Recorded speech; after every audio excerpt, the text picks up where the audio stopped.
Coming to the next topic, citizenship. Citizenship. The concept of citizenship is date back to the Greek countries.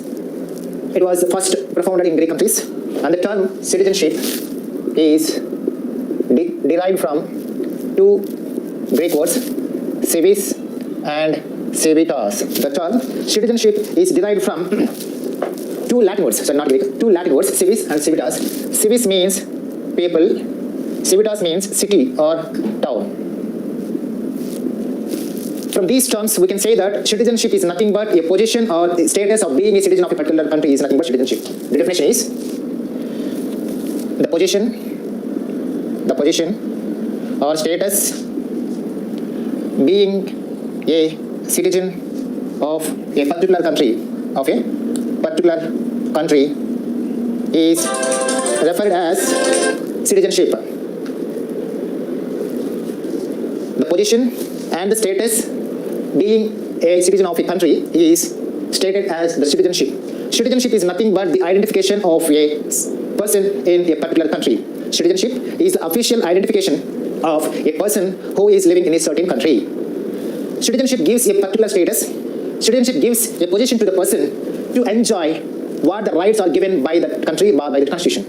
If a person is not given such authentication or such identity or such status or such position, he may not enjoy the rights that are provided by the constitution of this country.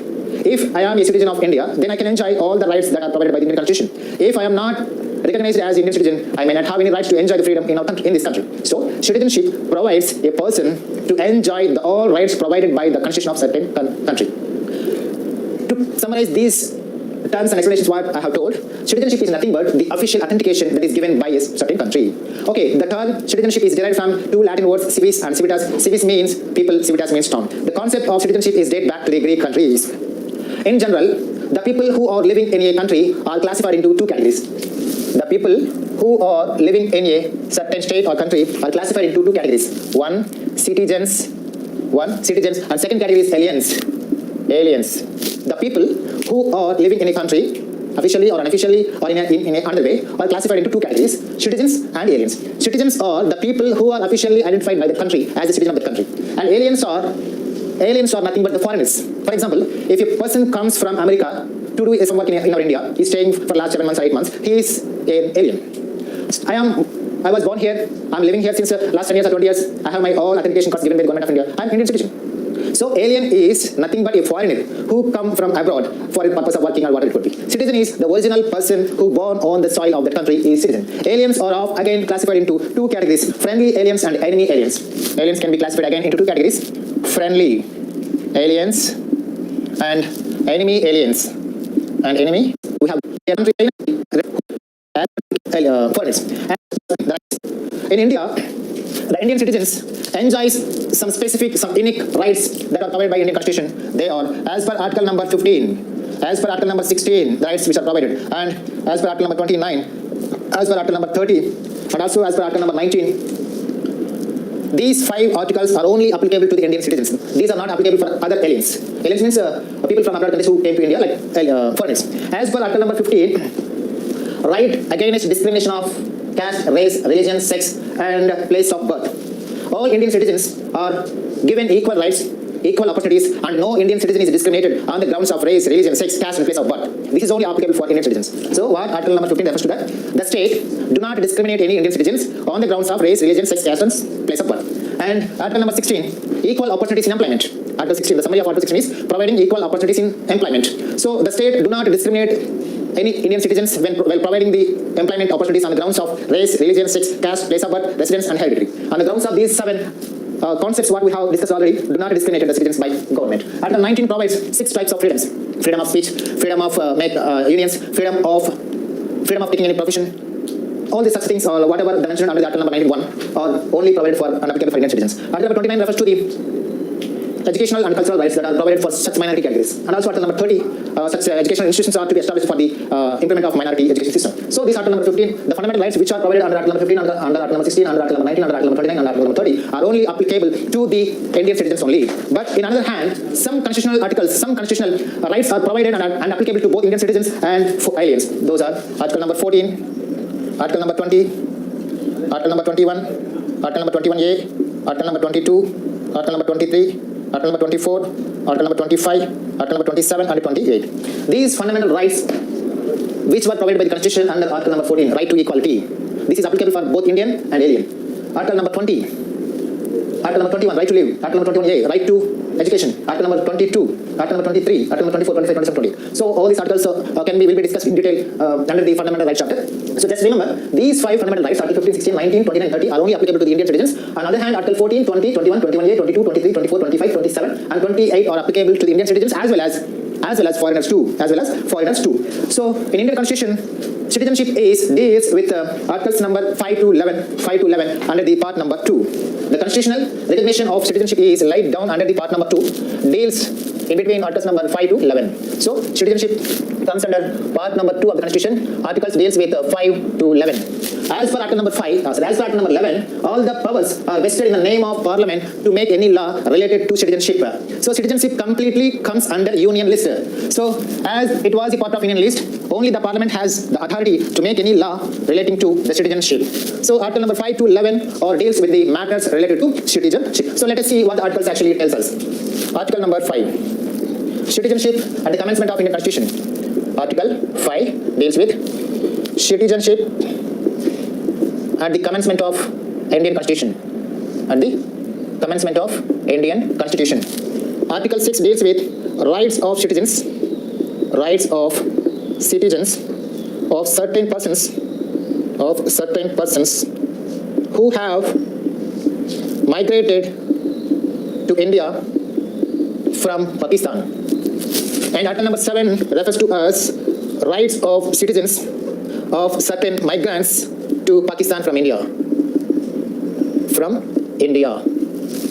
Article number 8 deals with rights of citizenship of certain persons of Indian origin residing outside India. Article 9 deals with persons voluntarily acquiring citizenship of a foreign state not to be Indian citizens. Article 10 refers to that continuance of the rights of citizenship. Article 11, Parliament to regulate the right of citizenship by law. So there are 7 articles in Indian Constitution which refers to the Indian citizenship, which deals with the Indian citizenship. So Article 5 deals with the citizenship at the commencement of Indian Constitution.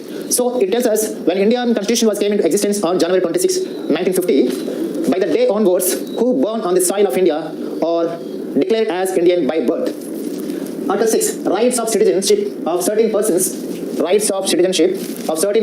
who have migrated to India from Pakistan. When India is bifurcated in 1947 August on the grounds of religion or any other reasons, some members are migrated to Pakistan, some members are migrated to India.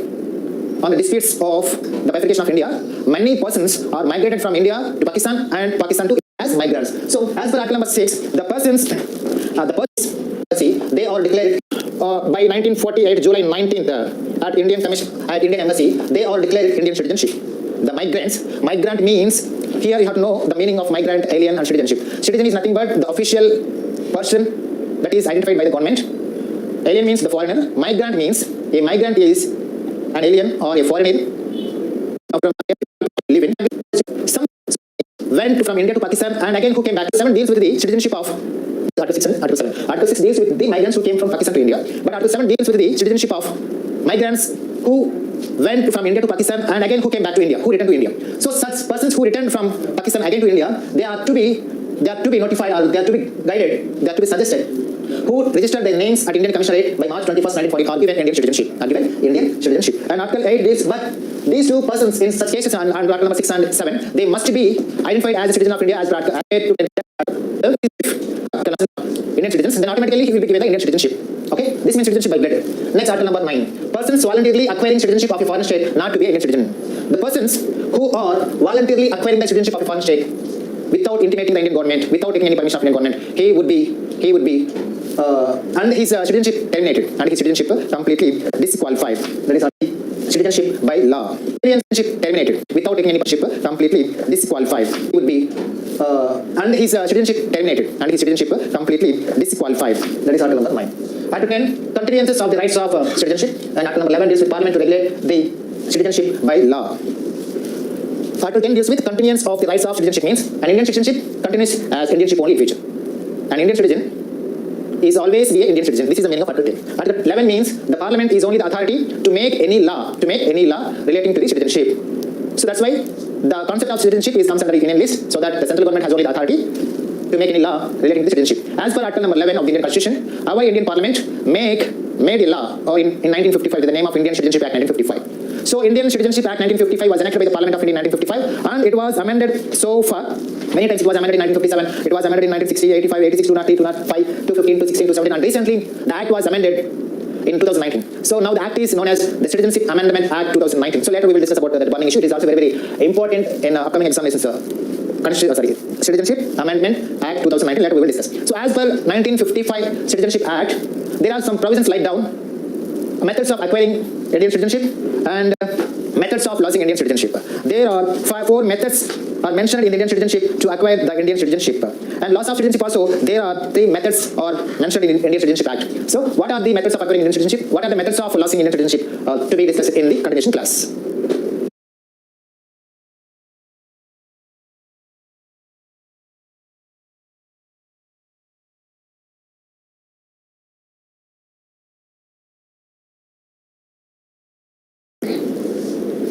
Indian Citizenship Act 1955, it is very, very important because in recent times this act was amended, and so far it was referred as Indian Citizenship Amendment Act 2019. So there is a chance to ask a question from this area or from Citizenship Amendment Act 2019. So in this act, in the Citizenship Act 1955, it gives us full information how to acquire Indian citizenship and how to lose Indian citizenship. This act tells us four methods to acquire Indian citizenship. So first of all, let us discuss about methods of acquiring Indian citizenship. There are 4 methods. There are 4 methods mentioned in Indian Citizenship Act 1955 to acquire Indian citizenship. They are the method of by birth, and next one is by descent, by birth, by descent, and by registration, and by naturalization, and one more thing is 5 methods are there actually, and incorporation of other territory, by incorporation of territory.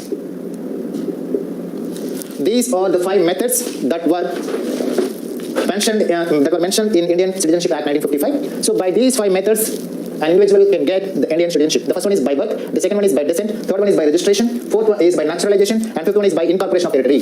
By birth, by descent, by registration, by naturalization, and by incorporation of territory. These are the 5 methods that are mentioned by the Indian Citizenship Act 1955 to acquire Indian citizenship. Coming to the first one, by birth.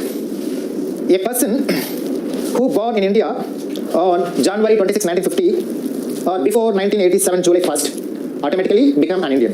A person who born on January 20 before plus 19, a person, for example, I was born on January 26, 1950, automatically I get Indian citizenship. Or if suppose I was born on August 20, 1949, automatically I get Indian citizenship because on January 26, 1950 or before, or after 1950 January 26 and before 1987 July 1st. Suppose if I was born on July 1st, 1987, then automatically I get Indian citizenship as per the Indian Citizenship Act. If I born after 1987 July 1st, do I have the chance to get Indian citizenship? Yes, there is some provisions mentioned in Indian Citizenship Act.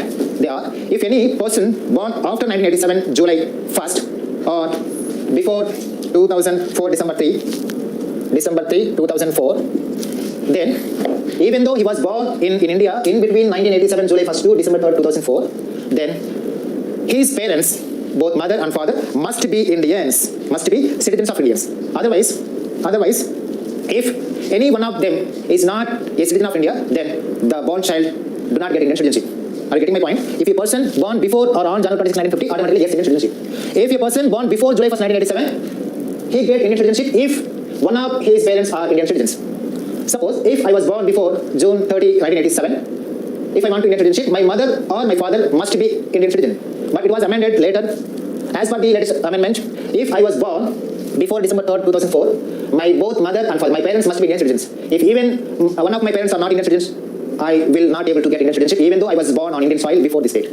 Okay, these three conditions you have to observe very carefully. Once again I repeat, if I understand this is of the soil. After 1950 January 26 and before December 10, 1992, listen, if and before December 10, 1992, for example, me, Sri Ramchandra, was born on 1960. I was Sri Ramchandra. I was born on December 10, 1960 in Germany, and my father was born in India and he was a citizen of India. Then automatically I get Indian citizenship by my father's blood. Okay, this is noted and stated as in Latin language is jus sanguinis. Jus sanguinis. In English it is citizenship 1950 before December 10, 1992. If I was born in between 1950 and 1992 and December 10, and I was born outside of the country or I was born on other foreign countries, I will be declared as Indian citizen when even my father, if my father was a citizen of India. This is another method of acquiring Indian citizenship, that is by descent. Coming to the next one, by registration. By registration, there are here one more thing we have to observe. On December 3rd, 2004 onwards, a person who born outside of India must be registered at Indian consulate. If he is not registered at Indian consulate, he will be not able to get Indian citizenship. This is also another point you have to remember. Next, by registration. If we want to get Indian citizenship by the method of registration, we have to follow two methods. One is, suppose me, Sri Ramchandra, if I marry a foreign girl, a German girl or an American girl or a Britain girl, if after getting married, I bring her to my homeland, India, and she would be stay here only, then she would get Indian citizenship to enjoy the Indian fundamental rights. Then she has to follow two conditions. One, she has to be lived for at least 7 years of period. At least 7 years of period. If she lives for 7 years of period, then she would be able to apply for the citizenship. Then automatically she will get Indian citizenship. Okay? By registration, we can get Indian citizenship by applying at the Indian Citizenship Registration Office by residing in India for last 7 years. Okay? This is mostly applicable to the married couple.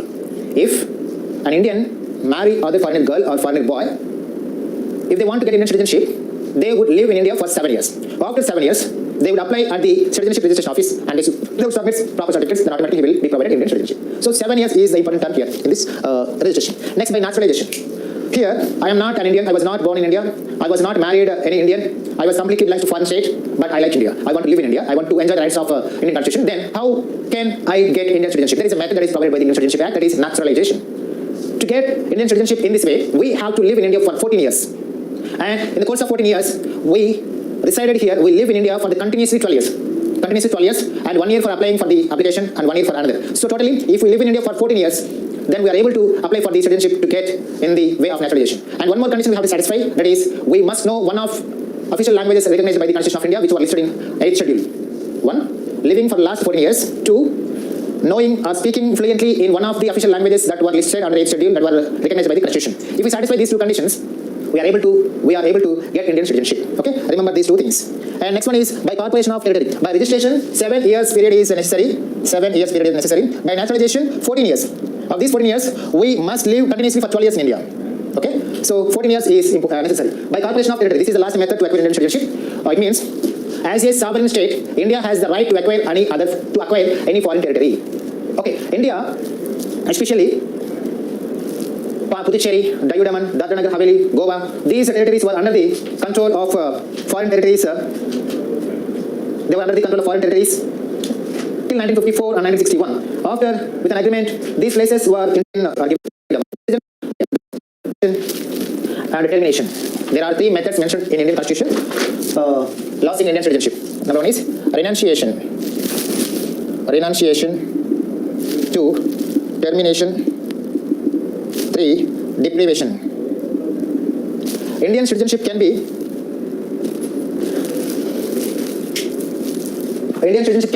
lost by these 3 methods: by renunciation, by termination, by deprivation. So coming to details, renunciation. Renunciation means a person who is voluntarily renouncing his citizenship, voluntarily renouncing his termination, his citizenship. If I am a citizen of India, I lived here for 15 years or 20 years or 70 years, I lost all my interest about this country. I want to go foreign states I want to live all the rights that were provided by the Constitution to me, then as a healthy person, as a well-minded person, I have the right to renounce my citizenship. So renunciation means giving away or giving up my citizenship as per my own decision. Okay, giving up citizenship voluntarily is nothing but renunciation. If an Indian citizen renounces his Indian citizenship, after 18 years only he has the right to get again Indian citizenship. Okay, by renunciation means when renouncing voluntarily, in simple words, renouncing voluntarily, giving up our Indian citizenship voluntarily without any other force, without any pressure. Okay, as a healthy person, giving up my Indian citizenship is nothing but renunciation. Once a citizen of India renounces his citizenship, is he has any chance to get Indian citizenship in future? Yes, he will be able to get Indian citizenship after renunciation of 18 years. Let's come to the second one is termination. Termination means if any person is practiced any anti-social activities, or if any person is forcibly pressured, or when an Indian citizen is voluntarily acquires the citizen of another country, automatically his Indian citizenship terminates. If I am an Indian citizen and I have been living since 2001 here, and if I get other country citizenship voluntarily without taking any permission from the Indian registration offices, without intimating the Indian government, then automatically my citizenship will be terminated. So by getting other country citizenship voluntarily without intimating the Indian government, then automatically his citizenship will be terminated. Coming to the next one, deprivation. Deprivation means if a person is committed to do anti-social activities, or if any citizen obtained the citizenship of India by fraud, by wrong methods, if any citizen has shown disloyalty to the Indian Constitution, or if any citizen has unlawfully traded or communicated with the enemy during a war, if any person has ordinarily resident of India for 7 years continuously, he is unable to continue his citizenship.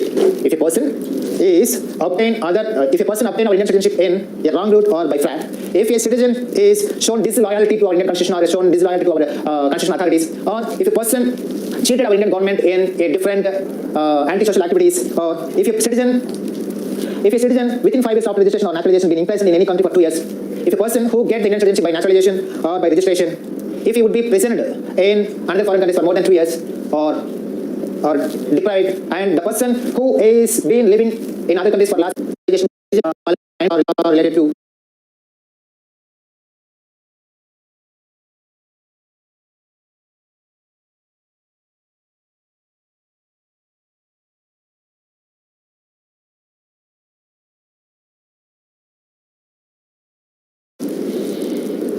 Okay, next, in the continuation of Citizenship Amendment Act 1955, in this class we discussed about the various issues relating to the Indian citizenship.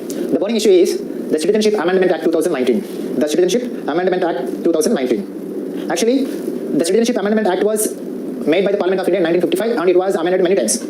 Previously it was amended in 2016, but now the last amendment was done in 2019. So whatever the provisions added to the Indian Citizenship Act 1955 were become a more burning issue in the recent time of Indian political system. Let us see what are the major provisions added to the Indian Citizenship Act 1955, why they become viral, why they become the source of agitation, and other reasons. Okay. So the Citizenship Amendment Act 2019 was enacted by the Parliament of India in 2019. First of all, it was introduced as a bill, Constitutional Amendment Bill 2019. It was introduced by Lok Sabha, and it was passed by Lok Sabha. It was passed by Lok Sabha on December 10th, 2019. It was passed by Rajya Sabha by December 11th, 2019. It was signed by the President of India on December 12th, 2019. It was came into force. And the commencement of Indian Citizenship Amendment Act 2019 was January 10, 2020. What are the salient features of Citizenship Amendment Act 2019? So the major issue is providing citizenship to the certain categories who came from certain places. So who are the certain categories? Who are certain places? What is the cut-off date? Here we have to mention. The main feature of this act is Citizenship Amendment Act 2019 provides a way to get the citizenship of certain class people of Hindus, Sikhs, Jains, Bauds, Parsis, and Indian Christians.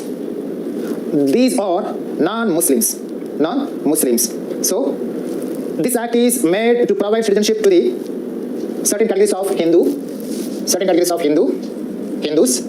Sikhs, Buddhists, Jains, Parsis, and Christians. Hindus, Sikhs, Buddhists, Jains, Parsis, and Christians who are non-Muslims, and who are facing the problems on the grounds of religion from the countries of Bangladesh, Afghanistan, and Pakistan. The countries are Bangladesh, Pakistan, and Afghanistan, who were forced or compelled to seek shelter in India due to persecution on the grounds of religion. The Citizenship Amendment Act 2019 provided a feature to the illegal migrants. For whom? Illegal migrants who are migrated from Bangladesh, Pakistan, Afghanistan, and who are forced or compelled to seek shelter in India due to the persecution on the grounds of religion. Who are forced to seek shelter in India due to persecution on the grounds of religion are given a choice to get Indian citizenship who migrated as illegal migrants to India within the date of December 31st, 2014. Here, 4 things are very, very important. This act provided a chance to get Indian citizenship who are illegal migrants migrated from Bangladesh, Pakistan, Afghanistan as non-Muslims who entered India before December 31st, 2014 are given a chance to get Indian citizenship. Such classes are Hindus, Sikhs, Buddhists, Jains, Parsis, and Christians. These 6 types of non-Muslims who are faced many, many problems on the grounds of religion, who are forcibly seek the shelter in India and who came to India as illegal migrants from Bangladesh, Pakistan, Afghanistan before December 31st, 2014 are provided a chance to get Indian citizenship. This is the major provision added to the Indian Citizenship Act. Okay, here the questions can be asked in this area. How many religions are mentioned in the constitutional amendment? How many religions are mentioned in the Citizenship Amendment Act 2019? To get Indian citizenship are 6 non-Muslim categories. They are Hindus, Sikhs, Buddhists, Jains, Parsis, and Christians. What is the cutoff date to get Indian citizenship to the illegal migrants of Bangladesh, Pakistan, and Afghanistan is December 31st, 2014. Illegal migrants of these 6 non-Muslim categories who migrated to India before December 31st, 2014 and still living in India for the last 6 years are able to get Indian citizenship.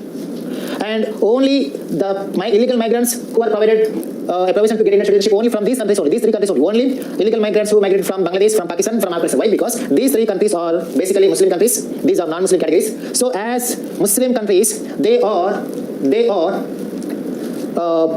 not giving any fundamental rights to these non-Muslim categories, and they are not providing any basic needs to these categories. And due to the persecution on the grounds of religion, these people are welcome to India and they are provided the Indian Citizenship Act. But this Indian Citizenship Act is not applicable to all over India, but it is only applicable to accept the northern eastern states. They are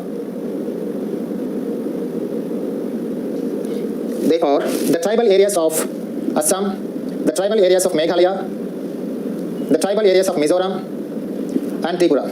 So this Citizenship Amendment Act is not applicable to the tribal areas of Assam, Meghalaya, Mizoram, and Tripura, as well as this act is not applicable to the areas under the inner line permit of Bengal, Eastern Frontier Regulation 1873. This is not applicable to the inner line permit areas that belongs to Mizoram, Nagaland, and Arunachal Pradesh. These are states. They are Assam, the tribal areas of Meghalaya, the tribal areas of Mizoram, and Tripura. So this Citizenship Amendment Act is not applicable to the tribal areas of Assam, Meghalaya, Mizoram, and Tripura, as well as this act is not applicable to the areas under the inner line permit of Bengal, Eastern Frontier Regulation 1873. This is not applicable to the inner line permit areas that belongs to Mizoram, Nagaland, and Arunachal Pradesh. Inner line permit means ILP. Inner line permit means a travel permission given to a particular person for the particular period of time. Inner line permit means if I want to go to Arunachal Pradesh on my work, then I have to get the permission from that state government of Arunachal Pradesh for the particular period of time, for 3 months, for 2 months, or 5 months.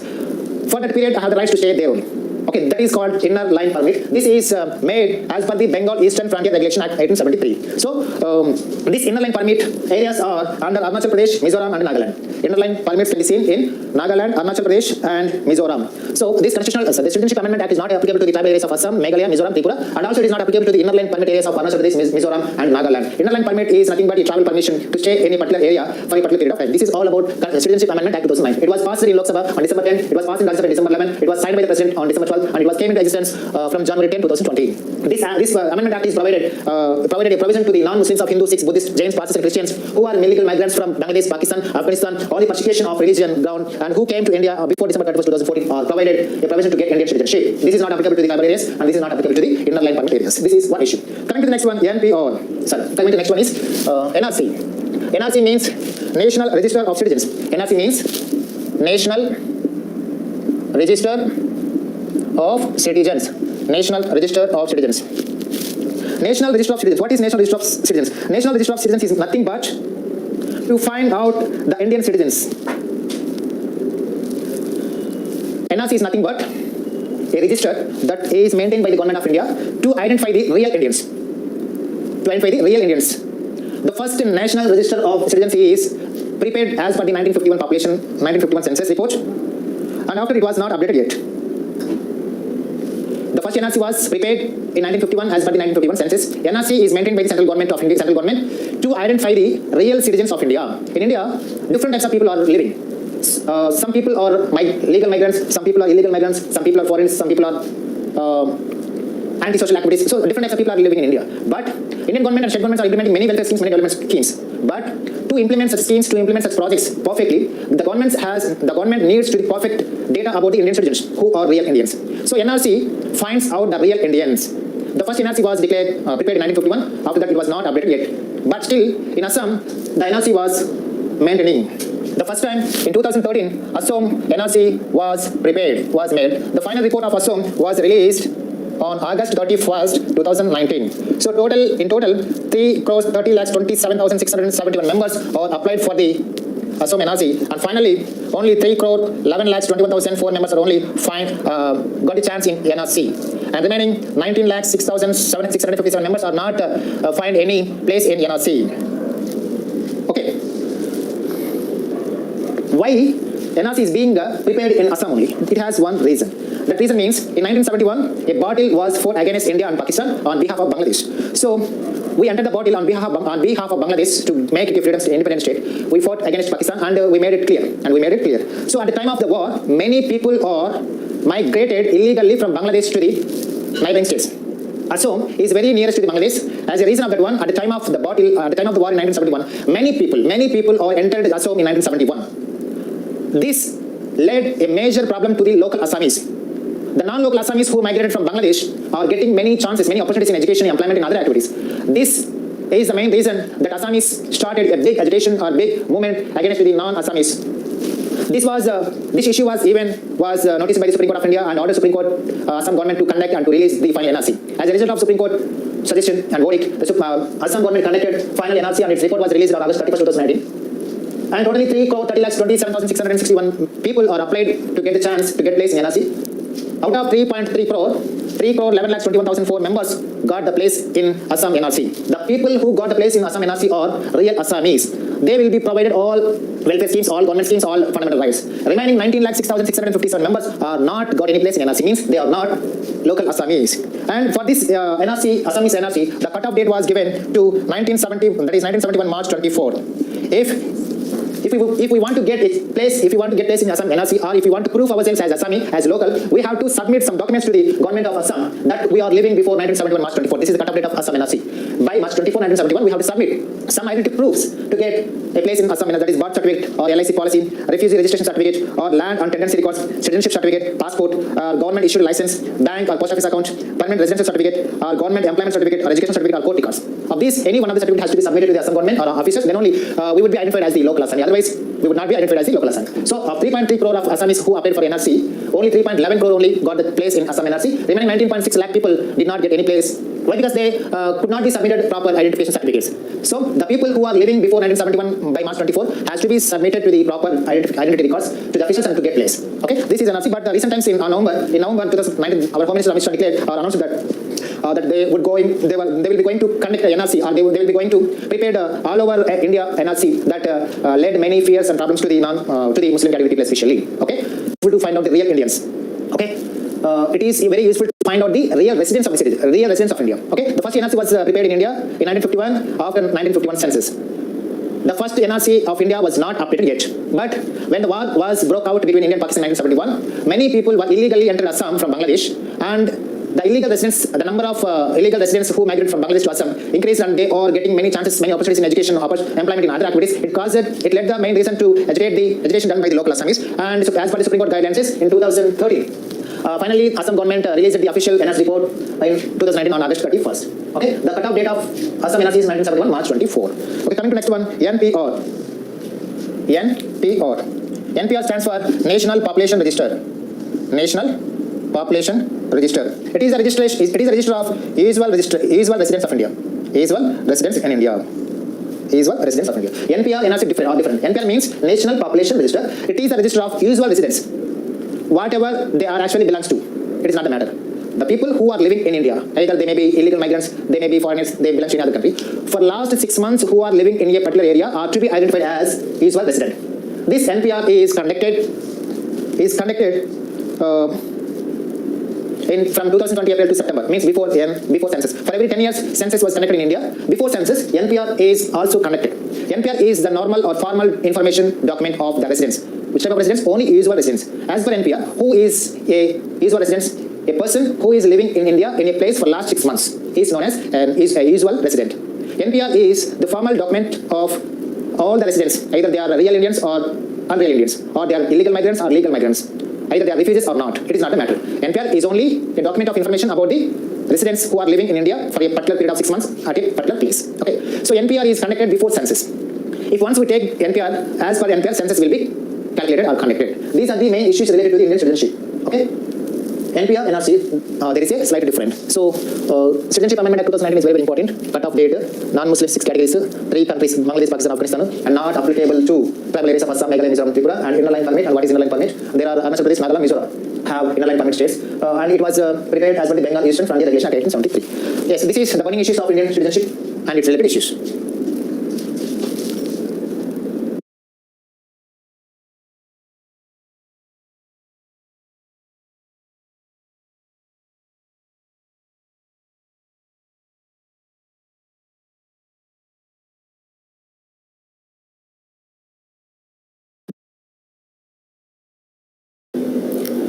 Okay, coming to the next topic in Indian polity, that is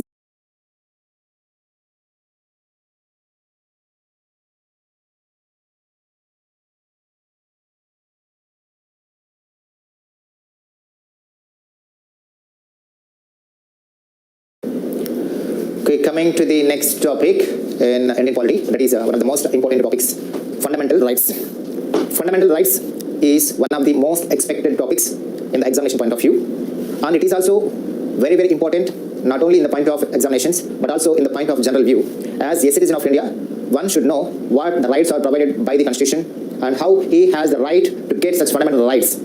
This is a very common thing, has to be thing, and every citizen must know about his rights that were provided by the Constitution of India. Fundamental rights are enshrined in the Constitution under the part number 3. Under the part number 3, articles deals with fundamental rights are from Article number 12 to 35.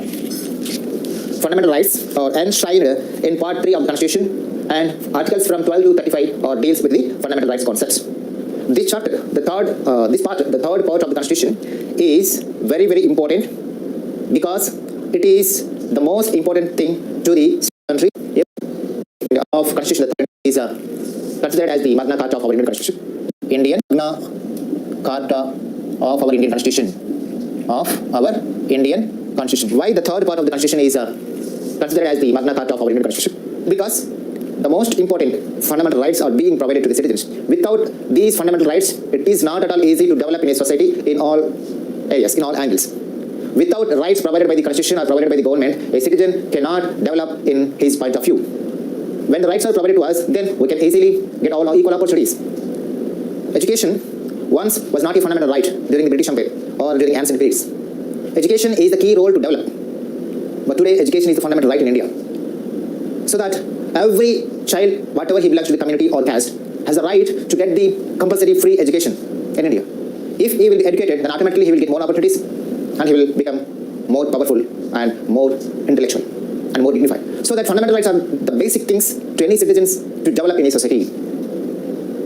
Okay, fundamental rights are the basic needs as well as air, water, food, clothes, and shelter. Fundamental rights are the basic needs to any citizens to develop. And the nature of the government, either it is good or bad, the nature of the government can be defined on the grounds of what the fundamental rights are provided by the government. That's why the third part, which deals with fundamental rights, is considered as the Magna Carta of India, the Magna Carta of Indian Constitution. The fundamental rights are enshrined in the third part of the Constitution, and articles from 12 to 35 are dealing with the concept of fundamental rights. The concept of fundamental rights is borrowed from USA Constitution.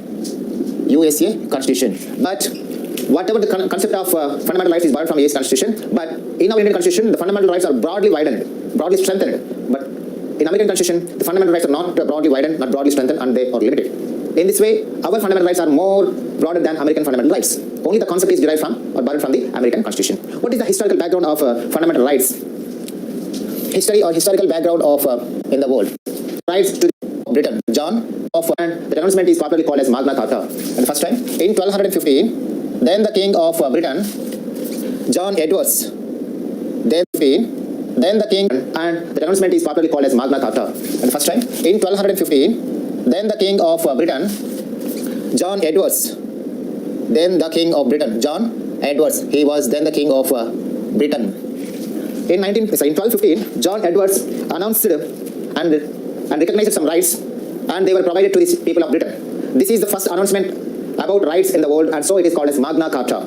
The announcement of rights is referred as Magna Carta. Why? Because this announcement was the very first announcement in the world about rights. That's why it is called Magna Carta. Magna Carta. Magna means larger. Magna means larger. Carta means a law. Carta means a law. It means a larger law, a big law.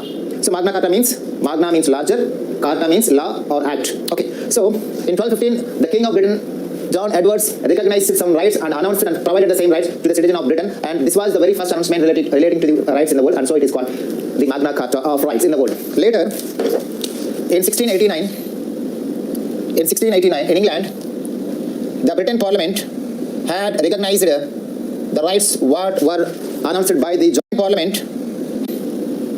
In 1689, in England, the Britain Parliament had recognized the rights what were announced by the John Edwards at the first time. In 1689, Britain Parliament enacted a law, made a law by recognizing some rights with the name of Bill of Rights in 1689. Next, 1789, Bill of Rights of America. Bill of Rights of America. James Madison, the father of American Constitution, and who designed the Bill of Rights. James Madison is very popularly known as the father of American Constitution. Why? Because he played a key role in the making of American Constitution. And James Madison designed the Bill of Rights of America. In 1789, some fundamental rights are designed by James Madison and they were given to the American people, and later the Bill of Rights of America was approved and adopted by the American Constitution. That's why it has this historical, the Bill of Rights of America has its own historical significance, and it was inspired many other countries to adopt such type of fundamental rights. Bill of Rights is nothing but a resolution of fundamental rights that were designed by James Madison, the father of American Constitution, in 1789. Okay, coming to the next one, 1789. In the same year, French was found. Assembly on its declaration of human rights. Bill of Rights adopted. UNO has released a declaration on human rights. That's why December 10 is very popularly celebrated as World Human Rights Day. World Human Rights Day. World Human Rights Day. So every year December 10th is being celebrated as a World Human Rights Day because its historical significance and its historical background is on December 10th, 1948, General Assembly of UNO has adopted and announced the Declaration of Human Rights, World Human Rights. That's why it is called so far. This is the historical background of rights, human rights in the world. In 1215, John Edwards, then the King of Britain, recognized some rights and provided some fundamental rights to the people of Britain, and it is called Magna Carta. After that, the fundamental rights, whatever announced by the then the King of Britain, John Edwards, were adopted by the Britain Parliament in the name of Bill of Rights in 1689. After that, in 1789, Bill of Rights, a resolution of fundamental rights of America, which was made by James Madison, is adopted by the American Constituent Assembly in 1789. In the same year, French National Constituent Assembly also adopted the Resolution on Human Rights, that is French Declaration on Rights. In 1917, Russian government also adopted a resolution on human rights. And finally, on December 10, 1948, United Nations Organization has announced a declaration on World Human Rights, so that December 10 is being celebrated as the World Human Rights Day. This is the historical background of rights in world. So here there is a chance to ask a question in the examination point of view about declarations of human match the following. So what is the chronology umpire? Are very important. This type of questions may be asked in the form of match the following questions. Demands during British human rights or fundamental rights during the British Empire. Demands of rights in India during British Empire. During British Empire, the Indians were not provided any such beautiful rights. Indians were strictly restricted to get education, to get free health, to get any other rights. So that eventually our Indian leaders or Indian National Congress Party or other some leaders in course of time demanded the British government to provide some rights to live happily in the society. So what was the chronology? Who demanded and when they demanded about fundamental rights? In 1895, Bala Gangadhar Tilak, very popularly known as Lokmanya, Bala Gangadhar Tilak, he made a bill or a resolution that is called Swarajya Bill. Swarajya Bill, which was made by Lokmanya Bala Gangadhar Tilak. In that bill, he demanded some rights to the Indians. Okay, it is very, very important. In 1895, Lokmanya Bala Gangadhar Tilak, in his Swarajya Bill, demanded the British government at very first time about fundamental rights. It's very, very important.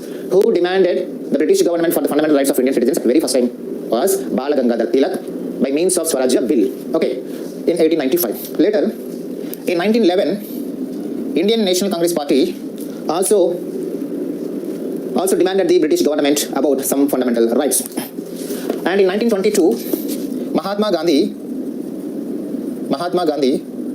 demanded for the fundamental rights in his newspaper Young India. Later, in 1925, Ani Besant in his Commonwealth of India Bill, she demanded. In 1927, Madras INC session, which was headed by M.A. Ansari, passed a resolution. Commonwealth 1925, Ani Besant in his Commonwealth of India Bill, she demanded. In 1927, Madras INC session, which was headed by M.A. Ansari, passed a resolution. And in 1928, the Nehru Committee first time prepared 19 types of fundamental rights. And 1931 Karachi INC session is very, very important significance. Karachi INC session, which was headed by Sardar Vallabhbhai Patel. And in 1945, the committee which was headed by Tez Bahadur Safru has also demanded. And on January 24, 1947, a committee was headed by Sardar Vallabhbhai Patel and in 1928 by Sardar. And in 1928, the Nehru Committee first time prepared 19 types of fundamental rights. And 1931 Karachi INC session is very, very important significance. Karachi INC session, which was headed by Sardar Vallabhbhai Patel. And in 1945, the committee which was headed by Tez Bahadur Safru has also demanded. And on January 24, 1947, a committee was headed by Sardar Vallabhbhai Patel. And in 1947, February 2, the subcommittee of fundamental rights was constituted under the chairmanship of J.B. Kripal. So let's come back to the historical background of demanding the fundamental rights in India. At very first time in 1895, Bala Gangadhar Tilak in his Swarajya Bill demanded the British government. Later, the same demand was continued by the Indian National Congress Party in 1911. And in his magazine, in his weekly newspaper, Young India, Mahatma Gandhi also propounded and demanded the demand of fundamental rights in 1922. But in 1925, an Ireland woman who came to India, Ani Besant, in her 1925 Commonwealth of India Bill, she also suggested and inspired the Indians to demand the fundamental rights how they were provided in Ireland. Swarajya Bill belongs to Tilak, Commonwealth of India Bill belongs to Ani Besant. So in 1925, Ireland woman Ani Besant demanded about some fundamental rights through his Commonwealth of India Bill.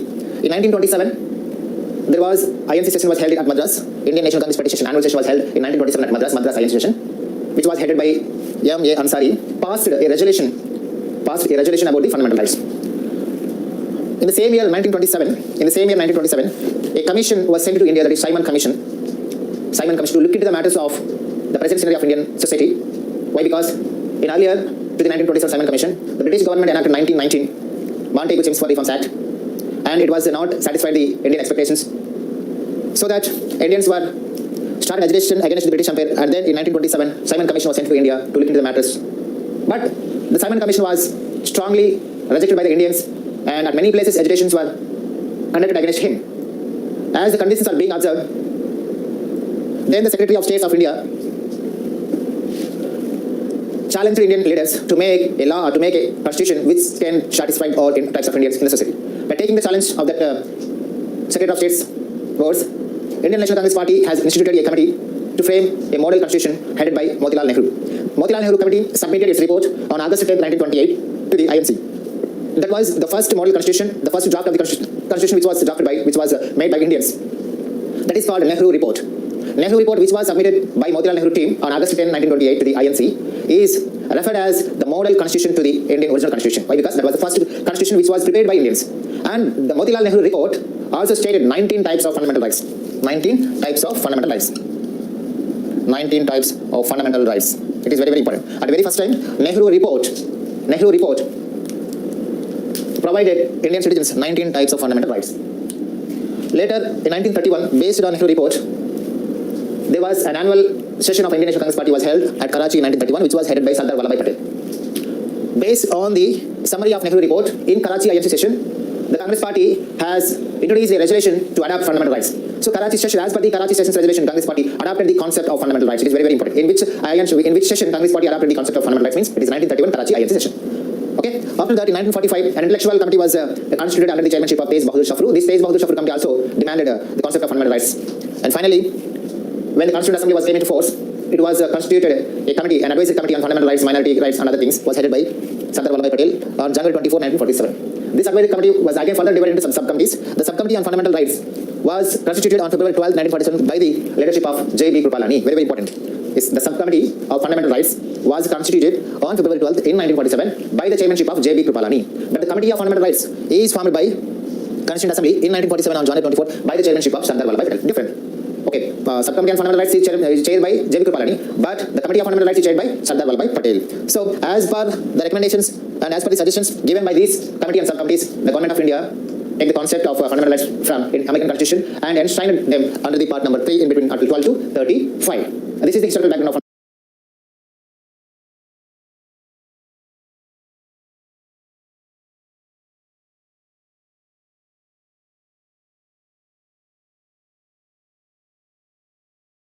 features of fundamental rights.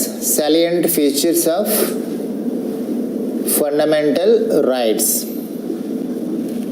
Features of fundamental rights. Fundamental rights have their own unique features, not like any other.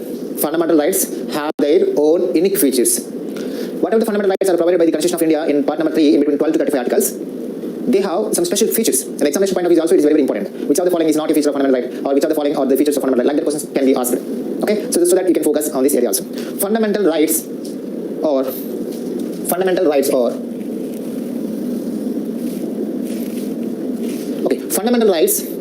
are not unique. Why they are not absolute? Fundamental rights are not absolute. This is one feature. Fundamental rights are not absolute.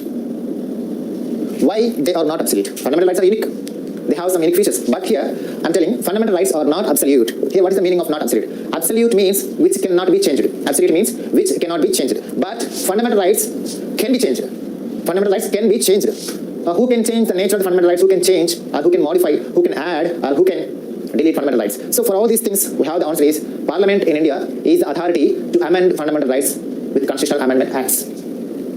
Okay, as per Article number 35 of this part number 3, as per Article number 35 of the Constitution, Parliament is given the authority to amend the fundamental rights without collapsing the nature of the Indian Constitution. So that in 1978, by the 44th Amendment Act, in 1978, by the 44th Constitutional Amendment Act, the right to property was deleted from the third part of our Indian Constitution. It means they were changed, they were amended. So if we amend something, it is not absolute. If a thing which cannot be amended, if a thing which cannot be changed, if a thing which cannot be deleted, if a thing which cannot be modified is absolute. that fundamental rights can be amended, fundamental rights can be deleted, fundamental rights can be further added. That's why these fundamental rights are not unique. Okay, next. Fundamental rights are not universal. Fundamental rights are not universal. Universal means to all. Universal means to all. Fundamental rights are not universal. It means in Indian Constitution, fundamental rights are classified into 6 categories. 6 types of fundamental rights are provided by the Constitution of India. But once there were 7, right to property was deleted. So now there are 6 fundamental rights which were provided by the Indian Constitution. Here we have to observe one thing. Of these 6 fundamental rights, some fundamental rights are only provided to the citizens of India. Article number 16, Article number 15, Article number 16, Article number 19, Article number 29, Article number 30. These 5 fundamental rights are provided to the citizens of India only. Some fundamental rights are applicable to both citizens and foreigners. For example, as Article number 14, right to equality. This can be applicable both to Indian citizens and to foreigners or aliens. Article number 14. Okay, and Article number 20, 21, 22, 23, 24, 25. Such things. So, and also the fundamental rights are not applicable to the equally to the citizens of India. For example, me, Sri Ram Chandra, as a faculty, can be applied all the fundamental rights provided by the Constitution of India. If I were a CBI officer, if I am any army officer, or if I am any police officer, or if I am any secret agency agent, then the fundamental rights are not applicable completely to me as a normal citizen enjoys.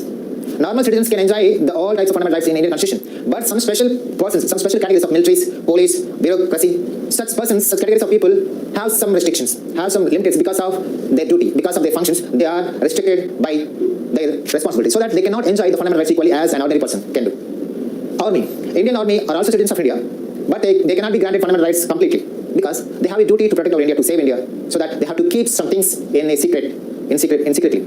So that's why fundamental rights that which were provided by Indian Constitution are not applied to equally to the citizens of India, and as well as then Supreme of India and justiciable. Why? Because why fundamental rights are justiciable means fundamental rights are guaranteed by the Constitution of India. Fundamental rights are guaranteed by the Constitution of India, and if any government or if any authority try to violate the fundamental rights, then Supreme Court and High Court are given the authority to protect fundamental rights. So Supreme Court as well as High Court can protect the fundamental rights when they are being violated.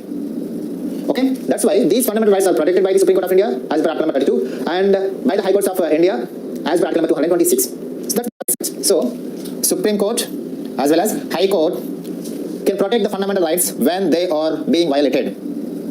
Okay, that's why these fundamental rights are protected by the Supreme Court of India as per Article number 32 and by the High Courts of India as per Article number 226.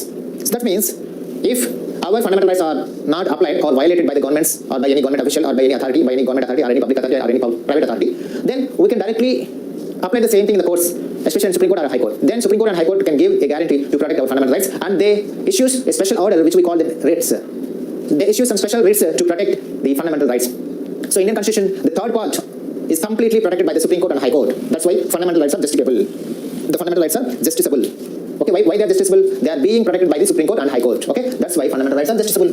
Next, fundamental rights are not permanent. Fundamental rights are not permanent. They were added.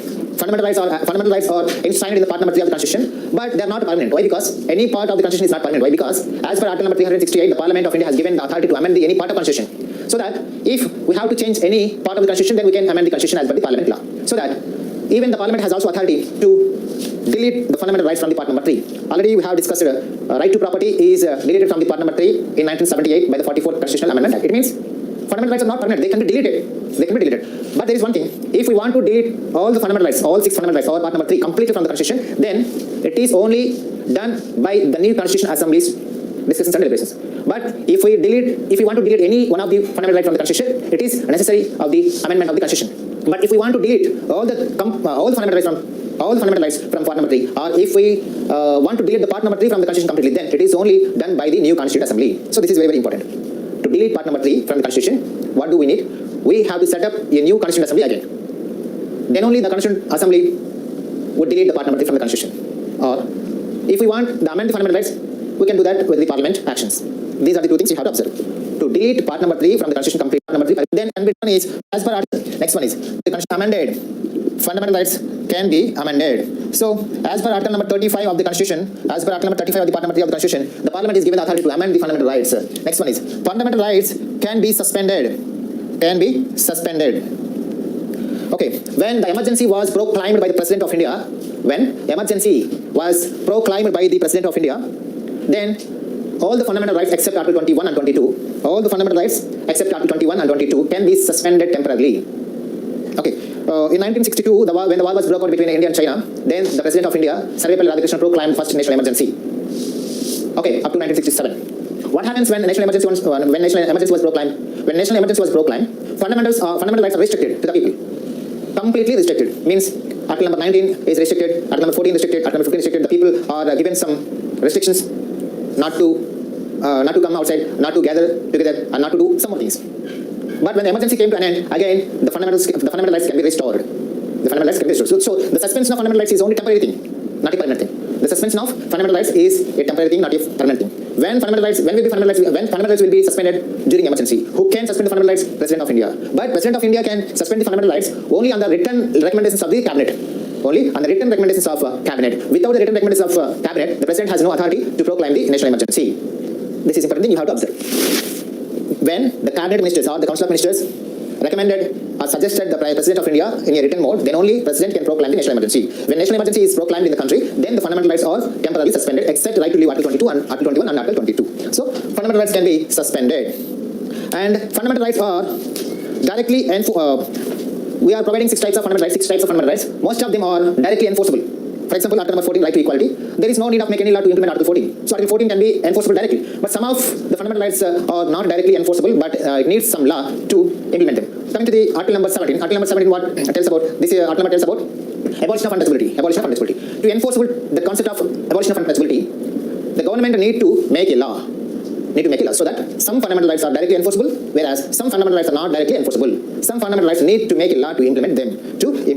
These are the salient features of Indian Constitution's fundamental rights. All the fundamental rights are limited their scope by Article number 31A. Okay, fundamental rights and their scope is extended broadly to the citizens of India, but they are limited by Article number 31A. These are the some features of fundamental rights. And one more thing is, fundamental rights are both positive and negative in nature.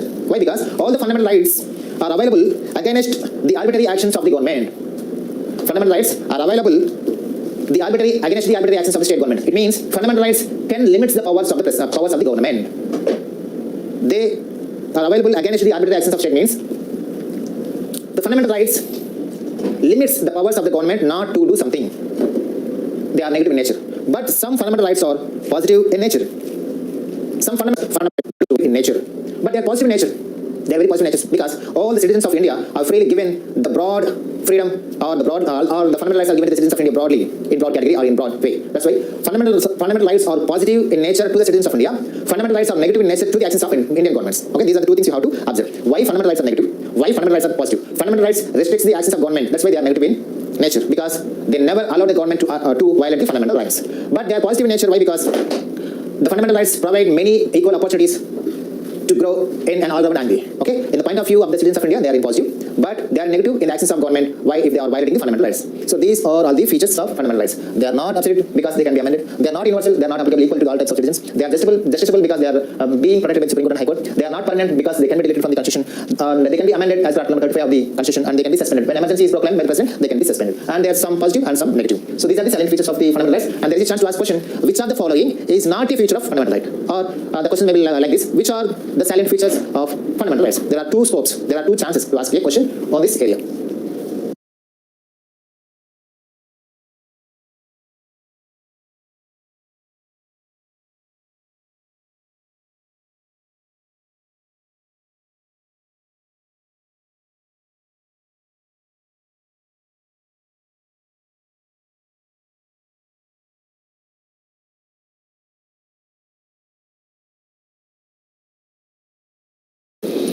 Okay, in continuation to the previous video, let us discuss about articles related to the fundamental rights. Articles related to the fundamental rights, articles related to the fundamental rights. The fundamental rights are enshrined in the part number 3 of the Constitution, and article number 12 to 35. These articles deals with the concept of fundamental rights. So articles number 12 to 35. These articles dealing with the fundamental rights. Here, one more thing we have to observe. Article number 12, article number 13, article number 33, article number 34, article number 35. These 5 articles gives us the general information about fundamental rights. They do not give the actual information of fundamental rights, but they gives us the general information of fundamental rights. Actually, from article number 14 to 32, articles from 14 to 32, these articles only deals with the fundamental rights directly. But article 12, 13, 33, 34, 35, these 5 articles gives us the general information about fundamental rights. But from 14 to 32 are the articles which deals with directly to the fundamental rights. Okay, let us see what are the various articles which gives the fundamental rights general information or what it may be. First of all, let us list out all the fundamental rights and its related articles. Let's list out all the articles. Okay, article number 12. Article number 12. Definition of state. Definition of state. Definition of state. Article 13. Laws inconsistent with or derogation of the fundamental rights generally. Next, article number 14. Right to equality.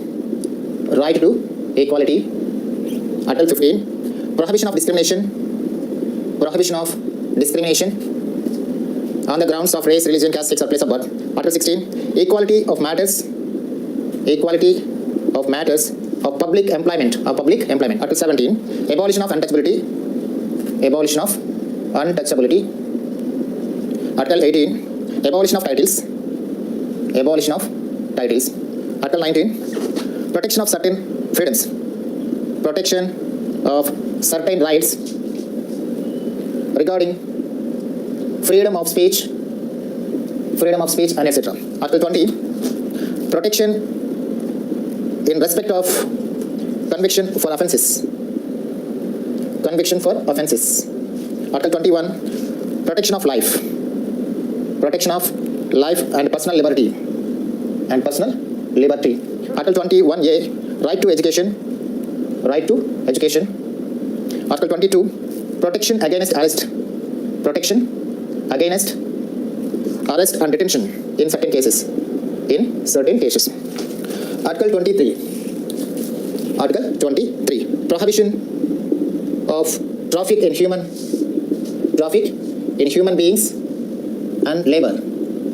Article 24. Prohibition of employment of children. Prohibition of employment of children. Article 25. Freedom of conscience, freedom of religion, or freedom of conscience and free profession, practice and propagation of religion. Article 26. Freedom of manage religious affairs. Article 27. Freedom of payment of taxes for promotion of any particular religion. Article 28. Freedom as to attendance at religious instructions,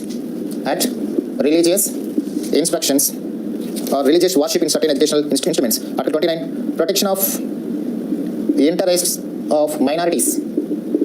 Article 30. Right of minorities to establish and administer educational institutions. Article 31. Compulsory acquisition of property. Article 32. Remedies for enforcement of rights. Article 33. Power of Parliament to modify the rights conferred. Article 34. Restriction on power for enforcement of rights.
for enforcement of rights.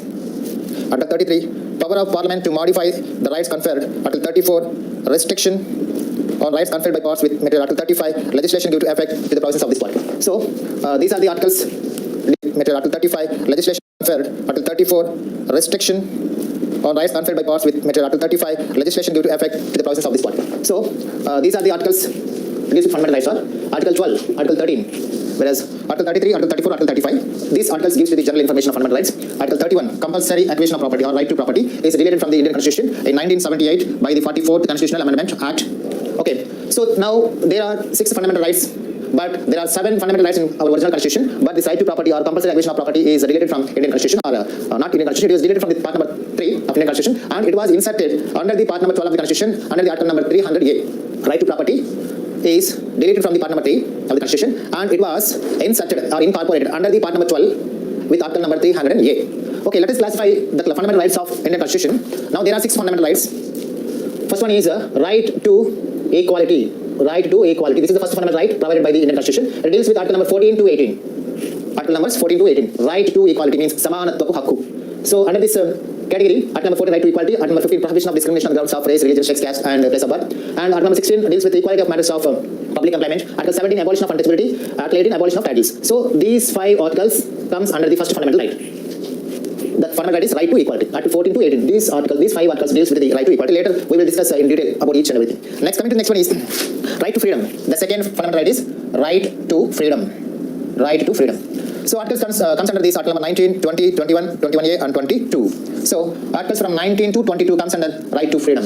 So article number 19 refers to the protection of certain rights regarding to freedom of speech and etc. Article 20, protection in respect of conviction for offences. Article 21, protection of life and personal liberty. Article 21A, right to education. Article 22, protection against arrest and detention in certain cases. So article 19 to 22 comes under right to freedom. And third one is right against exploitation. Third fundamental right is right against exploitation. Right against exploitation. Articles comes under this fundamental right is article 23 and 24. Article 23 deals with the prohibition of traffic in human beings and labour. Prohibition of traffic in human beings and labour. Article 24 deals with the prohibition of employment of children. So 23 and 24 comes under the fundamental right of right against exploitation. Coming to the next, fourth one is right to religious aspect or right to freedom of religion. Right to freedom of religion. Fourth fundamental right is right to freedom of religion.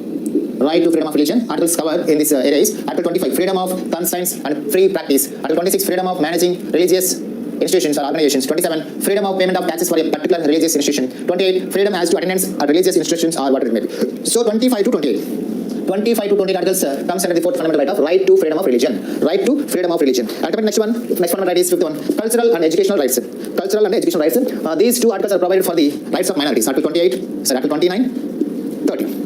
Right to educational and cultural rights of minorities. That is the fifth fundamental right. Next, Article 31, compulsory acquisition of property was related from the part number 3, so it was no more in part number 3. Next fundamental right is sixth one, right to remedies. Article number 32 comes under this one. Right to constitutional remedies. Right to constitutional remedies consisting of article number 32. So now there are rights of minorities. Article 20 comes under the fourth fundamental right of right to freedom of religion. Right to freedom of religion. Ultimate next fundamental right is fifth one, cultural and educational rights. Cultural and educational rights. These 2 articles are provided for the rights of minorities. Article 28, Article 29, 30. Right to educational and cultural rights of minorities. That is the fifth fundamental right. Next, Article 31, compulsory acquisition of property was related from the part number 3, so it was no more in part number 3. Next fundamental right is sixth one, right to remedies. Article number 32 comes under this one. Right to constitutional remedies. Right to constitutional remedies consisting of article number 32. So now there are 6 fundamental rights in our Constitution. There are 6 fundamental rights in our Indian Constitution. Remaining articles gives us the general information about related to the fundamental. Right to remedies. Article number 32 comes under this one. Right to constitutional remedies. Right to constitutional remedies consisting of article number 32. So now there are 6 fundamental rights in our Constitution. There are 6 fundamental rights in our Indian Constitution. Remaining articles gives us the general information about related to the fundamental rights. Okay, let us discuss in detail about each and everything of article. So let us go through in detail.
Okay, in continuation to the previous video, let us discuss about articles related to the fundamental rights.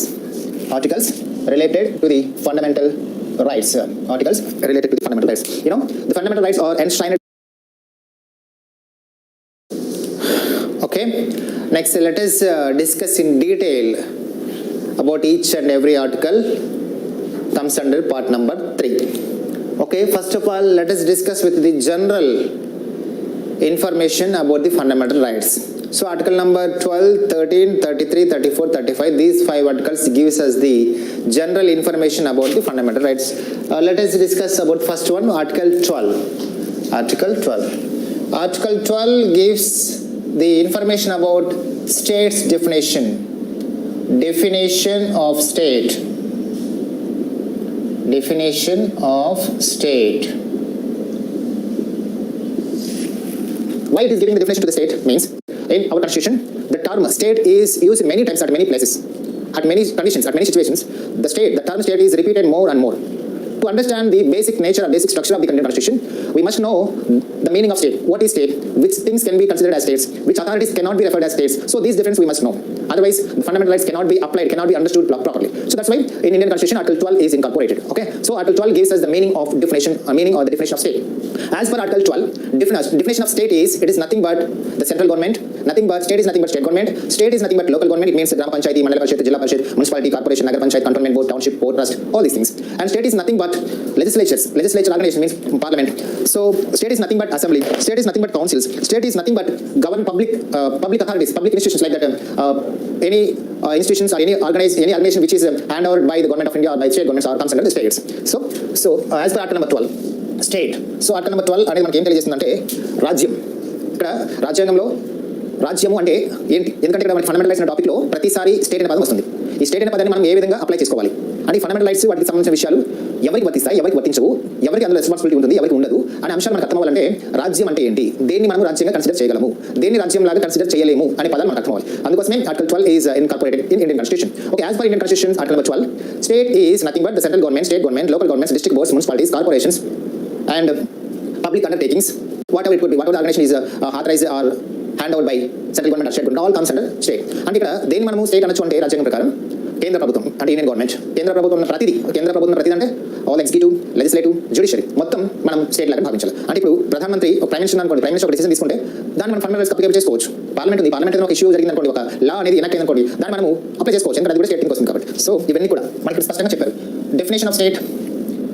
So దీని ప్రకారం definition ఏంటంటే రాజ్యం అంటే మనం వేటిని states గా consider చేయొచ్చు అంటే union government, state government, local self governments, public undertakings like RBI, ONCC, LIC, BSNL, SAIL, GAIL, GENCO. So such all authorities or companies which were controlled or authorized or handled by the government of India. So ఏదైనా ఒక కంపెనీలో 51% of share అనేది government of ఇండియాకి కానీ government of state ఉంటే దాన్ని మనం public undertaking లాగా చూసుకోవచ్చు. All the public undertakings considered as state అని చెప్పేసి మనం చెప్పవచ్చు. అదేవిధంగా ఇక్కడ మనకి ఇంకా ఏం వస్తాయంటే లెజిస్లేచర్ బాడీస్ కూడా వస్తాయి స్టేట్ కిందకి. పార్లమెంట్ వస్తుంది, అదేవిధంగా అసెంబ్లీ వస్తుంది, అదేవిధంగా లెజిస్లేటివ్ కౌన్సిల్ వస్తాయి, అండ్ ఈవెన్ కోర్ట్స్ కూడా మనకి స్టేట్ పరిధిలోకి వస్తాయి అన్నమాట. సో ఇవన్నీ కూడా స్టేట్ కిందకి వస్తాయి కాబట్టి వాటిని మనం స్టేట్ లాగా కన్సిడర్ చేసి ఫండమెంటల్ రైట్స్ని వాటిని మనం అప్లికేబుల్ చేసేటప్పుడు వీటిని ఏ విధంగా అప్లై చేయాలి, ఇవి ఏ విధంగా వైలేట్ చేస్తున్నాయి, ఈవెన్ ఒక సంస్థ అయితే ఎలా వైలేట్ అవుతాయి, ఎలా వైలేట్ కాదు అంటే చట్టాలు whatever the laws made by the parliament or state assemblies అవి ఎలా ఉండాలి అంటే అవి ఫండమెంటల్ రైట్స్ కి నెగటివ్ గా ఉండాలా, పాజిటివ్ గా ఉండాలా, ఒకవేళ వైలేట్ చేసే విధంగా ఏమవుతాయి, ఇలాంటి అనేక సందేహాలకి సమాధానం ఇచ్చేది ఆర్టికల్ 30. ఆర్టికల్ 30 మనకి ఏం చెప్తుందంటే laws inconsistent with fundamental rights. Laws inconsistent with fundamental rights. Article 13 clearly declares that the laws that are inconsistent with or in derogation of any of the fundamental rights shall be void. So Article 13 మనకి క్లియర్గా ఏం చెప్తుందంటే ఏదైనా ఒక చట్టం, any law that is made by parliament of India or state legislatures what it could be, ఏదైనా ఒక చట్టం ఆర్ ఏదైనా ఒక ఆర్డర్, గవర్నమెంట్ ఆర్డర్ లేదా ఏదైనా ఒక ఆర్డినెన్స్ మనం చూసినట్లయితే అవి కనుక ఫండమెంటల్ రైట్స్ ని వయోలేట్ చేసే విధంగా ఉంటే, if any order or if any law is looking like violating the fundamental rights then it can not be valid. అంటే ఫండమెంటల్ రైట్స్ ని వైలేట్ చేసే విధంగా ఏదైనా ఒక చట్టం ఉంటే ఆ చట్టం అనేది వ్యాలిడ్ గా ఉండదు. It can not be valid, it can be lapsed, అది చెల్లకుండా పోతుంది అని చెప్పేదే మనకి ప్రధానమైనటువంటి ఆర్టికల్ నెంబర్ 13. అంటే ఆర్టికల్ నెంబర్ 13 ప్రకారం గవర్నమెంట్స్ చేసేటువంటి యాక్ట్స్ ఎలా ఉండాలి, గవర్నమెంట్ తీసుకొచ్చేటువంటి ఆర్డర్స్ ఎలా ఉండాలి? ఫండమెంటల్ రైట్స్ ని వయలేట్ చేసే విధంగా ఉండకూడదు. ఫండమెంటల్ రైట్స్ ని వయలేట్ చేసే విధంగా ఉండకూడదు. అలా చేస్తే కనుక అవి వ్యాలిడ్ కాకుండా పోతాయి అని చెప్పేసి మనకి ఆర్టికల్ నెంబర్ 13(2) మనకి క్లియర్ గా చెబుతుంది. అయితే చట్టము లా అంటే ఏంటి? ఇక్కడ మనకు ఏదైనా ఫండమెంటల్ రైట్స్ ని వయలేట్ చేసే లా ఏదో చల్లకుండా పోతుందని చెప్తున్నాను కదా, మరి లా అంటే ఏంటంటే డెఫినేషన్ ఆర్టికల్ 13(3) లో ఇచ్చారు. ఆర్టికల్ 13(2) అంటే అర్థం ఏంటంటే what ever the law is enacted by the parliament or state legislature, if it is violating the fundamental rights, it cannot be valid anymore. That's clear. అయితే ఇక్కడ లా అంటే అర్థం ఏంటంటే, ఇక్కడ లా అంటే పార్లమెంట్ చేసేటువంటి చట్టాలు, అదేవిధంగా శాసనసభ చేసేటువంటి చట్టాలు, ప్రెసిడెంట్ గవర్నర్ ఇష్యూ చేసేటువంటి ఆర్డినెన్స్లు, గవర్నమెంట్ యొక్క రూల్స్, జీవోలు, బైలాస్, రెగ్యులేషన్స్, నోటిఫికేషన్స్, అదేవిధంగా ప్రభుత్వం ఐడెంటిఫై చేసినటువంటి కన్వెన్షన్స్, ఇవన్నీ కూడా మనం చట్టం లాగానే భావించవలసి ఉంటుంది. So as per article number 13(3) ప్రకారం చట్టం అంటే ఇక్కడ మనకి లా అంటే ఏంటి అర్థం? Laws enacted by the parliament of India, enacted by the parliament అంటే పార్లమెంట్ చేసినటువంటి చట్టాలు, laws enacted by the state legislature, by the state legislature, అదేవిధంగా ordinances issued by the president of India, అదేవిధంగా ordinances issued by the governor, state governor, center, traditions అని చెప్తున్నాం. But what you think the అన్ని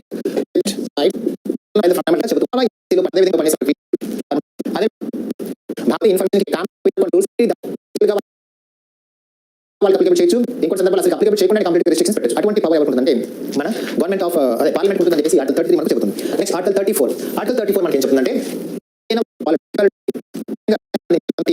defence లో to modify the rights conferred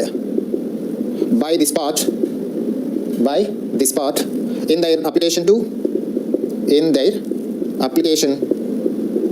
to forces, etc. So ఇక్కడ మనకి ఏం చెప్తుందంటే article number 33, the Parliament of India has the authority to impose some restrictions while the fundamental rights are being applicable. Fundamental rights మనం apply చేసేటప్పుడు some categories of the society, కొన్ని వర్గాల వారికి సంబంధించి ఫండమెంటల్ రైట్స్ కంప్లీట్ గా కాకుండా partial గా implement చేసేలాగా కొన్ని రెస్ట్రిక్షన్స్ పెట్టే అధికారం ఎవరికంటే పార్లమెంట్ కి ఉంది అని చెప్పేసి మనకి క్లియర్ కట్ గా చెబుతుంది ఆర్టికల్ 33. సో ఆర్టికల్ 33 ప్రకారం మనం ఏమర్థం చేసుకోవచ్చు? ముఖ్యంగా మన ఇండియాలో సమ్ కేటగిరీ ఆఫ్ పీపుల్ అంటే చాలా ఇంపార్టెంట్ ప్లేసెస్ లో, చాలా ఇంపార్టెంట్ పొజిషన్ లో ఉన్నటువంటి వాళ్ళు ఎవరైతే ఉన్నారో అటువంటి వాళ్ళకి సంబంధించినటువంటి వారి మీద ఈ ఫండమెంటల్ రైట్స్ ఆర్మీ వాళ్ళు కానీ, పారా మిలిటరీ వాళ్ళు కానీ, అదేవిధంగా సీక్రెట్ ఏజెన్సీలో పనిచేస్తున్న వాళ్ళు కానీ, పోలీస్ వాళ్ళకి సంబంధించిన వాళ్ళు కానీ, ఎమర్జెన్సీ సర్వీసెస్కి సంబంధించి వాటికి పనిచేసే వాళ్ళు కానీ, అదేవిధంగా డిఫెన్స్కి సంబంధించినటువంటి డిఫెన్స్లో పనిచేసే ఆఫీసర్స్ కానీ, అందులో ఉన్న వాళ్ళకి సంబంధించి కానీ, సో టెలికమ్యూనికేషన్స్లో పనిచేసే కానీ, బ్యూరోలలో పనిచేసే వాళ్ళు కానీ, ఇటువంటి వాళ్ళకి సంబంధించి గవర్నమెంట్ ఆఫ్ ఇండియా అనేది డెఫినెట్గా వాళ్ళ మీద కొన్ని రెస్ట్రిక్షన్స్ అనేవి పెట్టడానికి అవకాశం ఉంటుందని చెప్పేసి మనకు క్లియర్ కట్గా తెలుస్తుంది. అంటే మనం ఏమర్థం చేసుకోవాలి? ఇక్కడ మనం ఏమర్థం చేసుకోవాలంటే ఫండమెంటల్ రైట్స్ అనేవి అందరికీ ఈక్వల్గా అప్లికేబుల్ కావు. కొంతమంది మీద రెస్ట్రిక్షన్స్ ఉంటాయి, కొంతమందికి పార్షియల్గా అప్లికేబుల్ అవుతాయని చెప్పేసి ఆర్టికల్ 33 మనకు చెబుతుంది. సో అలాంటి వాళ్ళు ఎవరంటే పోలీస్, ఆర్మడ్ ఫోర్సెస్ మీన్స్ ఇక్కడ మనకి 3 టైప్స్ ఆఫ్ ఆర్మడ్ ఫోర్సెస్ ఉన్నాయి. ఆర్మీలో కానీ, నావీలో పనిచేసిన వాళ్ళు కానీ, ఎయిర్ ఫోర్స్లో పనిచేసిన వాళ్ళు కానీ, అదేవిధంగా CBI, central bureau of investigation, NIA, national investigation of agency, ఇటువంటి ఇన్వెస్టిగేషన్ ఏజెన్సీలో పనిచేసిన వాళ్ళు, అదేవిధంగా టెలికమ్యూనికేషన్స్ విభాగంలో పనిచేసిన వాళ్ళు, టెలికమ్యూనికేషన్స్లలో పనిచేసిన వాళ్ళు, ఇటువంటి వారికి జనరల్గా ఫండమెంటల్ రైట్స్ ఇంప్లిమెంట్ చేయడంలో చాలా రెస్ట్రిక్షన్స్ అనేవి ఉంటాయి. మిలిటరీ ఫోర్సెస్, అదేవిధంగా పారా మిలిటరీ ఫోర్సెస్, ఇటువంటి వాళ్ళందరికీ కూడా ఈ ఫండమెంటల్ రైట్స్ అనేవి రెస్ట్రిక్షన్తో ఇంప్లిమెంట్ అవుతాయి, రెస్ట్రిక్షన్తో అప్లికేబుల్ అవుతాయి. ఎందుకంటే they have some unique responsibilities. ఎందుకంటే the integrity of India is a very unique thing that has to be safeguarded. భారతదేశం యొక్క ఇంటిగ్రిటీ ఏదైతే ఉందో అది దెబ్బతినకుండా ఉండేలాగా వీళ్ళు చూసుకోవాలి. ఎందుకంటే ఇండియాకి సంబంధించిన ఇంటిగ్రిటీకి సంబంధించినటువంటి మొత్తం ఇన్ఫర్మేషన్ వీళ్ళ దగ్గర ఉంటుంది.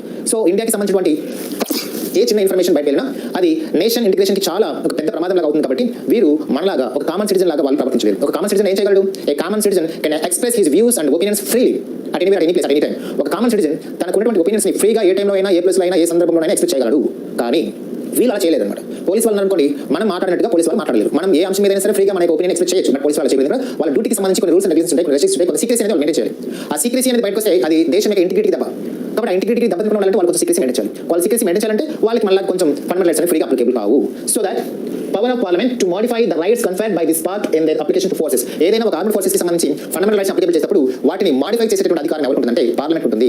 కొన్ని సందర్భాల్లో పార్షియల్ గా వాళ్ళకి అప్లికేబుల్ చేయొచ్చు, ఇంకొన్ని సందర్భాల్లో అసలు అప్లికేబుల్ చేయకుండా కంప్లీట్ రెస్ట్రిక్షన్స్ పెట్టచ్చు. అటువంటి పవర్ ఎవరికి ఉంటుందంటే మన గవర్నమెంట్ ఆఫ్ పార్లమెంట్ ఉంటుందని చెప్పేసి ఆర్టికల్ 33 మనకు చెబుతుంది. నెక్స్ట్ ఆర్టికల్ 34 మనకి ఏం చెప్తుందంటే ఎక్కడైనా సరే మార్షల్ లా అనేది ఇంపోజ్ అయినప్పుడు ఆ మార్షల్ లా ఇంపోజ్ అయినటువంటి ప్లేస్లలో ఫండమెంటల్ రైట్స్ ఏ విధంగా అప్లికేబుల్ అవుతాయి, దానికి సంబంధించి పార్లమెంట్ ఉన్నటువంటి అథారిటీ ఏంటి అనే అంశాలు మనకి తెలియజేస్తే జరుగుతుంది.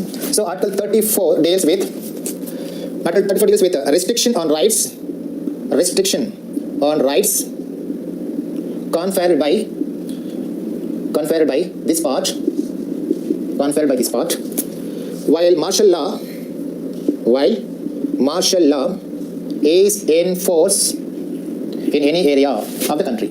ఇక్కడ మనకి క్లియర్గా చెప్తుంది ఏం చెప్తుందంటే article 34 restriction on fundamental rights conferred by this part. అంటే మన థర్డ్ పార్టీ ఏదైతే ఫండమెంటల్ రైట్స్ ఇస్తుందో వాటికి సంబంధించిన రిస్ట్రిక్షన్ గురించి చెప్తుంది. ఇప్పుడు while martial law is in force, martial law important, martial law in any area, ఏదైనా ఒక ప్లేస్లో మార్షల్ లా అనేది ఉంది అన్నప్పుడు, మార్షల్ లా అంటే తెలుగులో సైనిక పాలన, మార్షల్ లా అనేది ఉంది అని ఒక ప్లేస్ ఉంటుంది, ఆ ప్లేస్లో ఫండమెంటల్ రైట్స్ మీద రిస్ట్రిక్షన్స్ పెట్టే పవర్ పార్లమెంట్ ఉంటుంది అని చెప్తుంది. So then what is martial law? What you know? What do mean by martial law? అంటే ఏదైనా ఒక ప్రాబ్లమాటిక్ ప్లేస్ ఉందనుకుందాం, ఆ ప్రాబ్లమాటిక్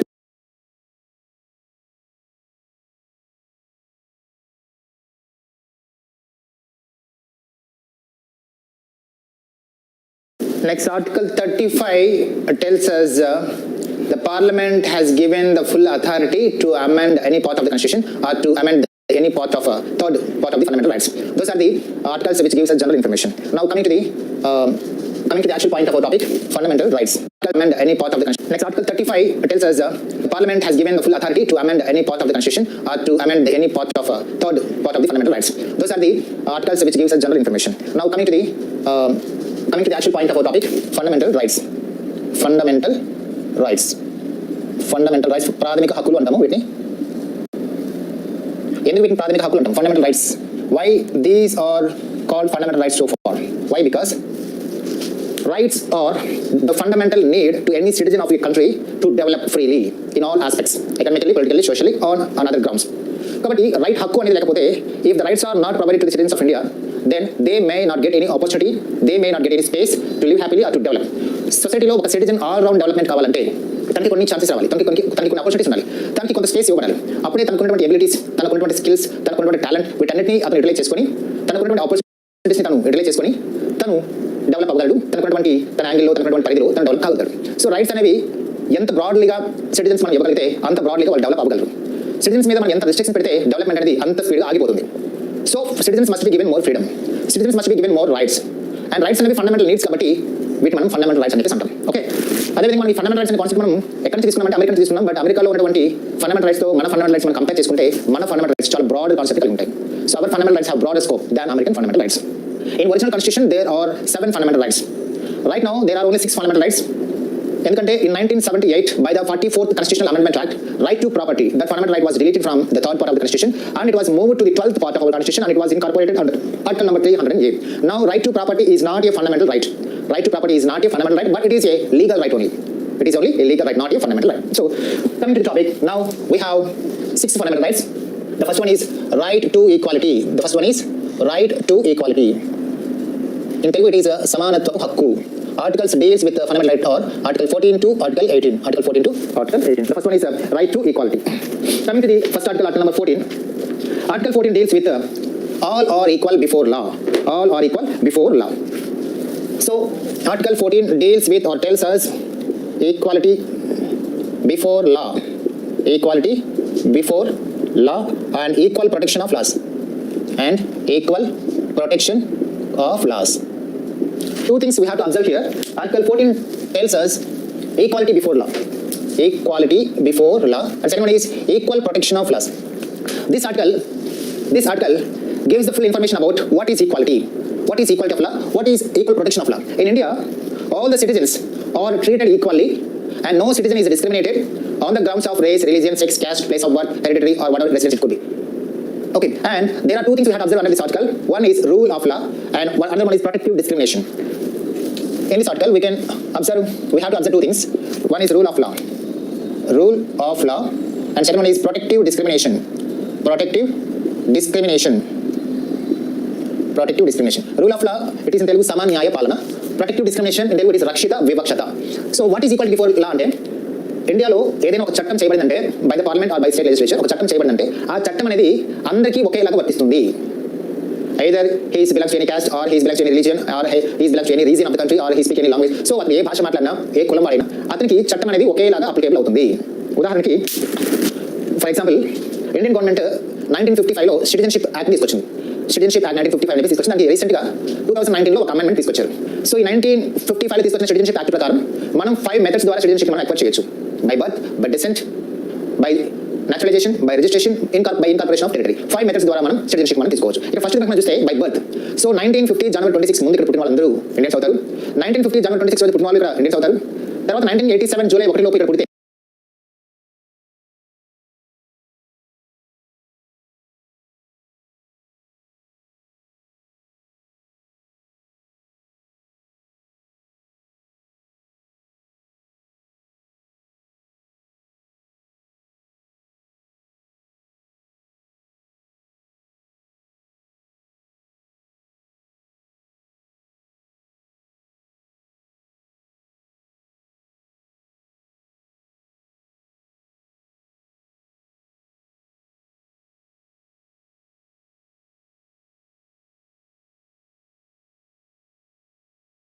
వాళ్ళు కూడా ఇండియన్స్ అవుతారు. కాబట్టి వాళ్ళు ఒక పేరెంట్ మదర్ కానీ ఫాదర్ కానీ ఖచ్చితంగా ఇండియన్స్ ఉండాలి. తర్వాత 2004లో ఒక చిన్న మార్పు తీసుకొచ్చారు. ఆ మార్పు ప్రకారం ఇద్దరు పేరెంట్స్ కూడా ఇండియన్స్ ఉండాలని చెప్పారు.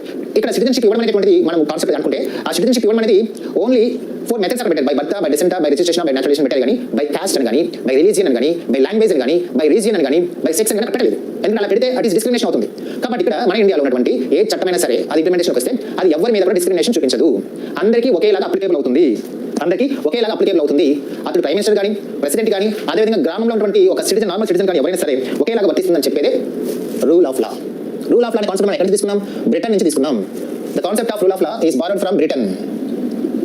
What do you mean by rule of law? Rule of law is nothing but there would be a law enacted by the Parliament of India and all the citizens are treated equally and all the citizens are applied equally by that law. And that law is applied to all citizens on the same grounds. From the ward member to the President of India, the act applies equally. అని చెప్తుంది. అంటే భారతదేశంలో ఏ చట్టమైనా సరే, రాష్ట్రపతి అయినా సరే, చిన్న వార్డులో ఉన్నటువంటి చిన్న కూలీ పని చేసుకున్నైనా సరే వాళ్ళందరికీ కూడా చట్టం అనేది ఒకేలాగా అప్లికేబుల్ అవుతుంది అని చెప్పడమే ఈక్వాలిటీ బిఫోర్ లా. దాన్ని మనము పాలిటీ టెర్మినాలజీలో ఏమంటామంటే రూల్ ఆఫ్ లా అని పిలుస్తాం. అయితే మనము ఈ రూల్ ఆఫ్ లా అనేది ఇంప్లిమెంట్ చేసేటప్పుడు కొన్ని చిన్న మినహాయింపులు ఉంటాయి. కొన్ని ఏమంటారు ఎక్సెప్షన్స్ అనేవి ఉంటాయి. ఆ ఎక్సెప్షన్స్ అనేవి ఏంటంటే మన దేశంలో ఒక చట్టం ఉంటుంది, ఆ చట్టం అనేది ఇంప్లిమెంట్ అవుతుంది. అలా ఇంప్లిమెంట్ అయ్యేటప్పుడు మన దేశంలో ఉన్నటువంటి క్యాస్ట్ ఏదైతే ఉందో ఆ క్యాస్ట్ కానీ ఆ కమ్యూనిటీ కానీ ఏదైతే ఉందో, ముఖ్యంగా క్యాస్ట్, ఒక్కొక్క క్యాస్ట్ వాళ్ళు ఒక్కొక్క రకంగా ఒక్కొక్క స్టేటస్ కలిగి ఉన్నారు సమాజంలో.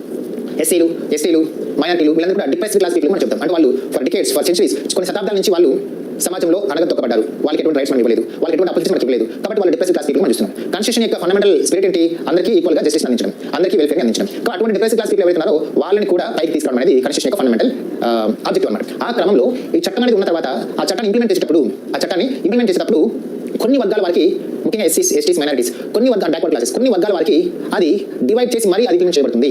దాన్ని మనం ప్రొటెక్టివ్ డిస్క్రిమినేషన్ అంటాం. అంటే మనం డిస్క్రిమినేషన్ చూపిస్తున్నాం. ఫస్ట్ ఏం చెప్తున్నాం? ఇండియాలో ఒక చట్టం ఉంటుంది, అందరికీ ఒకేలా అప్లికేబుల్ అవుతుందని చెప్పాం. బట్ ఇక్కడ ఏం చెప్తున్నాం? ఆ చట్టాన్ని ఇంప్లిమెంట్ చేసేటప్పుడు కొంత డిస్క్రిమినేషన్ చూపిస్తారు. ఎందుకు చూపిస్తారంటే అంటే కొన్ని వర్గాల వారికి స్పెషల్ ప్రొవిజన్స్ అనేవి కల్పించబడతాయి. అలా కల్పించబడేటప్పుడు ఆ డిస్క్రిమినేషన్ అనేది మనం దాన్ని డిస్క్రిమినేషన్ లాగా భావించకూడదు, ప్రొటెక్టివ్ డిస్క్రిమినేషన్ లాగా భావించాలి. అంటే వాళ్ళని ఆ డిప్రెస్డ్ క్లాస్ పీపుల్ ఎవరైనా వాళ్ళని రక్షించడానికి మనం ఆ డిస్క్రిమినేషన్ చూపిస్తున్నాం అనుకోవాలి అని చెప్తుంది. So the concept of protective discrimination is derived from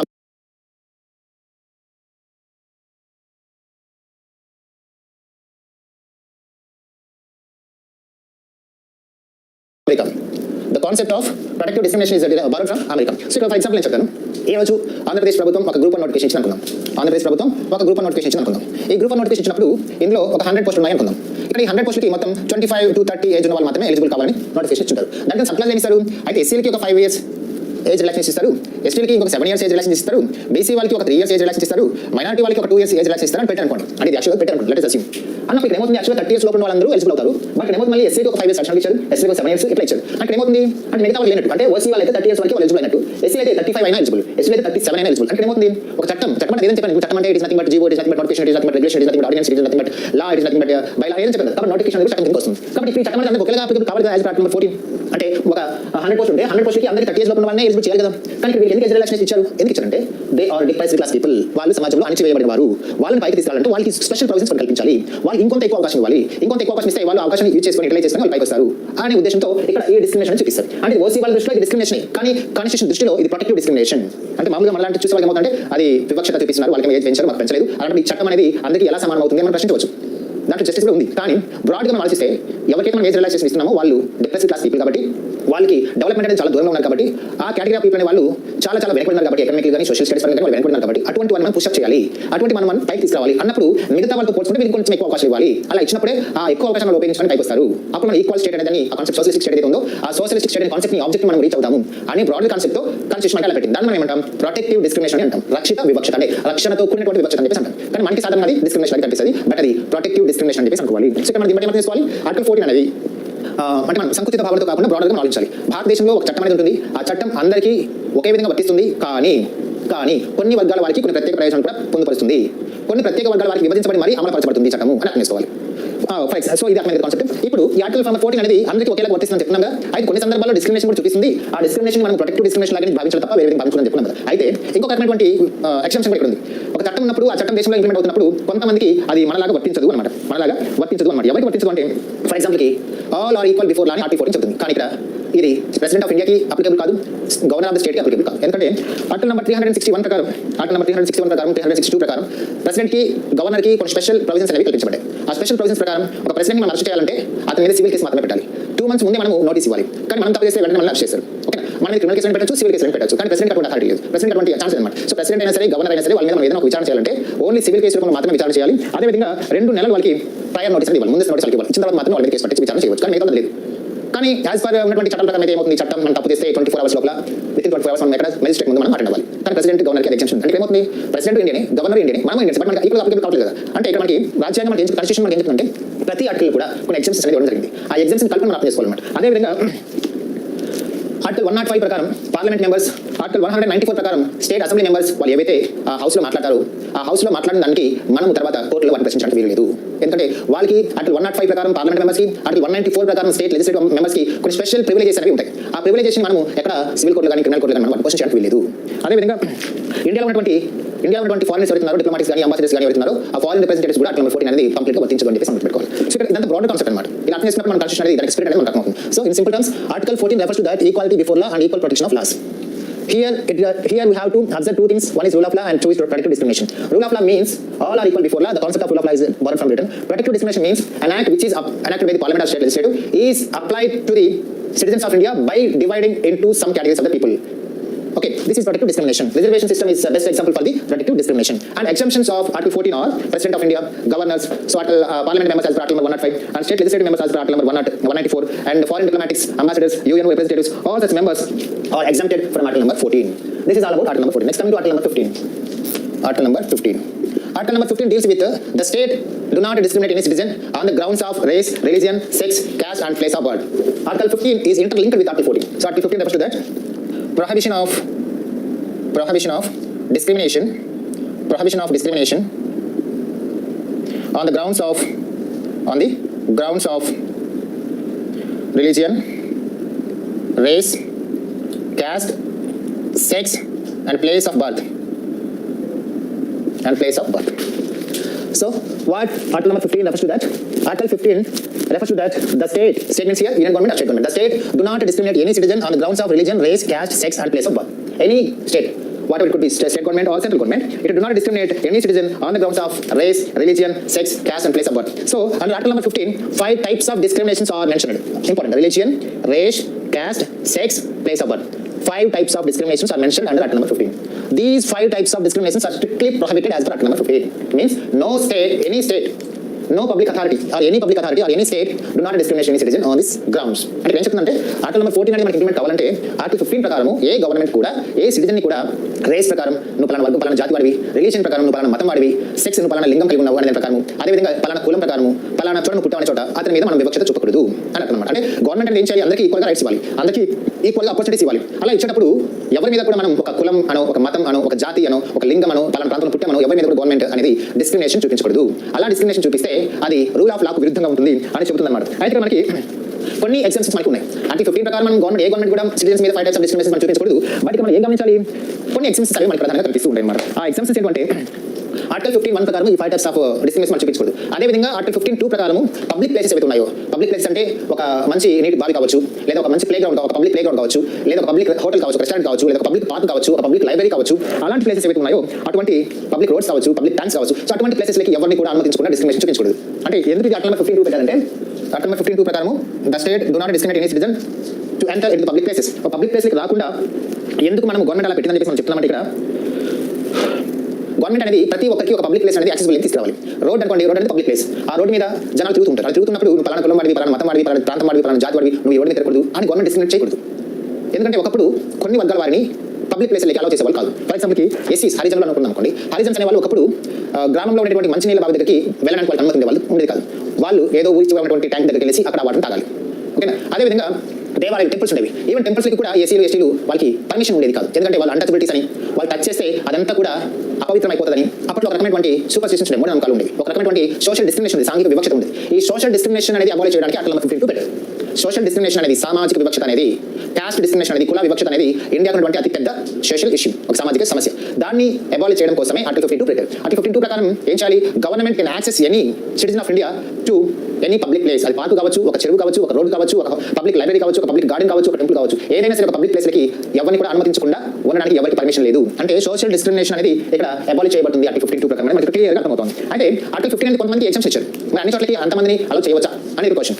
ఆ క్వశ్చన్స్కి ఇక్కడ మనకి ఎగ్జామ్షన్స్ అనేవి మనకి ప్రధానంగా కనిపిస్తాయి. ఆ ఎగ్జామ్షన్స్ ఏంటంటే ఆర్టికల్ 15(3) ప్రకారం, ఆర్టికల్ 15(4) ప్రకారం, ఆర్టికల్ 15(5) ప్రకారం, ఆర్టికల్ 15(6) ఈ 4 ఆర్టికల్స్ మనకి ఆర్టికల్ 15 అనేది ఎవరైతే అప్లికబుల్ కాదో అని మనకి క్లియర్గా తెలుస్తుంది అనమాట. అదేంటంటే ఆర్టికల్ 15(3) ప్రకారం the government can provide special provisions to the women and children. So as per article 15(3) ప్రకారం ఎవరికి? Women and children, women and children, వీళ్ళకి మనం స్పెషల్ ప్రొవిజన్స్ అనేవి ప్రవేశపెట్టవచ్చు. As per article 15(3) the government has the right, has the authority to provide special provisions to the women and children. ఎందుకంటే women children అనే వాళ్ళు సాధారణంగా ప్రత్యేకమైనటువంటి పరిస్థితి కలిగిన వాళ్ళు కాబట్టి వాళ్ళ కోసం ప్రభుత్వాలు కొన్ని ప్రత్యేకమైనటువంటి ప్రివిలేజెస్ అనేవి పెట్టవచ్చు. అదేవిధంగా ఈ ఉమెన్ అండ్ చిల్డ్రన్ అనే వాళ్ళు ఎవరైతే ఉన్నారో వాళ్ళని ప్రత్యేకంగా కొన్ని ప్లేస్లకి రానివ్వకుండా కూడా మనము ఒక ఆంక్షలు అనేది పెట్టవచ్చు. ఫర్ ఎగ్జాంపుల్కి మైన్స్ అనేది ఒక ప్లేస్ ఉంది, అది గవర్నమెంట్ పబ్లిక్ అథారిటీ ఉన్నది. ఆ మైన్స్ దగ్గరికి, ఆ మైన్స్ లోపలికి సాధారణంగా మన పురుషులను అలో చేయొచ్చు కానీ మహిళలు కానీ పిల్లల్ని అలో చేస్తారా? చేయం. ఒక పెద్ద ఫ్యాక్టరీ ఉంది, ఆ ఫ్యాక్టరీ దగ్గర పిల్లల్ని అలో చేస్తారా? మహిళలు అలో చేస్తారా? చేయకపోవచ్చు. కాబట్టి ఈ విధంగా కొన్ని సిచువేషన్లో చిల్డ్రన్ని, ఉమెన్ని అలో చేయకపోవచ్చు. అదేవిధంగా వాళ్ళకి కొన్ని స్పెషల్ ప్రొవిజన్స్ కూడా పెట్టచ్చు. స్పెషల్ ప్రొవిజన్స్, ఆ స్పెషల్ ప్రొవిజన్స్ ఏంటివి? ఉమెన్కి ఎక్కడైనా ఒక చోట పనిచేస్తున్నారంటే ఆమెకి ఆ పనిచేసే చోట మంచి ఫెసిలిటీస్ ఉండేలా చూడొచ్చు. అదేవిధంగా ఆవిడకి తెల్లైన తర్వాత ఆవిడకి కొంచెం మ్యాటర్నిటీ ఫెసిలిటీస్ కల్పించవచ్చు, ఆమెకి కొంచెం ఎక్కువ హాలిడేస్ ఇవ్వచ్చు. ఇలాంటి స్పెషల్ ప్రొవిజన్స్ అనేవి ఉమెన్ కోసం ఏర్పాటు చేయవచ్చు. ఫర్ ఎగ్జాంపుల్ గవర్నమెంట్ ఎంప్లాయీస్ వెళ్తున్నారు, గవర్నమెంట్ ఎంప్లాయీస్, స్టేట్ గవర్నమెంట్ కానీ సెంట్రల్ గవర్నమెంట్ కానీ. సో ఒక ఉమెన్ మదర్ అయిన తర్వాత ఆవిడ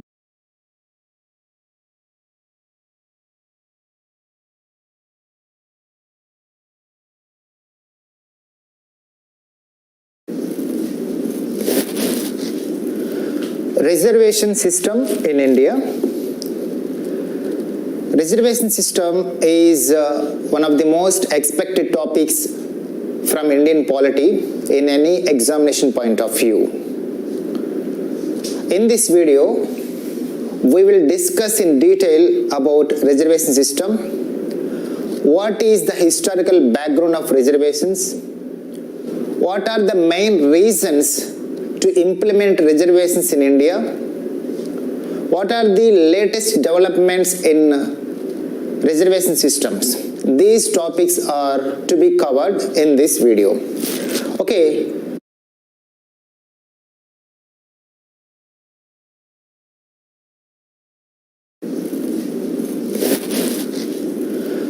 Reservation system in India. Reservation system is one of the most expected topics from Indian polity in any examination point of view. In this video, we will discuss in detail about reservation system, what is the historical background of reservations, what are the main reasons to implement reservations in India, what are the latest developments in reservation systems. These topics are to be covered in this video. Okay, let us discuss what is a reservation system, or what is reservation, why reservations are need to, why they are to be implemented in Indian system. India is one of the largest democratic countries in the world. But at the same time, India is facing many social issues such as caste system, such as separatism, and so many things. Caste system is now playing a key role in India in our political system. Caste system is the main reason to date back to the reservation system. As per Vedas, there are 4 types of castes mainly formed in Indian society: Brahmana, Vaishya, Kshatriya, Sudra.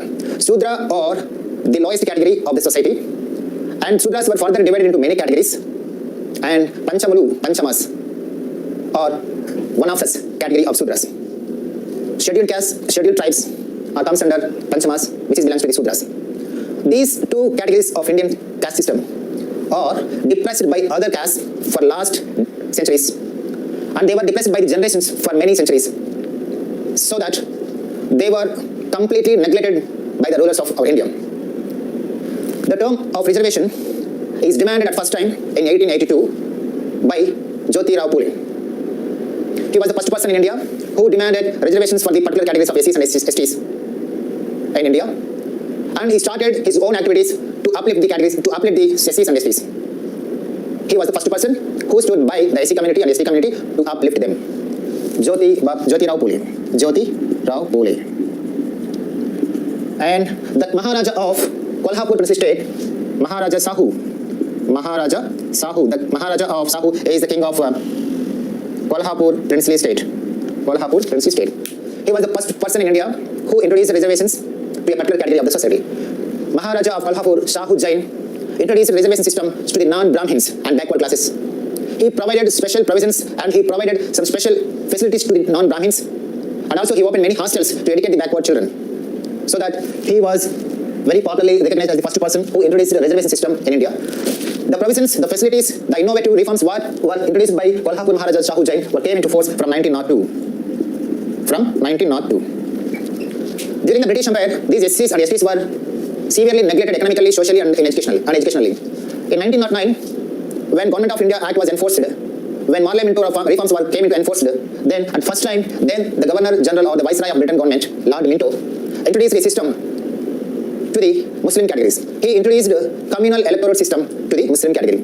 Communal electorates or the special electorates which were to be completely reserved for a particular community. So Lord Minto introduced this communal representation system in 1909, hence he was known as the father of communal electorates. In 1909, communal representation system was introduced by Lord Minto, and he was known as father of communal electorates. He introduced a communal representation system for the Muslim category. This was the first step taken by the British government to reserve an electorate to the Muslim category.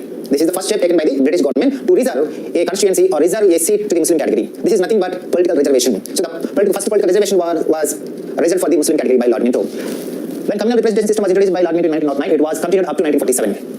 In 1921, September 12, the first time in Indian history, Justice Party on September 16, 1921, passed the first communal order. Passed the first communal government order, Zero number 613. It was the first historical incident taken by a party to implement reservations to the depressed class people. Justice Party in 1921 on September 16 passed a regulation that was communal government order number 613 to implement reservation system in its party system. After that, in 1932 June, in the second roundtable conference, Mahatma Gandhi demanded the British government about the reservations to a particular category. In 1932, in the same year, then the Prime Minister of Britain, Ramsay MacDonald, introduced one more system, that is communal award system. Communal award system, which was introduced by then the Prime Minister of Britain, Ramsay MacDonald introduced the communal award system. Communal award system is nothing but reserving some seats to the scheduled castes and scheduled tribes. This is agitated by Mahatma Gandhi and it is supported by Dr. B.R. Ambedkar, the architect of Indian Constitution. In course of time, a pact was connected between Mahatma Gandhi and B.R. Ambedkar in 1932 on September 24, which is noted as Pune Pact. In this historical incident, Mahatma Gandhi and B.R. Ambedkar came to compromise on the communal award system, and the communal award system came into existence. Gandhiji agreed to implement reservation system in election for the SCs and STs. Communal award is introduced by Ramsay MacDonald. It is nothing but a system of reserving some seats to the scheduled caste and scheduled tribes. After that, next, by 1935 Government of India Act, separating the electoral system or creating some special electorals to the 6 women's SCs, STs were continued, which was laid down in the 1909 Act. It was continued by 1935 Government of India Act.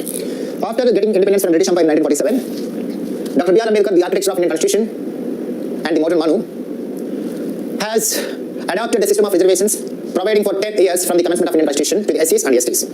Dr. B.R. Ambedkar introduced the system of reservations to the SCs and STs for the 10 years period of time from the commencement of Indian Constitution. And then Government of India in 1950 issued an order by providing reservations to the SCs and STs, 10% reservations for SCs and 7.5% reservations to the STs in education and employment. The Government of India, as per the Constitution, has provided 10% reservations to the scheduled castes, 7.5% to the scheduled tribes for the 10 periods of time. Later, the Indian government or the Indian leaders or whatever the government came into the power, taking the decisions to continue the reservation system. But the starting, reservations are only conferred up to the 10 years of commencement of Indian Constitution, but still the system is being continued. But in 1979, the Janata government has set up a committee under BP Mandal to look into the matters. And then Government of India in 1950 issued an order by providing reservations to the SCs and STs, 10% reservations for SCs and 7.5% reservations to the STs in education and employment. The Government of India, as per the Constitution, has provided 10% reservations to the scheduled castes, 7.5% to the scheduled tribes for the 10 periods of time. Later, the Indian government or the Indian leaders or whatever the government came into the power, taking the decisions to continue the reservation system. But the starting, reservations are only conferred up to the 10 years of commencement of Indian Constitution, but still the system is being continued. But in 1979, the Janata government has set up a committee under BP Mandal to look into the matters and to study the status of other backward classes. First of all, the reservations are only conferred to the SCs and STs, and in 1979, BP Mandal Commission was set up by the Janata government.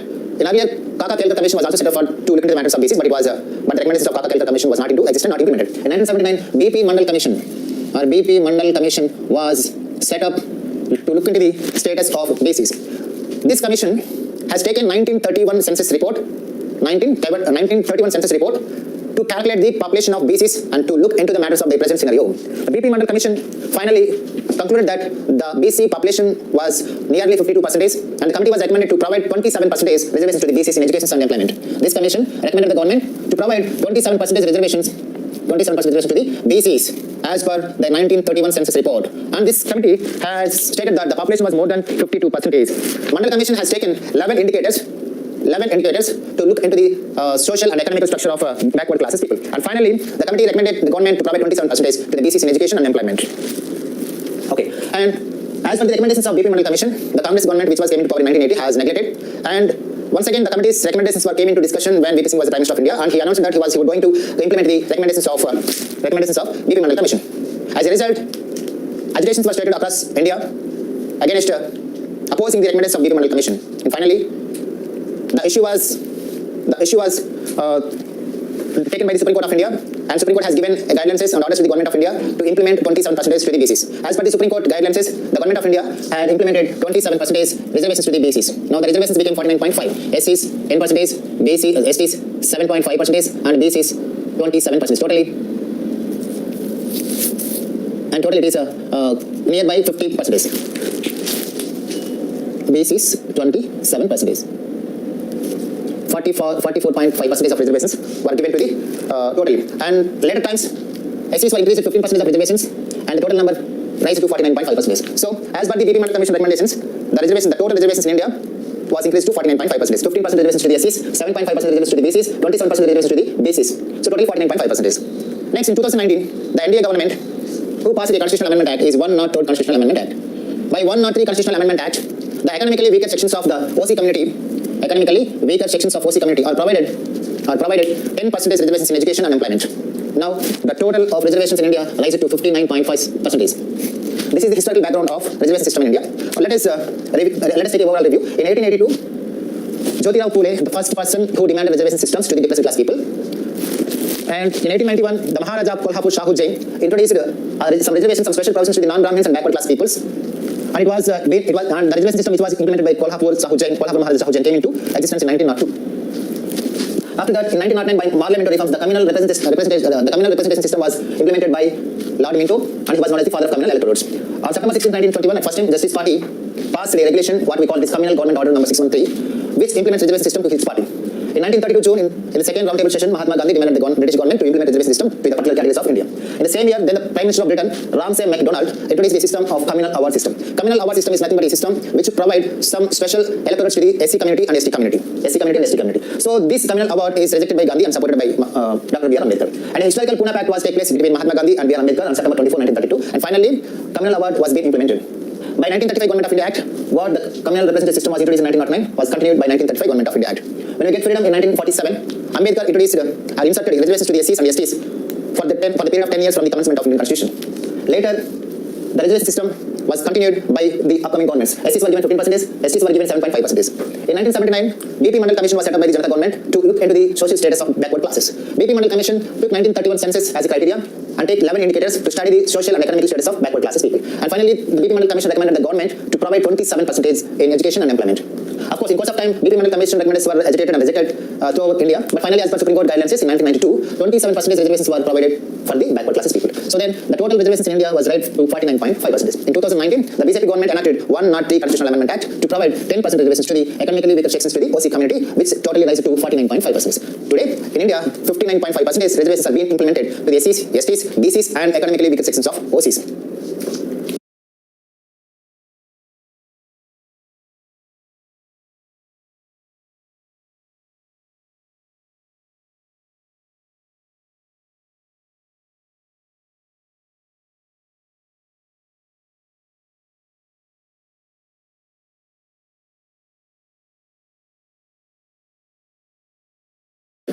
Next, coming to the constitutional provisions relating to reservation system.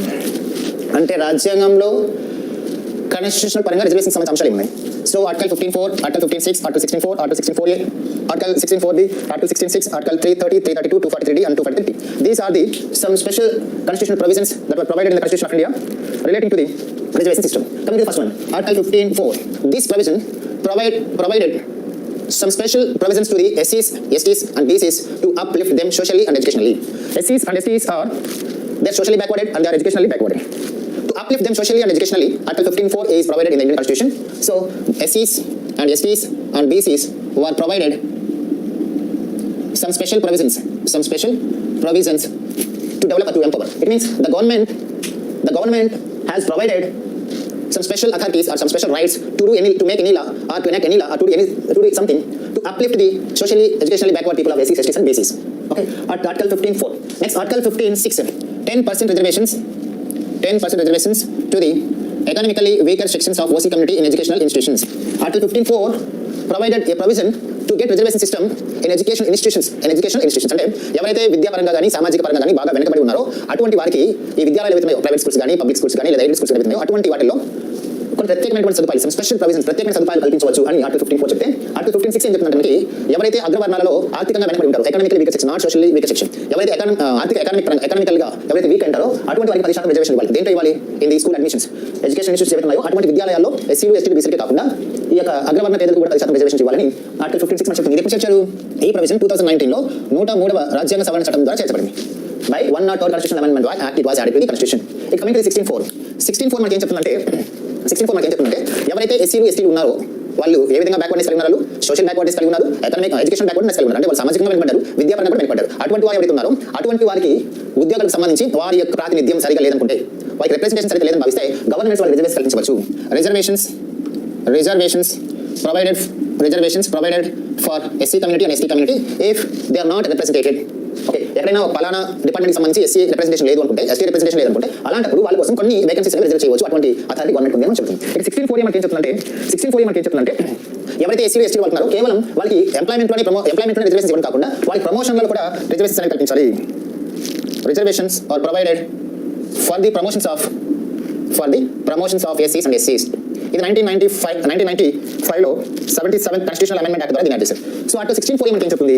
ఎస్సీలకి, ఎస్టీలకి కేవలం ఎంప్లాయ్మెంట్లోనే reservations కాకుండా, కేవలం educational ఇన్స్టిట్యూషన్స్లోనే reservation కాకుండా, వారు ఇంకా empower అవ్వడానికి, వారు ఇంకా మరింత డెవలప్ అవ్వడానికి ప్రమోషన్స్లలో కూడా వారికి మనం రిజర్వేషన్స్ కల్పించాలి అని చెప్తున్నారు. అంటే యాక్చువల్గా మనకి ఏం తెలుసు? ప్రమోషన్స్ కల్పించాలంటే మనకి ఏం కావాలి? సీనియారిటీ అనేది కావాలి. కానీ ఇక్కడ సీనియారిటీ అనేది అవసరం లేకుండానే ఎస్సీలకి, ఎస్టీలకి రిజర్వేషన్లలో కూడా ప్రమోషన్ కల్పించాలని చెప్పేసి మనకి చెప్పడం జరిగింది. అఫ్కోర్స్ తర్వాత దీనికి అడిషనల్గా 16(4)(b) చేర్చారు.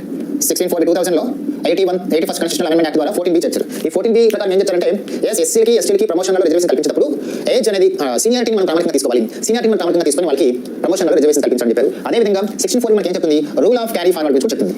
రూల్ ఆఫ్ క్యారీ ఫార్వర్డ్ గురించి కూడా మనకి ఇది చెప్తుంది. రూల్ ఆఫ్ క్యారీ ఫార్వర్డ్ అంటే what is rule of carry forward or carry forward? Suppose 2020లో మనం ఉన్నాం. 2020లో యాక్చువల్గా ఒక నోటిఫికేషన్ ఇచ్చారు. ఒక గ్రూప్ 1 సర్వీస్కి సంబంధించి, గ్రూప్ 2 సర్వీస్కి సంబంధించి అని ఒక నోటిఫికేషన్ ఇచ్చారు. ఫర్ ఎగ్జాంపుల్ గ్రూప్ 1కి సంబంధించి 100 పోస్టులకి నోటిఫికేషన్ ఇచ్చారు అనుకుందాం. ఈ notification is released for to recruit 100 post. ఇందులో ఎస్సీలకు వచ్చేసి 20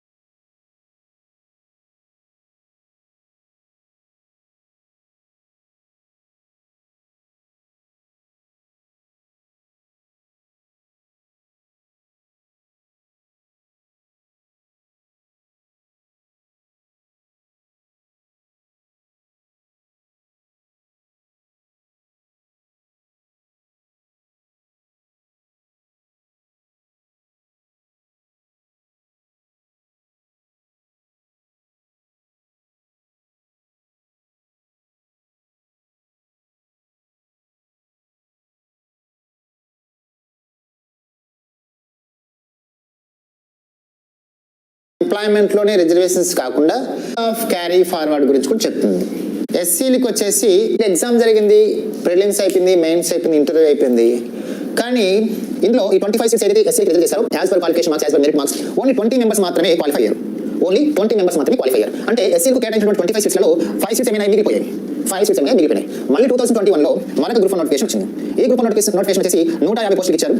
150 పోస్టులు నోటిఫికేషన్ ఇచ్చారు. అదేవిధంగా అంతకుముందు ఏవైతే ఎస్సీలకి కేటాయించి మిగిలిపోయినాయో అవి కూడా కలిపారు. కలుపుకొని మొత్తం 155 పోస్టులకి నోటిఫికేషన్ ఇచ్చారు. ఇప్పుడు రిజర్వేషన్స్ అనేది క్యాలిక్యులేట్ చేస్తారు ఎవరికి ఇచ్చారు. ఇలా ఇచ్చినప్పుడు ఇందులో ఈ 150 పోస్టులలో ఈ 150 పోస్టులు ప్లస్ 5 క్యారీ ఫార్వర్డ్ పోస్ట్ మొత్తం కలిపిలో ఎస్సీకి ఒక 70 పోస్టులు ఇచ్చారనుకుందాం. ఇచ్చినప్పుడు అది టోటల్ రిజర్వేషన్ 50% దాటిననుకుందాం.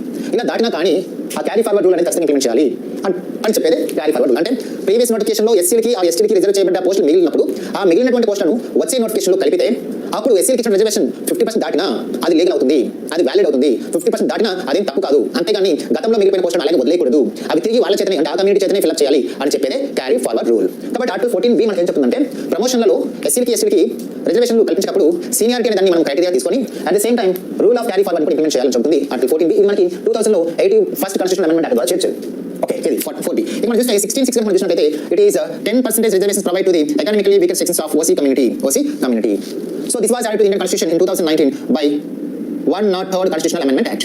16(6) మనకి ఏం చెప్తుంది? అగ్రవర్ణాలు అంటే బ్రాహ్మిన్స్, వైశ్యాస్, రెడ్డిస్, కాపుస్, క్షత్రియాస్ ఇలాంటి వాళ్ళు ఎవరైతే ఉన్నారో అలాంటి వారికి సంబంధించి కేవలం విద్యాలనే కాకుండా ఉపాధులు అంటే ఉద్యోగాల విషయంలో కూడా వాళ్ళకి 10% రిజర్వేషన్స్ ఇవ్వాలని చెప్పేసి 103వ రాజ్యాంగ సవరణ చట్టం తీసుకురావడం జరిగింది 2019లో. అయితే మనకు గమనించాల్సిన విషయం ఏంటంటే ఎలాంటి వాళ్ళకి ఈ 10% రిజర్వేషన్స్ అనేవి కల్పించబడతాయి అనేది మనకు ప్రధానంగా గుర్తుంచుకోవాలి.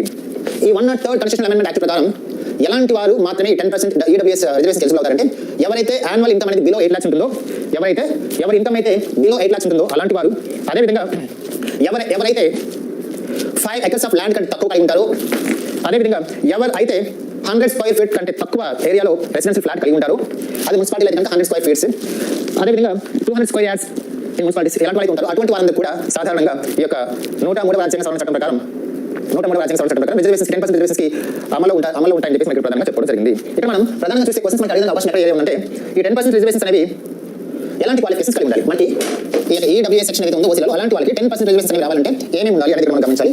ఏమేమి ఉండాలంటే నెంబర్ 1 యాన్యువల్ ఇన్కమ్ వచ్చేసి ఎంత ఉండాలి అని మనకు గమనిస్తే ఒక క్రైటీరియా బిలో 8 lakhs ఉండాలి. 8 lakhs కంటే ఎక్కువ ఉంటే అటువంటి వారు ఈ 10% రిజర్వేషన్స్కి ఎలిజిబుల్ కాదు. కాబట్టి బిలో 8 lakhs ఇన్కమ్ ఉండాలి. Number 1 first one below 8 lakhs ఉండాలి, ఫస్ట్ వన్. సెకండ్ వన్ వచ్చేసి 5 acres ఆఫ్ ల్యాండ్ కంటే ఎక్కువ ఉండకూడదు. 5 ఎకరాలు 5 acres అంతకంటే తక్కువలోనే ల్యాండ్ ఉండాలి, అంతకంటే ఎక్కువ ఉంటే వాళ్ళు ఎలిజిబుల్ కాదు. So below 5 acres of land. అదేవిధంగా ఎవరైతే 1000 square రెసిడెన్స్ హౌస్ ఫ్లాట్ ముఖ్యంగా ఈ 103 కాన్స్టిట్యూషనల్ అమెండ్మెంట్ యాక్ట్ ఏదైతే ఉందో దాంట్లో ఎవరైతే ఎస్టీ ప్రకారం రిజర్వ్ ఉన్నాయి ఎస్టీలకి 47 ఉన్నాయి. So 8545 seats are Lok Sabha, 2 seats are reserve for Anglo Indians. Remaining ప్రధానంగా గుర్తుపెట్టుకోండి ఈ కాన్స్టిట్యూషనల్ అమెండ్మెంట్ లోక్సభలో కొన్ని సీట్లు అనేది ఎస్సీలకి ఎస్టీలకి అనేది రిజర్వేషన్ చేయాలి. రిజర్వేషన్స్ రాజ్యసభలో మాత్రం రిజర్వేషన్స్ మనకు ఉండవు. కాబట్టి లోక్సభలో మాత్రం రిజర్వేషన్స్ ఉంటాయి. కాబట్టి యాజ్ పర్ ఆర్టికల్ 313 ఎస్సీలకి రిజర్వేషన్ ప్రెజెంట్ 84 ఉన్నాయి, ఎస్టీలకి 47 ఉన్నాయి. So 84 seats were reserved for SC community in Lok Sabha, 47 seats were reserved for ST community in Lok Sabha out of 543. Total 545 seats are there in Lok Sabha, 2 seats are reserved for Anglo Indians. Remaining 543 లో 84 seats అనేవి మనకి ఎస్సీకి reserve చేయబడ్డాయి. అదేవిధంగా ఎస్టీకి వచ్చేసి 47 seats అనేవి reserve చేయబడ్డాయని చెప్పేసి మనం ప్రధానంగా గుర్తుపెట్టుకోవాలి. యాక్చువల్గా వాళ్ళకు రిజర్వ్ చేసిన సీట్లు ఏవైతే ఉన్నాయో ఆ సీట్లు 2020తో ఎండ్ అవుతాయి. మళ్ళీ ఇప్పుడు ఏం చేస్తారంటే కొత్తగా ఈ యొక్క ఎస్సీస్ ఎస్టీస్ ఎవరైతే ఉన్నారో అటువంటి వారికి సంబంధించి 104th కాన్స్టిట్యూషనల్ అమెండ్మెంట్ యాక్ట్ తీసుకురావడం జరిగింది 2020లో. ఈ 104th కాన్స్టిట్యూషనల్ అమెండ్మెంట్ యాక్ట్ ద్వారా ఏం చేస్తారంటే ఎస్సీలకి ఎస్టీలకి కేటాయించిన రిజర్వేషన్స్ ఏవైతే ఉన్నాయో ముఖ్యంగా లోక్సభలో అదేవిధంగా రాష్ట్ర అనేక అసెంబ్లీకి సంబంధించిన ఎస్సీలకు ఎస్టీలకు రిజర్వేషన్స్ ఉన్నాయో వాటిని మళ్ళీ 2030 దాకా వాటిని ఎక్స్టెండ్ చేయడం జరిగింది by 104th constitutional amendment act. కాబట్టి ఆర్టికల్ 330 మనకి ఏం చెప్తుంది? Reservations provided for the SC community and ST community in Lok Sabha by 104th Constitutional Amendment Act. The reservations to SC and ST community in legislatures is extended up to 2030. Article 332 మనకి ఏం చెప్తుంది? Article 332 మనకి ఏం చెప్తుందంటే ఎస్సీలకి ఎస్టీలకి వాళ్ళకి representation అనేది ఖచ్చితంగా పార్లమెంట్ కాదు స్టేట్ అసెంబ్లీలో కూడా ఉండాలని చెప్పేసి కొన్ని సీట్లు రిజర్వ్ చేయడం జరిగిందన్నమాట. Reserved seats are reserve for ఎస్సీస్ and ST community in state assemblies. State legislative council reservations ఉండవండి, ఓన్లీ అసెంబ్లీలో మాత్రం రిజర్వేషన్స్ ఉంటాయి. కాబట్టి 330 లోక్సభలో ఎస్సీ ఎస్టీ రిజర్వేషన్ గురించి మాట్లాడితే 332 మనకి ఏం చెప్తుంది?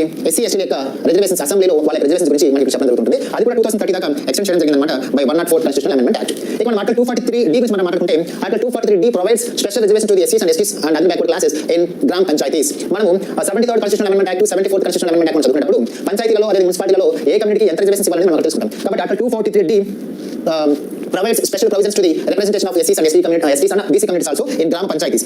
So, Article 243T మనం చూసినట్లయితే Article 243T provides special provisions to the representation of SCs, STs and backward classes in municipalities. అంటే 243D ఏమో పంచాయతీలలో SC STలకు ఏ విధంగా రిజర్వేషన్స్ కల్పించాలి అని చెప్తే 243T ఏమో మున్సిపాలిటీలలో SC STలకు ఏ విధంగా రిజర్వేషన్స్ కల్పించాలని మనకు తెలియడం జరుగుతుంది అన్నమాట. సో మీరు ఇవన్నీ గుర్తుపెట్టుకోవాలి. ఇవన్నీ మనము గుర్తుపెట్టినట్లయితే మీ ఎగ్జామ్ పాయింట్ ఆఫ్ వ్యూలో మీకు ఖచ్చితంగా ఇక్కడ క్వశ్చన్స్ అనే అవకాశం ఉంటుందన్నమాట. మీరు అవసరం మర్చిపోదు. ఈ కాన్స్టిట్యూషనల్ ప్రొవిజన్స్ కూడా చక్కగా గుర్తుపెట్టిన ప్రయత్నం చేయండి.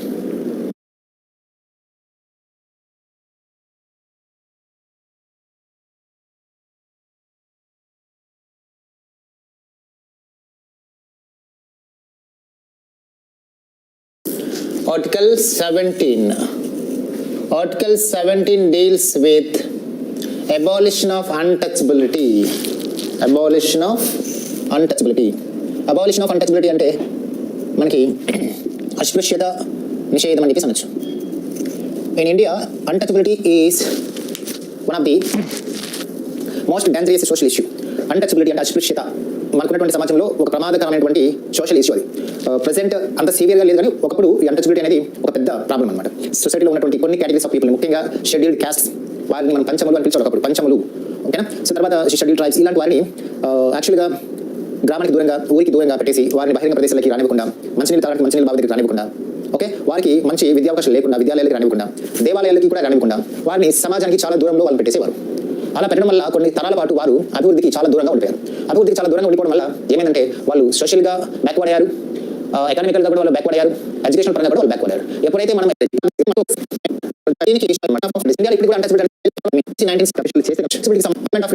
in 1976 made a law. In 1976 Government of India enacted a law, that is untouchability కి సంబంధించి 1976 లో government of India government India వాళ్ళు ఒక యాక్ట్ తీసుకోవడం జరిగింది. దీని పేరు untouchability offences act. Untouchability offences act. దీని ప్రకారం ఎవరైనా సరే అన్టచబిలిటీ ప్రాక్టీస్ చేస్తే, అటువంటి దాని కనుక వాళ్ళు చేస్తే కనుక డెఫినెట్ గా వారిని యాజ్ పర్ లా అనేది వాళ్ళు పనిష్ చేయడం జరుగుతుందని చెప్పేసి ఇక్కడ మనకు చెప్పడం జరుగుతుంది. కాబట్టి మనం గుర్తుపెట్టుకోవాల్సిన విషయం ఏంటంటే యాక్చువల్గా ఈ అన్టచబిలిటీ అఫెన్సెస్ యాక్ట్ 1976 కంటే ముందే 1955 లో యాక్ట్ అనేది రావడం జరిగింది అనమాట. యాక్ట్ పేరు అన్టచబిలిటీ అఫెన్సెస్ యాక్ట్ 1955. ఇది 1955 వచ్చిన తర్వాత దీనికి అమెండ్మెంట్ వచ్చేసి 1976 లో తీసుకొచ్చారు. Untouchability prohibition of untouchability act. Prohibition of untouchability act అని చెప్పేసి 1955 లోనే గవర్నమెంట్ ఆఫ్ ఇండియా పార్లమెంట్ ఒక చట్టాన్ని ఇనాక్ట్ చేయడం జరిగింది. ఇనాక్ట్ చేసిన తర్వాత దీని 1976 లో ఒక అమెండ్మెంట్ తీసుకోవడం జరిగింది అనమాట. అమెండ్ చేసిన తర్వాత దీని ఏమని పిలిచారు, ప్రొటెక్షన్ ఆఫ్ సివిల్ రైట్స్ అని చెప్పేసి దీని పేరు మాత్రం జరిగిందని చెప్పేసి మనం గుర్తుపెట్టుకోవాలి. ఇదే ప్రొహిబిషన్ ఆఫ్ అన్టచబిలిటీ యాక్ట్ 1955 ని 1976 లో ఏదైనా మార్చారు, ప్రొటెక్షన్ ఆఫ్ సివిల్ రైట్స్ అని చెప్పేసి దాని పేరు మార్చడం జరిగింది. కంప్లీట్ గా 1976 లో ఈ అన్టచబిలిటీ అనేది పూర్తిగా రద్దు చేస్తూ గవర్నమెంట్ అనేది ఒక డిసిజన్ తీసుకోవడం జరిగింది. Government has taken a decision to eradicate the concept of untouchability from the society of India. Still ఇండియాలో ఇప్పుడు కూడా అన్టచబిలిటీ అనేది ఏదో ఒక రూపంలో మనకి అప్పుడు బయట కనిపిస్తుంది. న్యూస్లో కూడా మనం ప్రధానంగా చూస్తూ ఉంటాం అనమాట. అని రెడ్డి అని ఇంకా రకరకాలుగా బిరుదులు ఉండేవన్నమాట. అంటే ఇటువంటి టైటిల్స్ కలిగి ఉండడం వల్ల ఏమవుతుందంటే అటువంటి వారు సమాజంలో గొప్పవాళ్ళుగా, మిగతా వాళ్ళు చాలా తక్కువ కేటగిరీగా ఉన్న వాళ్ళుగా డిస్క్రిమినేషన్ అనేది ప్రధానంగా మనకి స్పష్టంగా కనిపిస్తూ ఉంటుంది. అంటే సమాజంలో ఒకరు ఉన్నతమైన వారు, ఇంకొకరు తక్కువ స్థాయికి చెందిన వారు అనే తేడా ఎలా కనిపిస్తుందంటే మనకున్నటువంటి పేర్లను బట్టి మనకు తెలుస్తుంటుంది. కాబట్టి ఇటువంటి రావు అని బిరుదులు, జమీందార్ అని బిరుదులు, జాగీర్దార్ అని బిరుదులు, పటేదార్ అని బిరుదులు, ఇనాందార్ అని బిరుదులు, ఇవి ఏవైతే ఈ టైటిల్స్ అన్ని కూడా సమాజంలో అవి ఒక రకమైనటువంటి డిఫరెన్సెస్ కి పెరగడానికి కారణమవుతాయి, ఒక రకమైన డిస్క్రిమినేషన్స్ కి అవి దారి తీస్తాయి. కాబట్టి ఇంతకుముందు మన దేశంలో జమీందార్లు ఉండేవాళ్ళు, జాగీర్దార్లు ఉండేవాళ్ళు, ఇనాందార్లు ఉండేవాళ్ళు, పటేదార్లు ఉండేవాళ్ళు, రావులు, అదేవిధంగా సర్దార్లు, రావు బహదూర్లు, ఇలా రకరకాల పేర్లు పెట్టుకొని మేమే గొప్ప సమాజంలో అని ఇంకొక రకమైనటువంటి కులాల వాళ్ళని తక్కువగా చూసేవాళ్ళు. ఆ తక్కువ కులాల వాళ్ళు వీరిని చూసి భయపడేటువంటి పరిస్థితి, వారికి ఒక రకంగా తల వంచి జీవించేటువంటి పరిస్థితి ఆ టైంలో ఉండేది. కాబట్టి ఇది ఆర్టికల్ 14 ప్రకారం అందరూ సమానమే అనేటువంటి స్పిరిట్ ఏదైతే ఉందో ఆ స్పిరిట్ కి ఇది అగెనిస్ట్ గా ఉంది కాన్సెప్ట్. కాబట్టి ఇది ఉండకూడదు. మన మోడర్న్ డెమోక్రటిక్ సొసైటీ మనం ఉన్నాం. ఇటువంటి మోడర్న్ డెమోక్రటిక్ సొసైటీలో అందరూ ఈక్వల్ అని చెప్పాలంటే ఎవరికి కూడా ఎటువంటి ప్రత్యేకమైన టైటిల్స్ ఉండకూడదనే ఉద్దేశంతోనే రాజ్యాంగంలో ఫస్ట్ ఫండమెంటల్ రైట్ కింద equality of right to equality అనేటువంటి ఫండమెంటల్ రైట్ కింద ఈ యొక్క ప్రొవిజన్ చేర్చడం జరిగింది అన్నమాట. అయితే మనం గమనించాల్సిన విషయం ఏంటంటే ఆర్టికల్ 18 అనేది మనకి టైటిల్స్ ని అబాలిష్ చేస్తుంది. అయితే కొన్ని టైటిల్స్ ఇక్కడ ఎగ్జామ్స్ ఉందన్నమాట. ఇప్పుడు గవర్నమెంట్ ఆఫ్ ఇండియా వాళ్ళు ఎడ్యుకేషన్ పరంగా కూడా కొన్ని రకాల టైటిల్స్ ఇస్తారు. ఫర్ ఎగ్జాంపుల్ మనం ఏదైనా ఒక అంశం మీద PhD చేసామనుకోండి, ఒక పరిశోధన పత్రాన్ని సమర్పించి మనం PhD చేస్తే మనకి డాక్టర్ అనేటువంటి బిరుదుని ఇస్తుంది. ఇది ఒక అకాడమిక్ టైటిల్ అన్నమాట. ఈ అకాడమిక్ టైటిల్ అనేది ఆర్టికల్ 18 ప్రకారం అనేది రాంగ్ కాదు. ఎందుకంటే ఇటువంటి అకాడమిక్ టైటిల్స్ కానీ, కొన్ని మిలిటరీ టైటిల్స్ కానీ, ఫర్ ఎగ్జాంపుల్ మన ఇండియన్ ఆర్మీకి సంబంధించి సరిహద్దులో మన యొక్క సైనికులు, ఆర్మీ వాళ్ళు రకరకాలుగా వాళ్ళు సాహసాలు చేస్తుంటారు, దేశం కోసం ఎన్నో త్యాగం చేస్తుంటారు. అటువంటి క్రమంలో కొన్ని ఎగ్జామ్స్ అనేవి ఇవ్వడం జరిగింది. సో వాటిలో మనం ప్రతిసారి గుర్తుపెట్టిన సంబంధించి రైట్ టు ఈక్వాలిటీకి సంబంధించి రైట్ టు ఈక్వాలిటీ మన నేమ్ ముందుగానే వెనుకగానే ఉపయోగించుకోవడం చెప్పేసి మనకి ఆర్టికల్ మనం చెబుతుంటుంది. This is all about first fundamental right, that is right to equality. So right to ఈక్వాలిటీకి సంబంధించి మనకున్నటువంటి ఆర్టికల్స్ ఏవైతున్నాయో article 14, article 15, article 16, article 17 and article 18. ఈ 5 ఆర్టికల్స్ ఏవైతున్నాయో ఇవన్నీ కూడా మనకి దేనికి వస్తాయి, రైట్ టు ఈక్వాలిటీకి వస్తాయి. ఓకేనా. ఇందులో ఉన్నటువంటి ఎగ్జామ్స్ ప్రతి దానికి కూడా కొన్ని ఎగ్జామ్స్ అనేవి ఇవ్వడం జరిగింది. సో వాటిని మనం ప్రతిసారి గుర్తుపెట్టడం ప్రయత్నించాలి. ఎగ్జామ్ పాయింట్ ఆఫ్ వ్యూ మనకి ఏవి ఇంపార్టెంట్ అంటే ఆర్టికల్ నెంబర్ 15(6) అనేది ఇంపార్టెంట్, ఆర్టికల్ 16(6) అనేది ఇంపార్టెంట్. ఈ రెండు లేటెస్ట్ గా చేసే కాన్స్టిట్యూషన్ లో ఇవి మనం గుర్తుపెట్టుకోవాలి. ఏం చెప్తుంది 15(6)? ఈ రెండు కామన్ ఏంటంటే 10% రిజర్వేషన్స్ అనేవి అప్లికేబుల్ అవుతాయి. ఎవరికి అవుతాయి? ఎవరైతే ఎకనామికల్ గా వీక్ సెక్షన్స్ ఉన్నారో ఓసీలలో అటువంటి వారికి ఇవి అప్లికేబుల్ అవుతాయి అని మనం గుర్తుపెట్టుకోవాలి. అయితే ఈ 10% రిజర్వేషన్స్ అనేవి ఏ అమెండ్మెంట్ యాక్ట్ ద్వారా చేర్చారంటే 103 కాన్స్టిట్యూషనల్ అమెండ్మెంట్ యాక్ట్ ద్వారా ఇవి చేర్చడం జరిగిందని చెప్పేసి మనం గుర్తుపెట్టుకోవాలి. అయితే ఈ యొక్క 10% రిజర్వేషన్స్ రావాలంటే మాకు ఎటువంటి క్వాలిఫికేషన్స్ వాళ్ళు సాటిస్ఫై చేయాలంటే బిలో 8 lakh యాన్యువల్ ఇన్కమ్, అదేవిధంగా బిలో 5 acres of land, అదేవిధంగా below 1000 square feet of own house, below 200 square yards of residence flat in rural areas, below 100 square yards of education. మనం ఇంకో విషయం గుర్తుపెట్టుకోవాలి, ఇటువంటి వాటిల్లో ఎస్సీలకి రిజర్వేషన్స్ అనేవి ఇవ్వడం జరుగుతుందని మనకు తెలుసు. అదేవిధంగా 16(4) ప్రకారం ఎస్సీలకి ఎస్టీలకి ఎంప్లాయ్మెంట్లో కూడా రిజర్వేషన్స్ ఇస్తారని చెప్పేసి మనకు తెలుసు. అట్ ద సేమ్ టైం మనం ఇంకో విషయం గుర్తుపెట్టుకోవాలి, ఆర్టికల్ 330, ఆర్టికల్ 332 కూడా గుర్తుపెట్టుకోవాలి. Article 330 next importantly so touch చేస్తూ Indian polity content are covered freedom. దీని మన తెలుగులో స్వేచ్ఛ హక్కు అంటే ఇస్తాం. తెలుగులో మనం ఏమంటాం స్వేచ్ఛ హక్కు అంటే ఇస్తాం. ఇందులో ఉన్నటువంటి ఆర్టికల్స్ ఏంటంటే articles covered at 19, 20, 21 and 22. 4 articles are covered in right to freedom. It is one of the most expected topic also. ఇది కూడా మనకి ఎగ్జామ్ పాయింట్ ఆఫ్ వ్యూలో మనం ఎక్స్పెక్ట్ చేసిన అంశం. ఇందులో ఆర్టికల్ 19 మనకి చాలా చాలా చాలా ఇంపార్టెంట్. సో ఆర్టికల్ 19 మనకి ఏం చెప్తుందో చూద్దాం. ఆర్టికల్ 19 మనకి ఏం చెప్తుందంటే బేసికల్గా ఒక సిటిజన్ సొసైటీలో చాలా హ్యాపీగా, చాలా ఫ్రీడమ్గా, మంచి అవకాశాలని, మంచి ఆపర్చునిటీస్ పొంది తనకున్నటువంటి స్కిల్స్, టాలెంట్స్ అని ఉపయోగించుకొని అన్ని రంగాల్లో కూడా డెవలప్ అవ్వాలంటే తనకంటూ కొన్ని ఫండమెంటల్ ఫ్రీడమ్స్ అనేవి కావాలి. ఆ ఫ్రీడమ్స్ అనేవి మనకి ఎక్కడి నుంచి లభిస్తాయంటే ఆర్టికల్ 19 ద్వారా లభిస్తాయి. సో ఆర్టికల్ 19 మనకి ఏమిస్తుందంటే protection of 6 fundamental rights. Article 19 కింద మనకి ఏవైతే చెప్పారో అవి ఏంటంటే 19(1) ద్వారా మనం చెప్పడం జరిగింది. Article 19(1)(a). ఆర్టికల్ 19(1) కింద మనకి 6 types of freedoms అనేవి మనకి ఇవ్వబడ్డాయి. ఆర్టికల్ 19(1) కింద ఒకప్పుడు మనకి 7 freedoms అనేవి ఇవ్వబడ్డాయి. 7 types of freedoms are given under article number 19(1). But in 1978 by the 44th Constitutional Amendment Act ఈ ఆస్తి హక్కుకు సంబంధించి రైట్ టు ప్రాపర్టీకి సంబంధించిన ఫ్రీడమ్ ఏదైతే ఉందో దాన్ని తీసేయడం జరిగింది. దాన్ని తీసేయడం వల్ల ప్రెజెంట్ మనకి ఆర్టికల్ 19(1) కింద దేర్ ఆర్ 6 ఫండమెంటల్ ఫ్రీడమ్స్. మనకి 6 రకాల ప్రాథమిక స్వేచ్ఛలు మనకి ఉన్నాయి. ఈ 6 రకాల ప్రాథమిక స్వేచ్ఛలు అనేవి ఒక సిటిజన్ కి చాలా చాలా చాలా అవసరం అన్నమాట. These are the basic freedoms to any citizen of the country. అవి ఏంటంటే ఆర్టికల్ 19(1) కింద ఉన్నటువంటి 6 ఫ్రీడమ్స్ ఏంటంటే 19(1)(a) that is right to freedom of speech and expression. Right to freedom of speech and expression. Second one is article 19(1)(b), right to assemble freely, right to assemble peaceably and without arms. I will explain each and everything later.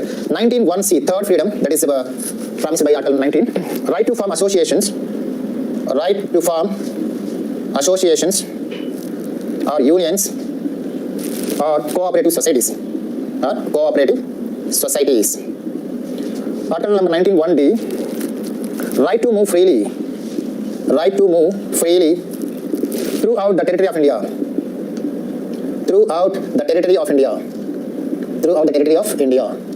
And next one is 19(1)(e), right to reside and settle in any part of the territory of India. Next one is 19(1)(f) and deletion జరిగింది. This is right to acquire,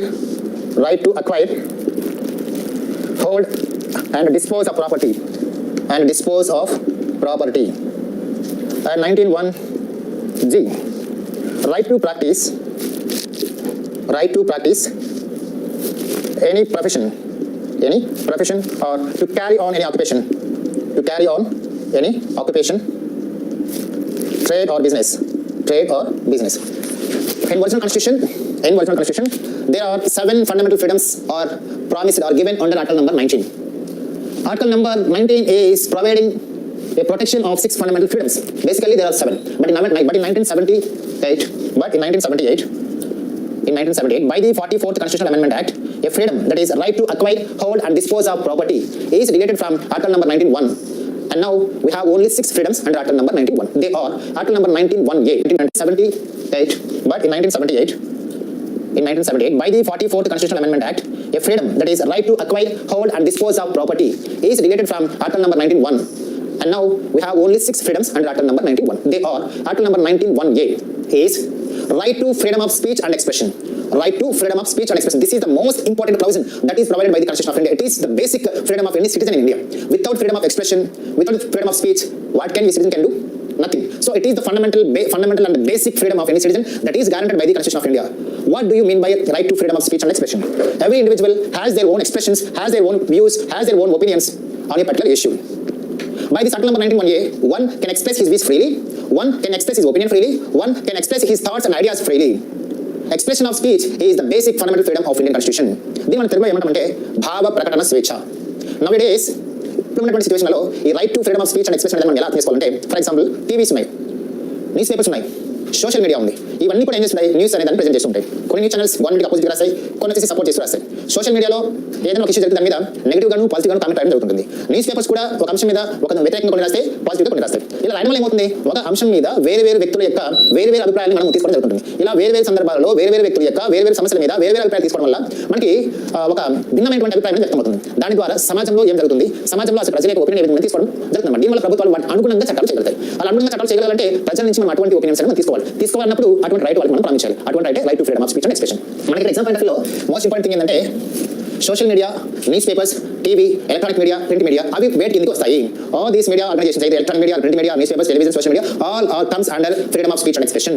అయితే మనకి ఇక్కడ ఒక exemption ఉంది. Article number 91 కింద మనకి freedoms ఇస్తే article number 2 కింద మనకి ఎగ్జామ్షన్స్ అనేవి మనకి జరిగింది. ఆ ఎగ్జామ్షన్స్ ఏంటంటే మనము ఏ వ్యూ ఎక్స్ప్రెస్ చేసినా, ఏ ఐడియాని మనం ఎక్స్ప్రెస్ చేసినా, ఏ విధంగా మనం క్రిటిక్ చేసినా అవి ఎలా ఉండకూడదు అంటే ఇండియా యొక్క ఇంటిగ్రిటీని దెబ్బతీసేలా ఉండకూడదు. ఇండియా యొక్క ఇంటిగ్రిటీని దెబ్బతీసేలా ఉండకూడదు. అదేవిధంగా ఇండియా యొక్క రహస్యాలు బయటకు వచ్చేలాగా ఉండకూడదు. అదేవిధంగా పక్కవారి యొక్క ఏమంటారు వాళ్ళకి మనోభావాలు దెబ్బ తినకుండా ఉండేలా ఉండకూడదు. కాన్స్టిట్యూషనల్ బాడీస్ని, కాన్స్టిట్యూషనల్ అథారిటీస్ని మనము కించపరుస్తూ మాట్లాడకూడదు. అలా చేస్తే అది చట్ట ఉల్లంఘన కిందకి వస్తుంది, రాజ్యాంగ ఉల్లంఘన కిందకి వస్తుంది. వారిని ఖచ్చితంగా పనిష్ చేయడం జరుగుతుంది. సో అలా కాకుండా అంటే ఎవరి మనోభావాలు దెబ్బ తినకుండా, రాజ్యాంగాన్ని, చట్టాలని, రాజ్యాంగ సంస్థలను ఉల్లంఘించకుండా, మన దేశం యొక్క ఇంటిగ్రిటీ దెబ్బ తినకుండా మనం మాట్లాడితే అది ఎంతవరకైనా మనకి ఫ్రీడమ్ ఆఫ్ స్పీచ్ కిందకి వస్తుందనే విషయం గుర్తుపెట్టుకోవాలి. అదే news papers, electronic media, print media, social media ఎంత మనకి కిందకి వస్తుంది ఆర్టికల్ 91A కిందకి వస్తుంది గుర్తుపెట్టుకోవాలి. That is the first article 91A, right to freedom of speech and expression with all types of media institutions comes under this article. Coming to next one 91.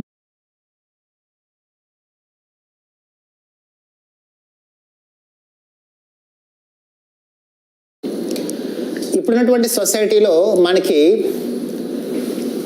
ఒక citizen ఇండివిజువల్గా ఏం చేయలేని సిచువేషన్ ఉంది. ఎందుకంటే సొసైటీలో ప్రతి ఒక్కరు కూడా డిపెండెంట్, ఒకరి మీద ఆధారపడి మాత్రం మనం ఏదైనా చేయగలుగుతాం. ఇండివిజువల్గా మనం ఏం చేయలేని పరిస్థితి ఉంటుంది. అలాంటప్పుడు మనకున్నటువంటి సమస్యల మీద మనం ఫైట్ చేయడానికి, మనకున్నటువంటి సమస్యల మీద మనం పోరాటం చేయడానికి, మనకు రావాల్సిన హక్కుల గురించి మనం పోరాటం చేయడానికి, మనకున్న సమస్యలు ఇతరులు పంచుకోవడానికి, లేదా అవేర్నెస్ తీసుకురావడానికి, లేదా ఒక మూవ్మెంట్ చేయడానికి మనకంటూ ఒక యూనియన్ అనేది ఉండాలి. సరే, మనకంటూ పక్క వాళ్ళకి వెళ్ళి కలిసి అవకాశం ఉండాలి. అలా అవకాశం ఉన్నప్పుడు మనకి ప్రాబ్లమ్స్, మనకి ఒపీనియన్స్ షేర్ చేసుకోగలుగుతాం. అటువంటి లేకుండా ఎవరి ఇంట్లో వాళ్ళే ఉండాలి, పక్కింటికి వెళ్ళకూడదు, పక్క వాళ్ళతో మాట్లాడకూడదు, పక్క వాళ్ళతో కలవకూడదు, అసలు మీటింగ్స్ పెట్టుకోకూడదు, కాన్ఫరెన్స్ పెట్టుకోకూడదు, అసలు గ్యాదరింగ్ అనేది జరగకూడదు అని జరిగితే అప్పుడు ఎవరిని ఇంట్లో వాళ్ళని కట్టేసినట్టు అవుతుంది. అలా ఉండదు కదా. కాబట్టి అటు 91A కింద right to freedom of speech అనేది మనకి యాక్చువల్గా ఇంప్లిమెంటేషన్ రావాలంటే అటు 91B అనేది మనం ఖచ్చితంగా చూసుకోవాలి. ఏం చెప్తుంది అటు number 91 right to assembly peaceably and without arms. ఎటువంటి మారణ ఆయుధాలు లేకుండా, వితౌట్ ఆర్మ్స్. ఆర్మ్స్ అంటే కత్తులు, గొడ్డలు, పిస్టల్, గన్స్, రైఫిల్స్ ఇలాంటివి లేకుండా ఎవరైనా సరే ప్రశాంతమైన వాతావరణంలో సమావేశాలను పెట్టుకోవచ్చు అని జరుగుతుంది. సమావేశాలు పెట్టడం అనేది వెరీ కామన్ అయిపోయింది అనమాట. సో మనకి ఏదైనా ఒక ఇష్యూ మీద జరుగుతున్నప్పుడు ఆ ఇష్యూ మీద మన రైట్స్ కోసం మనం పోరాటం చేసినప్పుడు మీటింగ్స్ పెట్టుకోవడం కామన్. తెలంగాణ మూవ్మెంట్ అనేది మనకు బాగా తెలిసిన విషయం. తెలంగాణ స్టేట్ కోసం వాళ్ళు ఏ విధంగా మీటింగ్స్ పెట్టుకున్నారు, ఏ విధంగా ధర్నాలు చేశారు, ఏ విధంగా ర్యాలీ చేశారు మనం చూసాం. అవంతా మనకి యాక్ట్ నెంబర్ 91 కింద రైట్ టు ఫ్రీడమ్ కింద వస్తుంది. సో ఎందుకంటే అలాంటి రైట్ వాళ్ళకు ఉన్నప్పుడే వాళ్ళకు రావాల్సిన హక్కుల కోసం వాళ్ళు ప్రశ్నించేటువంటి అవకాశం వాళ్ళకి ఏర్పడుతుంది. లేదంటే అవకాశం లేదు. డెమోక్రసీలో ప్రశ్నించడం అనేది ఒక మంచి ఫండమెంటల్ రైట్ అన్నమాట. డెమోక్రసీలో అసలు డెమోక్రసీ అనేది ఎలా నిలబడుతుంది అంటే క్వశ్చనింగ్ ఏదైనా అదొకటి. మనం ఎంత గట్టిగా క్వశ్చన్ చేయగలిగితే డెమోక్రసీ అంత ఎన్రిచ్ అవుతుంది, అంత ఎంపవర్ అవుతుంది. మనం ప్రశ్నించడం అనేది మానేసం అంటే డెమోక్రసీ అనేది ప్రమాదంలో పడిపోయేటువంటి సిచువేషన్ వస్తుంది. అది ప్రశ్నించాలి అంటే మనం సమావేశం పెట్టుకోవాలి, మనం గుమి కొడాలి, జనం అనేది గ్యాదరింగ్ అవ్వాలి. అలా గ్యాదరింగ్ అవ్వాలంటే మనకు ఫ్రీడమే article number 91B right to assembly peaceably అంటే ప్రశాంతంగా శాంతియుతంగా సమావేశం అవ్వడం వితౌట్ ఆర్మ్స్, ఆయుధాలు లేకుండా సమావేశం. ఇక్కడ మనకు ఎగ్జామ్షన్ ఏంటంటే సమాజంలో ఉన్నటువంటి సంఘ విద్రోహ శక్తులు, యాంటీ సోషల్ యాక్టివిటీస్ కాకుండా సంఘ విద్రోహ శక్తులకి ఈ సమావేశాలు పెట్టుకునేటువంటి అవకాశం, మీటింగ్ పెట్టుకునేటువంటి అవకాశం, గ్యాదరింగ్ అయ్యే అవకాశం ఉందన్నమాట. కాబట్టి అటువంటి దొంగలకి, అటువంటి సంఘ విద్రోహ శక్తులకి, అటువంటి ఉగ్రవాదులకి, తీవ్రవాదులకి, వేపాటువాదులకి, క్రిమినల్ కేసులు ఉన్నవారికి, డిటెన్షన్లో ఉన్నవారికి, అటువంటి వారికి ఆర్టికల్ నెంబర్ 91B అనేది అప్లికేబుల్ కాదు అని చెప్పేసి పెట్టుకోవాలి. అదే ఇక్కడ మారణాయుధాలు లేకుండా మాత్రమే మనం గ్యాదరింగ్ అవ్వాలని చెప్పేసి 91B మనం చెబుతుంది. అయితే ఇక్కడ చిన్నటువంటి ఎగ్జామ్షన్ ఏంటంటే సిక్కులు వారు ట్రెడిషనల్గా సంప్రదాయంగా వాళ్ళు ఒక చిన్న నైఫ్ అనేది వాళ్ళు విత్హోల్డ్ చేస్తారు. When they are going to gathering together, Sikhs generally holds a knife which we call it kirpan. So Sikh అనేటువంటి వాళ్ళు ఏదైనా ఒక సమావేశం లేకపోతే కానీ, లేదా బయట ఒక ఫంక్షన్ లేకపోతే కానీ, లేదా ఒక గ్యాదరింగ్ లేకపోతే కానీ వాళ్ళు చిన్న ఒక కత్తిని ధరిస్తారు. దానికి కృపాని. ఆ కృపాని కత్తి ధరించడం అనేది, ఆ విధంగా కత్తులు ధరించి సమావేశం వెళ్ళడం అనేది, లేదా గ్యాదరింగ్ వెళ్ళడం అనేది, లేదా ఒక ఫెస్టివల్ వెళ్ళడం అనేది as per article number 91B అనేది ప్రకారం రాంగ్. కానీ 6 కి అటువంటి ఎగ్జామ్షన్ ఇవ్వడం జరిగింది. కాబట్టి సిక్కులు ఆ విధంగా ధరించడం అనేది 91B కింద తప్పు కాదు, అది వాళ్ళకి మినహాయింపు ఇవ్వబడిన విషయం గుర్తుపెట్టుకోవాలి. Okay. Coming to the next one, article 91C. 91C ఏం చెప్తుంది? Right to form associations or unions or cooperative societies. The term cooperative societies is added to this article number 91C in 2011 by the Constitutional Amendment Act number 197. 2011 లో 97th constitutional amendment act ద్వారా ఈ cooperatives అనేటువంటి పదము అటువంటి part రాజ్యాంగంలో చేర్చడం జరిగింది. Part number 9B కింద. 9B వచ్చేసి మనకి కోఆపరేటివ్ సొసైటీస్ గురించి మనం చెప్తుంది. 9B అదేవిధంగా కోఆపరేటివ్స్ అనే పదం కూడా మనం 2011 లో చేర్చారు. అంతకుముందు ఆ పదం లేదన్నమాట. ఒక కోఆపరేటివ్ సొసైటీస్ గురించి మనం సెపరేట్ లెసన్ లో మాట్లాడుతున్నాం. అయితే మనకి ఆర్టికల్ నెంబర్ 91C ఏం చెబుతుంది? Right to form associations or unions or cooperative society చెప్తుంది. ఇక్కడ మనకి ఇండివిజువల్ గా మనం ఎంతైతే సాధించగలుగుతామో టుగెదర్ యూనిటీగా ఉన్నప్పుడు అంతకంటే ఎక్కువ సాధించగలుగుతాం. కాబట్టి ఇక్కడ మనము అసోసియేట్ అవ్వచ్చు, అసోసియేషన్స్ పెట్టుకోవచ్చు, లేదా యూనియన్ పెట్టుకోవచ్చు, లేదా ఇటువంటి కోఆపరేటివ్ సొసైటీస్ పెట్టుకోవచ్చు. అంటే సొసైటీలో యూనియన్ గా ఉండి మనం ఏదైనా సాధించగలుగుతాం, హక్కుల కోసం ఏదైనా సాధించగలుగుతాం అని చెప్పేసి అటువంటి రైట్ మనకి ఇవ్వడం జరిగిందన్నమాట. ఈరోజు మనం చూస్తున్నాం సొసైటీలో ప్రతి ఒక్క కేటగిరీకి ఒక యూనియన్ అనేది ఉంది. టీచర్స్ కి సంబంధించి అటు ఏపీ టీచర్స్ కి సంబంధించిన ఎన్నో యూనియన్స్ ఉన్నాయి.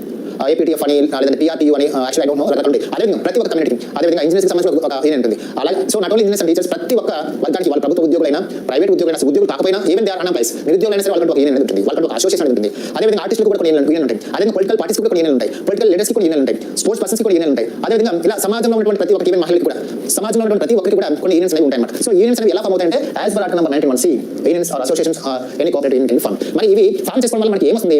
డెమోక్రసీలో యూనియన్స్ అసోసియేషన్స్ అనేవి చాలా కీ రోల్ ప్లే చేస్తాయి. ఈ రోజు ఎవరైనా ఒక మహిళకి అన్యాయం జరిగిందనుకోండి, ఆ మహిళ తరపున ఫైట్ చేయాలంటే ఒక యూనియన్ కావాలి. ఈ రోజు జాబ్ లో ఉన్నటువంటి ఒక ఎంప్లాయీకి అన్యాయం జరిగిందనుకోండి, అది న్యాయం జరగాలంటే ఒక యూనియన్ ఫైట్ చేయాలి. అదేవిధంగా ఒక నిరుద్యోగికి ఒక ఎగ్జామ్ లో ఉన్నటువంటి ఎగ్జామ్ పేపర్ ఉన్నటువంటి మోసాల వల్ల వేరే కారణాల వల్ల జాబ్ లో ఆగిపోతే అతని తరపున ఫైట్ చేయాలంటే ఒక యూనియన్ కావాలి. సో ఇండివిజువల్ గా ఫైట్ చేయడం కంటే కూడా యూనియన్ గా ఫైట్ చేయడం అనేది ఎక్కువ రిజల్ట్ మనకి ఇస్తుంది. కాబట్టి మన హక్కుల కోసం మనం పోరాటం చేయాలంటే యూనియన్స్ అసోసియేషన్స్ అనేవి అవసరం. డెమోక్రసీలో హక్కులు పొందడం ఎంత ఈజీనో ఆ హక్కుల కోసం నిలబడడం అంత కష్టం. సో కాన్స్టిట్యూషన్ ద్వారా ఏ కాన్స్టిట్యూషన్ ద్వారా అయినా సరే ఫండమెంటల్ రైట్స్ అనేవి ఇవ్వబడతాయి. కానీ అవి యాక్చువల్గా ఇంప్లిమెంటేషన్ రావాలంటే మనం కొన్ని హర్డిల్స్ ని దాటుకోవాలి, కొన్ని డిఫికల్ట్ సిచువేషన్స్ మనం దాటుకోవాలి. అలా దాటుకోవాలంటే మనం ఫైట్ చేయాలి, మనం ఉద్యమించాలి. అలా చేయాలంటే డెఫినెట్గా మనకు ఒక యూనియన్ ఉండాలి, అసోసియేషన్ ఉండాలి. సో డెమోక్రసీలో హక్కుల కోసం పోరాటం చేయడం అనేది ఒక ఎలాంటి ఒక మెయిన్ పిల్లర్ లాంటిది అనమాట. ప్రశ్నించడం, హక్కుల కోసం పోరాటం చేయడం అనేది డెమోక్రసీ చాలా ఇంపార్టెంట్ థింగ్ అనమాట. సో అటువంటి డెమోక్రసీ మనం కాపాడుకోవాలంటే ప్రశ్నించేటువంటి యూనియన్స్ ఉండాలి, ప్రశ్నించేటువంటి గొంతులు ఉండాలి. అటువంటి వాటికి ఆధారం కల్పించే ఆర్టికల్ నంబర్ 91C. అయితే ఇక్కడ ఎగ్జామ్షన్ అవుతుందంటే సమాజంలో ఉన్నటువంటి అన్ని రకాల వర్గాల వారు యూనియన్ పెట్టడానికి అవకాశం లేదు. దొంగలు యూనియన్ పెట్టడానికి అవకాశం లేదు, టెర్రరిస్టులు యూనియన్ పెట్టడానికి అవకాశం లేదు, అదేవిధంగా రేపిస్టులు, రేసిస్టులు వీళ్ళు కూడా యూనియన్ పెట్టడానికి అవకాశం లేదు. అదేవిధంగా ఎవరైనా డిటెన్షన్ ఉన్న వాళ్ళు లేదా నేరం మోపడిన వాళ్ళు ఇంకా యాంటీ సోషల్ ఎలిమెంట్స్ ఎవరున్నారో అటువంటి వారు కూడా ఇటువంటి యూనియన్స్ పెట్టడానికి పర్మిషన్ ఉండదని చెప్పేసి ఉంటుందని గుర్తుపెట్టుకోవాలి. అంటే నేషనల్ ఇంటిగ్రిటీకి దెబ్బతీసే విధంగా ఎవరైతే ప్రవర్తిస్తారో అటువంటి వారు యూనియన్స్ కానీ అసోసియేషన్స్ అని పెట్టుకోవడం అనేది రాజ్యాంగంలో ఆర్టికల్ నంబర్ 91C కింద విరుద్ధం అని చెప్పేసి గుర్తుపెట్టుకోవాలి. Coming to the next one, Article number 19(1)D. Article number 19(1)D is right to move freely throughout the territory of India. Right to move freely throughout India, throughout the territory of India. So every citizen has given the fundamental freedom to move freely throughout India, or throughout the territory of India. So Indian territory is consisting of 28 states from Jammu Kashmir to Kanyakumari, from Gujarat to Itanagar. అదేవిధంగా ఇండియాకి సంబంధించినటువంటి 3.24 million square kilometers territory మనకు ఉంది land. అదేవిధంగా మనకి సుమారు 200 knots వరకు కూడా మనకి సముద్ర జలాల యొక్క పరిధి మనకి ఉంది. సో ఒక ఇండియాలో పుట్టినటువంటి సిటిజన్ గా మనకు మన చుట్టూ కాకుండా దేశవ్యాప్తంగా కూడా ఎక్కడికైనా వెళ్ళాలంటే ఫ్రీడమ్ అనుకుంటారు. అంతేకాని ఒక స్టేట్ నుంచి మరొక స్టేట్ వెళ్ళాలంటే చాలా రెస్ట్రిక్షన్స్ ఉన్నాయి అనుకోండి, అలాంటి చాలా కష్టమైనటువంటి వ్యవహారం ఉంటుంది. కాబట్టి as a citizen of this country we are given freedom to move freely across the territory of India. అయితే ఇక్కడ చిన్న ఎగ్జాంప్షన్ ఏంటంటే మన కంట్రీలో మన టెరిటరీ మన యూనియన్ ఆఫ్ ఇండియాలో కొన్ని సెన్సిటివ్ ప్లేసెస్ మనకు కనిపిస్తాయి. ఆ సెన్సిటివ్ ప్లేసెస్ ఏంటి? ఫర్ ఎగ్జాంపుల్ జమ్మూ కాశ్మీర్లో బార్డర్ ప్లేసెస్ ఉన్నాయి, కార్గిల్ దగ్గర కానీ, లేహ్ దగ్గర కానీ, లేదా సరిహద్దు రేఖ వెంబడి కానీ మనకి కొన్ని సెన్సిటివ్ ప్లేసెస్ ఉన్నాయి. అదేవిధంగా ఆక్సాయిచిన్ ప్రాంతంలో కానీ, సిక్కిం దగ్గర కానీ, లేదా నార్త్ ఈస్టర్న్ స్టేట్స్ లో చాలా ప్లేసెస్ సెన్సిటివ్ ప్లేసెస్ ఉన్నాయి. అదేవిధంగా కొన్ని ట్రైబల్ ఏరియాస్ ఉన్నాయి. ట్రైబల్ ఏరియాస్ అనేవి ఒక ప్రత్యేకమైనటువంటి కేటగిరీ ట్రైబల్స్ యొక్క అలవాట్లు, వారి సంస్కృతి సంప్రదాయాలను పరిరక్షించడం కోసం ఏర్పాటు చేయబడింది. అటువంటి ట్రైబల్ ఏరియాస్లోకి, సెన్సిటివ్ ప్లేసెస్లోకి, అదే గవర్నమెంట్ ఏదైనా ఒక మార్షల్ లా పెడితే అటువంటి మార్షల్ లా ఇంప్లిమెంటేషన్ ఉన్నటువంటి ఏరియాస్లోకి, లేదా గవర్నమెంట్ ఏదైనా ఆర్డర్ ద్వారా ఇలాంటి ప్లేస్కి రావద్దని చెప్పి అటువంటి ప్లేస్లకి మనం వెళ్ళడానికి అవకాశం ఉండదు. అదేవిధంగా ఫర్ ఎగ్జాంపుల్కి అనేక ప్రమాదకరమైనటువంటి స్థలాలు మనకు కనిపిస్తుంటాయి. ఉదాహరణకి మైన్స్ ఉన్నాయి, మైన్స్ దగ్గర వెళ్ళడానికి పర్మిషన్ ఉండదు. అదేవిధంగా ఫ్యాక్టరీస్ ఉన్నాయి, పెద్ద పెద్ద పేరు పదార్థాలు అటువంటి వాటి దగ్గర మనకి పర్మిషన్ ఉండదు. అదేవిధంగా అటామిక్ ఎనర్జీకి సంబంధించినటువంటి ప్లాంట్స్ ఉంటాయి, అటువంటి అటామిక్ ప్లాంట్స్ దగ్గర మనకి పర్మిషన్, అంటే ఏవైతే ప్రమాదకరమైన ప్రదేశాలు ఉంటాయో అటువంటి వాటి చుట్టూ మనకి పర్మిషన్ ఉండదు. సో ఇవి తప్ప మిగతా సురక్షితమైనటువంటి ప్లేసెస్ ఉన్నాయో అక్కడ అన్ని ప్లేస్లకి మనం వెళ్ళడానికి ఫ్రీడమ్ అనేది ఉంటుంది అని చెప్పేసి చెప్పేది ఆర్టికల్ నంబర్ 19(1)D. సో ఈ విధంగా మనం మన ఇండియా భూభాగం మొత్తం ఫ్రీగా తిరగడానికి మనకి ఎటువంటి వీసా అవసరం లేదు, ఎటువంటి పాస్పోర్ట్ అవసరం లేదు, ఎటువంటి ట్రావెల్ సర్టిఫికేట్ అవసరం లేదు, ఎటువంటి ఐడెంటిటీ అవసరం లేదు, ఎటువంటి ప్రూఫ్ అవసరం లేదు అనమాట. Just only with one identity, Indian అనే ఒకే ఒక ఐడెంటిటీతో మనం ఆ విధంగా దేశమంతా కూడా ఫ్రీగా తిరగవచ్చు అని చెప్తుంది. Coming to next one, 19(1)E is a right to reside and settle in any part of the territory of India. Right to reside అంటే ఎక్కడైనా నివసించవచ్చు, and settle in any part of the territory of our country అని చెప్తుంది. అంటే article number 19(1)E అంటే ఏం చెప్తుందంటే ఈ దేశంలో పుట్టినటువంటి ఎవరైనా సరే వాళ్ళకు నచ్చినటువంటి ప్లేస్ లో నివసించవచ్చు. Right to reside and right to settle in any part of the country. దేశంలో ఉన్నటువంటి ఏ పార్ట్లో అయినా, కన్యాకుమారి నుంచి కశ్మీర్ వరకు, గుజరాత్ నుంచి అటు నాగాలాండ్, అరుణాచల్ ప్రదేశ్ వరకు ఏ ప్లేస్ లోనైనా వెళ్ళి నివసించేటువంటి అధికారము, అక్కడ రిసైడ్ అవ్వడం అంటే అక్కడ ఒక ఇల్లు కట్టుకున్న నివసించేటువంటి అవకాశం మనకి ఆర్టికల్ నంబర్ 19(1)E ప్రొవైడ్ చేస్తుందని చెప్పేసి మనకి తెలుసుకోవాలి. ఇంతకుముందు జమ్మూ కాశ్మీర్కి సంబంధించినటువంటి కొన్ని మినహాయింపులు ఉండేవి. Article number 370, article number 35A అనేది జమ్మూ కాశ్మీర్కి ఇంతకుముందు స్పెషల్ స్టేటస్, స్పెషల్ ప్రాసెస్ అనేవి ఇవ్వబడ్డాయి. కాబట్టి 35A ప్రకారం ఇంతకుముందు జమ్మూ కాశ్మీర్లో నివసించాలంటే ఎవరికి అనుమతి ఉండేది కాదు. No other citizen of other part of India except Jammu Kashmir is not permitted to reside in Jammu Kashmir. So ఇంతకుముందు ఆ విధంగా ఉండేది. కానీ 2019 ఆగస్ట్ 5th మనకి ఏం చేశారంటే ఒక ప్రెసిడెన్షియల్ ఆర్డర్ ద్వారా ఆర్టికల్ 35A ని అబాలిష్ చేశారు. సో ఈ ఆర్టికల్ 35A ని అబాలిష్ చేయడం ద్వారా ఇప్పుడు ఎవరైనా సరే వెళ్ళి జమ్మూ కాశ్మీర్లో హ్యాపీగా భూమి కొనొచ్చు, ప్రాపర్టీ కొనొచ్చు, అక్కడ బిజినెస్ పెట్టుకోవచ్చు, ల్యాండ్ కొనొచ్చు, అక్కడ ఒక సొంత ఇల్లు కట్టుకొని అక్కడ నివసించవచ్చు. ఈవెన్ అక్కడ ఉన్నటువంటి జమ్మూ కాశ్మీర్ ఉమెన్ గర్ల్స్ మనం వివాహం చేసుకుని అక్కడే సెటిల్ అవ్వచ్చు. అటువంటి అవకాశం ఇంతకుముందు ఉండేది కాదు. కానీ ఇప్పుడు అక్కడ ఆర్టికల్ 35A అనేది లేదు కాబట్టి జమ్మూ కాశ్మీర్ అనేది కూడా కంప్లీట్గా మిగతా స్టేట్స్ లాగా ఉంది కాబట్టి ఎవరైనా సరే మనం వెళ్ళి సెటిల్ అవ్వచ్చు. అయితే రెండు ఎగ్జామ్షన్ అంటే మనం ఇంతకుముందు చెప్పిన ఎగ్జామ్షన్స్ సెన్సిటివ్ ప్లేసెస్ వెళ్ళకూడదు, గవర్నమెంట్ ఎక్కడైతే ప్రొహిబిట్ చేస్తుందో అటువంటి ప్రొహిబిటెడ్ ప్లేసెస్ లోకి మనం వెళ్ళకూడదు. ముఖ్యంగా ట్రైబల్ ఏరియాస్, ఆ ట్రైబల్ డిస్ట్రిక్ట్స్ ఉన్నాయో అటువంటి షెడ్యూల్ ఏరియాస్, ఆ ట్రైబల్ డిస్ట్రిక్ట్స్ కూడా మనకి వేరే వాళ్ళకి అక్కడ వెళ్ళి కట్టుకునేటువంటి అవకాశం అనేది ఉండదు అని చెప్పి గుర్తుపెట్టుకోవాలి. మరి అప్డేట్ ఏంటంటే జమ్మూ కాశ్మీర్లో ఆర్టికల్ 35 అనేది ల్యాప్స్ అయింది కాబట్టి ఈవెన్ అదర్ స్టేట్స్ వాళ్ళు కూడా వెళ్ళి ల్యాండ్ కొనొచ్చు, ప్రాపర్టీ కొనొచ్చు, బిజినెస్ స్టార్ట్ చేసుకోవచ్చు, ఈవెన్ ఇల్లు కట్టుకుని సెటిల్ అవ్వచ్చు. అదే జమ్మూ కాశ్మీర్ కలిసి కూడా మనకు వివాహం చేసుకోవచ్చు అని చెప్పేసి మనం చెప్పుకోవాలి. అది అప్డేట్ ఈ పాయింట్ సంబంధించింది. Coming to next one 19(1)(f) right to acquire, hold and dispose of property. దీని మనం తెలియమంటే ఆస్తిని సంపాదించడము, రైట్ టు అక్వైర్ ప్రాపర్టీ, ఆస్తిని సంపాదించుకోవడం, అండ్ హోల్డ్ ఆస్తిని మనం అనుభవించడం, ఆర్ డిస్పోజ్ ఆస్తిని మనం వేరే వాళ్ళకి బదలాయించడం అనేటువంటిది ఇంతకు ముందు ఫండమెంటల్ ఫ్రీడమ్ లాగా ఉండేది. కానీ మనం ఏం చేసాం 1978లో 44th కాన్స్టిట్యూషనల్ అమెండ్మెంట్ యాక్ట్ అని తీసుకొచ్చాం. ఈ 44th కాన్స్టిట్యూషనల్ అమెండ్మెంట్ యాక్ట్ ఏం చేసాం, రైట్ టు ప్రాపర్టీ అనేటువంటి ఫండమెంటల్ రైట్ ఏదైతే ఉందో, రైట్ టు ప్రాపర్టీ అనేటువంటి ఫండమెంటల్ రైట్ ఏదైతే ఉందో, ఈ ప్రాపర్టీని ఇట్ వాస్ అండర్ ఆర్టికల్ 31. ఈ 31కి సంబంధించిన రైట్ టు ప్రాపర్టీ ఏదైతే ఉందో దాన్ని మనం ఏం చేసాం, ఫండమెంటల్ రైట్ నుంచి పార్ట్ 3 నుంచి మనం డిలీట్ చేసాం. పార్ట్ 3 నుంచి డిలీట్ చేసి దీన్ని మనం ఎక్కడ పెట్టాం, 12th పార్ట్లో అండర్ ఆర్టికల్ నెంబర్ 300A కింద దించడం జరిగింది. Now the right to property is seen under article number 300A in part number 12. రాజ్యాంగంలో ఉన్నటువంటి 12వ భాగంలో ఆర్టికల్ నెంబర్ 300A కింద ఈ రైట్ టు ప్రాపర్టీ అనేది మనకు కనిపిస్తుంది. అంటే ఫండమెంటల్ రైట్స్ లేదు. కాబట్టి రైట్ టు ప్రాపర్టీ అనేది కేవలం ఒక లీగల్ రైట్, ఒక చట్టబద్ధమైన రైట్ మాత్రమే, కానీ ఒక ఫండమెంటల్ రైట్ మాత్రం కాదు. దానికి సంబంధించినటువంటి ఆర్టికల్ నెంబర్ 91(f) కూడా డిలీట్ చేయడం జరిగింది. సో ప్రెసెంట్ ఈ right to acquire, hold, dispose of property అనేటువంటి ఫండమెంటల్ ఫ్రీడమ్ ఏది ఉందో ఆ ఫ్రీడమ్ ఆఫ్ రైట్ అనేది మనకి ఇక్కడ కనిపించదు. కాబట్టి ఇది తీసేయడం జరిగింది. కాబట్టి 91(f) అనేది ఇప్పుడు ఫండమెంటల్ రైట్స్ మనకి కనిపించదని చెప్పేసి గుర్తుపెట్టుకోవాలి. Next one 19(1)(g). 19(1)(g) మనకి ఏం చెప్తుంది, right to practice any profession or to carry on any occupation, trade or business. 19(1)(g) మనకి ఏం చెప్తుంది, right to practice any profession or carry on any occupation or trade or business. ఇక్కడ మనకి ఏం చెప్తుందంటే right to practice any profession. ఇక్కడ మనకి profession అనేది ఒకప్పుడు మన భారతదేశంలో ఎలా ఉండేదంటే ఒక డిసెంట్ ప్రకారం వచ్చింది, వారసత్వం వచ్చేది అనమాట. అంటే ఒక కుమ్మరి వాడు తన కొడుకు కూడా తర్వాత కుమ్మరిలాగా పనిచేసేవాడు, వాళ్ళ కొడుకు కుమ్మరిలాగా పనిచేసేవాడు. అదేవిధంగా ఒక పోటర్ అలాగే వాళ్ళ వంశం ప్రకారం వాళ్ళకి పోటర్లాగా తయారయ్యేవాడు. అదేవిధంగా ఒక చాకలి వాడు అతను కూడా వంశపారంపర్యంగా వాళ్ళు ఆ పనే చేస్తూ ఉండేవారు. ఒక బార్బర్ వాళ్ళు కూడా వంశపారంపర్యంగా ఆ పని మాత్రమే చేస్తూ ఉండేవారు. సో ఈ విధంగా సమాజంలో కొన్ని ప్రొఫెషన్స్ అనేవి ముందు వంశపారంపర్యంగా వస్తూ ఉండేవి. ఇలా ప్రొఫెషన్స్ అనేవి వంశపారంపర్యంగా రావడం వల్ల వాళ్ళు వేరే వ్యాపారం కానీ, వేరే బిజినెస్ కానీ, వేరే ఆక్యుపేషన్ కానీ తీసుకోకపోవడం వల్ల వాళ్ళు ఎకనామికల్గా స్ట్రెంథనింగ్ అయ్యే అవకాశం ఉండేది కాదు. చాకలి పని మాత్రమే చేసుకుంటే వాళ్ళ జీవితంలో ఎప్పుడు డబ్బులు సంపాదించగలుగుతారు? అది కేవలం ఇంతకు ముందు ప్రొఫెషన్స్ అన్ని కూడా కేవలం జీవనోపాధి కోసం మాత్రమే, ధన సంపాదన కోసం మాత్రం కాదు. కానీ ఇటువంటి ఆధునిక యుగంలో కేవలం జీవనోపాధి కోసం మాత్రమే పనిచేయడం అనేది ఎంత మాత్రమూ సేఫ్ గార్డ్ కాదు. జీవనోపాధి కోసం చేస్తూనే భవిష్యత్తు తరాల వారి కోసం కూడా మనం ఎంతో కొంత ప్రాపర్టీని డబ్బులు సంపాదించి పెట్టాల్సినటువంటి సమయం ఇది. అటువంటి సందర్భంలో ఏదో జీవనోపాధి కోసం ప్రారంభించినటువంటి ఒక వృత్తిని తరతరాలుగా కంటిన్యూ చేయడం అనేది ఎకనామికల్ ఫైనాన్షియల్ ఎంపవర్మెంట్ కింద రాదు. అటువంటి ఎకనామిక్ బూస్టప్ అనేది చేయాలంటే ఆ వృత్తిలో ఉన్న వాళ్ళు ఆ వృత్తి మాత్రమే చేయకుండా ఏ వృత్తినైనా చేపట్టే విధంగా వాళ్ళకి ఫ్రీడమ్ అనేది ఇవ్వాలి. అదేవిధంగా ఇంతకుముందు చెప్పులు కుట్టేవారు చాలా దారుణమైన స్థితిలో చాలా దారుణంగా ట్రీట్ చేయబడేవాళ్ళు. చాలా సమాజంలో చాలా అత్యంత దారుణమైన స్టేటస్ ఉండేది. కానీ ఈరోజు అదే చెప్పులు షాపులు పెట్టుకొని, అదే చెప్పులు తయారు ఫ్యాక్టరీ పెట్టుకొని కోట్లు సంబంధించిన బ్రాండ్ ఫ్యాక్టరీ మనకి కనిపిస్తున్నాయి. మనం చెప్పులు వేసుకోవాలంటే ఒక బ్రాండ్ చూసి మనం చెప్పుకుంటున్నాం. అదే కొన్ని సంవత్సరాల ముందు ఆ చెప్పులు తయారు వాడికి విలువ అనేది ఉండేది కాదు. కానీ ఇప్పుడు అదే చెప్పులు అమ్ముతున్న వాడు కోటీశ్వరుడు, బిలియనర్స్, ఒక పెద్ద బ్రాండ్ బతుకున్నారన్నమాట. కాబట్టి ఈ విధంగా కేవలం వంశపారంపర్యంగా వచ్చినటువంటి ప్రొఫెషన్ కాకుండా ఆ ప్రొఫెషన్తో పాటు ఏ ప్రొఫెషన్ అయినా తీసుకునేలాగా, ఏ ఆక్యుపేషన్ అయినా చేసేలాగా, ఏ బిజినెస్ అయినా చేసేలాగా మనకి ఆర్టికల్ నెంబర్ 19(1)(g) అనేది అటువంటి ఫ్రీడమ్ మనకి ఇవ్వడం జరిగింది. ఈ రోజు నేను ఒక చాకలి అయితే నా కొడుకు చాకలి అవ్వాల్సిన అవసరం లేదు. అది చదువుకుని హ్యాపీ మంచి బిజినెస్ పెట్టుకోవచ్చు, మంచిగా వేరే ప్రొఫెషన్ పెట్టుకోవచ్చు, ఇంకోటి కూడా చేయొచ్చు. నేను ఒక మంగళవాడి అయితే నా కొడుకు మంగళవాడి అవ్వాల్సిన పని లేదు. యాజ్ పర్ ఆర్టికల్ 19(1)(g) అతడు వేరే రైతు అగ్రికల్చర్ ల్యాండ్ తీసుకొని వ్యవసాయం చేయవచ్చు, లేదా ఒక కోళ్ళ ఫార్మ్ పెట్టుకోవచ్చు, లేదా ఒక ఫార్మాసిటికల్ షాప్ పెట్టుకోవచ్చు, లేదా ఒక ఇంకోటి పెట్టుకోవచ్చు. అటువంటి ఫ్రీడమ్ అనేది మనకి ఎలా ఇచ్చారంటే ఆర్టికల్ నెంబర్ 19(1)(g) ఇచ్చారు. దీనివల్ల ఏమవుతుంది మనకి ఎకనామికల్ గా ఒక సెక్షన్ ఆఫ్ పీపుల్ మనం ఎంపవర్ చేయొచ్చు. మనం చెప్పిన ముందు preamble India is a socialistic state. కాబట్టి సోషలిస్టిక్ స్టేట్ అనేటువంటి మనం అచీవ్ అవ్వాలంటే సమాజంలో ప్రతి ఒక్కరు అందరికీ ఈక్వల్ గా ఇన్కమ్ ఉండాలి, ఈక్వల్ గా స్టేటస్ ఉండాలి, ఎకనామికల్ గా కానీ, పొలిటికల్ గా కానీ, సోషల్ కానీ. అలా చేయాలంటే మనం ప్రతి ఒక్కరికి వాళ్ళకి నచ్చిన వృత్తి చేసుకోవచ్చు, నచ్చిన వ్యాపారం చేసుకోవచ్చు, నచ్చినటువంటి వాణిజ్య కార్యక్రమాలకు వెళ్ళిపోవచ్చు అనేటువంటి ఫ్రీడమ్ వాళ్ళకి ఇవ్వాలి. అలా ఇచ్చారు కాబట్టి మనం ఈరోజు భారతదేశంలో ఇంత ఫ్రీడమ్ అనుభవిస్తాం. So these are the 6 fundamental freedoms that were granted by article number 19. కాబట్టి చాలా ఇంపార్టెంట్. ఈ సీక్వెన్స్ ఏదో ఇంపార్టెంట్ మనకి. అంటే ఇక్కడ మనకి article number important, article number కు సంబంధించినటువంటి సబ్జెక్ట్ మ్యాటర్ కూడా important. Article 19(1)(a) right to freedom of speech and expression. ఈ సబ్జెక్ట్ మ్యాటర్ ఎంత ఇంపార్టెంట్, దీనికి సంబంధించిన నెంబర్ ఆర్టికల్ నెంబర్ 19(1)(a) అనేది కూడా అంతే ఇంపార్టెంట్. కాబట్టి ఇవన్నీ ఖచ్చితంగా గుర్తుపెట్టుకోవాలి. చూడండి ఒకసారి article number 19(1)(a) right to freedom of speech and expression. ఇక్కడ మనం ఏం గుర్తుపెట్టుకోవాలి, news papers, TV channels, social media, ఇదంతా కూడా ఎలక్ట్రానిక్ మీడియా, ప్రింట్ మీడియా, దేనికి వస్తాయని అవంతా కూడా ఆర్టికల్ నెంబర్ 19(1)(a) కింద right to freedom of speech and expression కింద వస్తాయి. Okay, next article number 19(1)(b) right to assemble peaceably and without arms. Okay,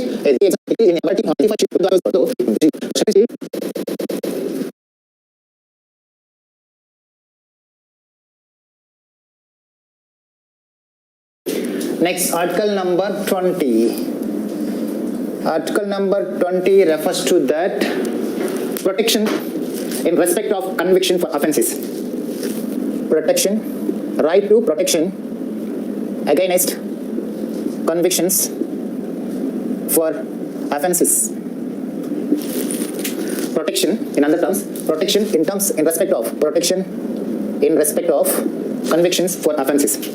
అంటే తెలుగులో మనం ఎలా చెప్తామంటే protection in respect of convictions for offences. Offence అంటే మనం ఏదైనా ఒక నేరం చేస్తే ఆ నేరానికి సంబంధించి కోర్ట్స్ అనేవి మనకి పనిష్మెంట్ అనేది ఇస్తాయి. అయితే పనిష్మెంట్స్ ఇవ్వడం అనేటువంటి ప్రక్రియలో భాగంగా మనకి కాన్స్టిట్యూషన్ అనేది ఒక ఫండమెంటల్ రైట్ అనేది మనకి ప్రొవైడ్ చేస్తుంది. ఆర్టికల్ నెంబర్ 20 ప్రకారం. దాని ప్రకారం ఏంటంటే ముఖ్యంగా ఇందులో మనం ఏం గమనించాలంటే మనం ఏదైనా ఒక తప్పు చేస్తే ఆ తప్పుకు మనం పనిష్మెంట్ అనేది ఖచ్చితంగా కోర్టులు అనేవి మనకు ఇస్తాయి. ఇచ్చిన తర్వాత లేదా ఇచ్చేటువంటి ప్రక్రియలో మనం ఎంత తప్పు చేస్తే ఆ తప్పుకు సరిపోయినంత శిక్ష మాత్రమే మనకు కోర్టులు ఇవ్వాలి. ఆ తప్పుకు పలానా న్యాయస్థానంలో పలానా కోడ్ ప్రకారం ఎంతైతే పనిష్మెంట్ ఉందో అంతే పనిష్మెంట్ ఇవ్వాలి. అంటే ఇండియన్ పీనల్ కోడ్ యాక్ట్ ప్రకారం ఒక తప్పుకు ఎలాంటి పనిష్మెంట్ ఇవ్వాలో అలాంటి పనిష్మెంట్ ఇవ్వాలి, అంతకంటే ఎక్కువ పనిష్మెంట్ ఇవ్వకూడదు. అదేవిధంగా మనం ఏదైనా ఒక తప్పు చేస్తే ఆ తప్పుకు ఒకసారి మాత్రమే పనిష్మెంట్ ఇవ్వాలి, 2 సార్లు మనల్ని పనిష్ చేయకూడదు అనేది ఇంకొక అంశం. మూడవ అంశం ఏంటంటే ఎవరు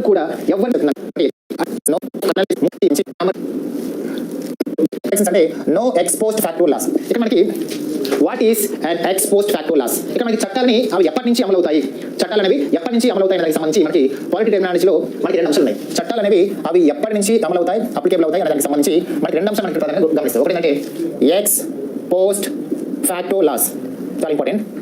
X post facto laws. Number 2 వీటిని మనం ఏమంటామంటే జనరల్గా ప్రాస్పెక్టివ్లీ అంటాం. ప్రాస్పెక్టివ్ అని చెప్పేసి అంటాం. నేచురల్ ప్రాస్పెక్టివ్ ఉంటాయి. రెండవది రెట్రోస్పెక్టివ్ లాస్. రెట్రోస్పెక్టివ్ లాస్ అన్నమాట. ఇక్కడ మనకి ఎక్స్ పోస్ట్ ఫ్యాక్టో లాస్ అంటే అర్థమైందంటే సాధారణంగా మనము ఇప్పుడు చేసినటువంటి ఒక నేరం ఏదైతే ఉందో ఈ నేరానికి సంబంధించి ఇంకా క్రిమినల్ నేరానికి సంబంధించి ఇప్పుడు మనం ఏదైనా ఒక నేరం చేస్తే ఆ నేరానికి సంబంధించి అప్పట్లో ఉన్నటువంటి చట్టం ఏదైతే ఉందో దాని ప్రకారం మనం శిక్షించాలి, అంతేగాని అంతకుముందు ఉన్న చట్టం ప్రకారం మనం శిక్షించకూడదు అని చెప్పేది ex post facto laws.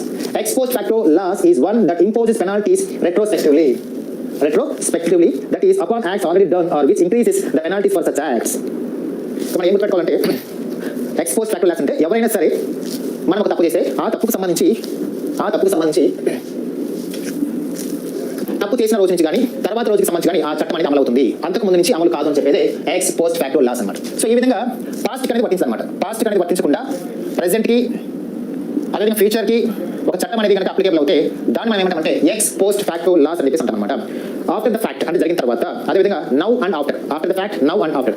So జరిగిన తర్వాత, ప్రస్తుతము, తర్వాత వచ్చేటువంటి ఫ్యూచర్కి సంబంధించి ఒక చట్టం అనేది అప్లికేబుల్ అవుతే దాన్ని మనం ఎక్స్ పోస్ట్ ఫ్యాక్టో లాస్ అని చెప్పేసి అంటాం. అంటే ఇది బిఫోర్ పాస్ట్కి సంబంధించి ఇది వర్తించదు అనమాట. అదేవిధంగా మనం ఏం గమనించాలంటే క్రిమినల్ లాస్ అని కూడా మనకి ఎలా ఉంటాయంటే ఎక్స్ పోస్ట్ ఫ్యాక్టో లాస్కి సంబంధించి ఉంటాయి. క్రిమినల్ లాస్ అన్ని కూడా మనకి ఏ విధమైనటువంటి చట్టాలు అంటే ఎక్స్ పోస్ట్ ఫ్యాక్టో లాస్ లా ఉంటాయి. అయితే మనం మరొకటి గమనించాలంటే సివిల్ చట్టాలు ఏవైతే ఉంటాయో ఆ సివిల్ చట్టాలు అనేవి సాధారణంగా ఏ రోజైతే చట్టం చేస్తారో ఆ చట్టం చేసిన రోజు నుంచి కాకుండా ఆ చట్టం అనేది అంతకు ముందు ఉన్నటువంటి కాలానికి కూడా వర్తింప చేయవచ్చు అని చెప్పి మనం చెప్తుంటాం అన్నమాట. Criminal laws applicable prospectively, not retrospective. However civil laws may be applicable retrospectively and prospectively అని చెప్పి మనం చెప్తుంటాం. కాబట్టి ఈ యొక్క ఎక్స్ పోస్ట్ ఫ్యాక్టో లాస్ అనేవి రెట్రోస్పెక్టివ్ గా ఉండవు, ఓన్లీ ప్రాస్పెక్టివ్ గా మాత్రమే ఉంటాయని చెప్పి మనం పెట్టుకోవాలి. ఎక్స్ పోస్ట్ ఫ్యాక్టో లాస్ అని కూడా ఎలా ఉంటాయి, ఓన్లీ ప్రాస్పెక్టివ్ గా ఉంటాయి. Prospective ex post facto laws are in prospective nature. అంటే ఈ రోజుకి వచ్చే కాలానికి మాత్రమే అప్లికేబుల్ అవుతాయి కానీ అంతకు ముందు వాటికి వర్తించు అని చెప్పి అర్థమవుతుంది. మరి సివిల్ లాస్ అన్ని కూడా ఎటువంటివి, రెట్రోస్పెక్టివ్, అదేవిధంగా ప్రాస్పెక్టివ్. సివిల్ చట్టాలన్నీ కూడా ఏ విధంగా నేచర్ కలిగి ఉంటాయంటే ఆ విధంగా కలిగి ఉంటాయి. ఫర్ ఎగ్జాంపుల్కి మన ఇండియాలో లేదా ఒక స్టేట్లో ప్రొఫెషన్ ట్యాక్స్ అనుకుందాం, లేదా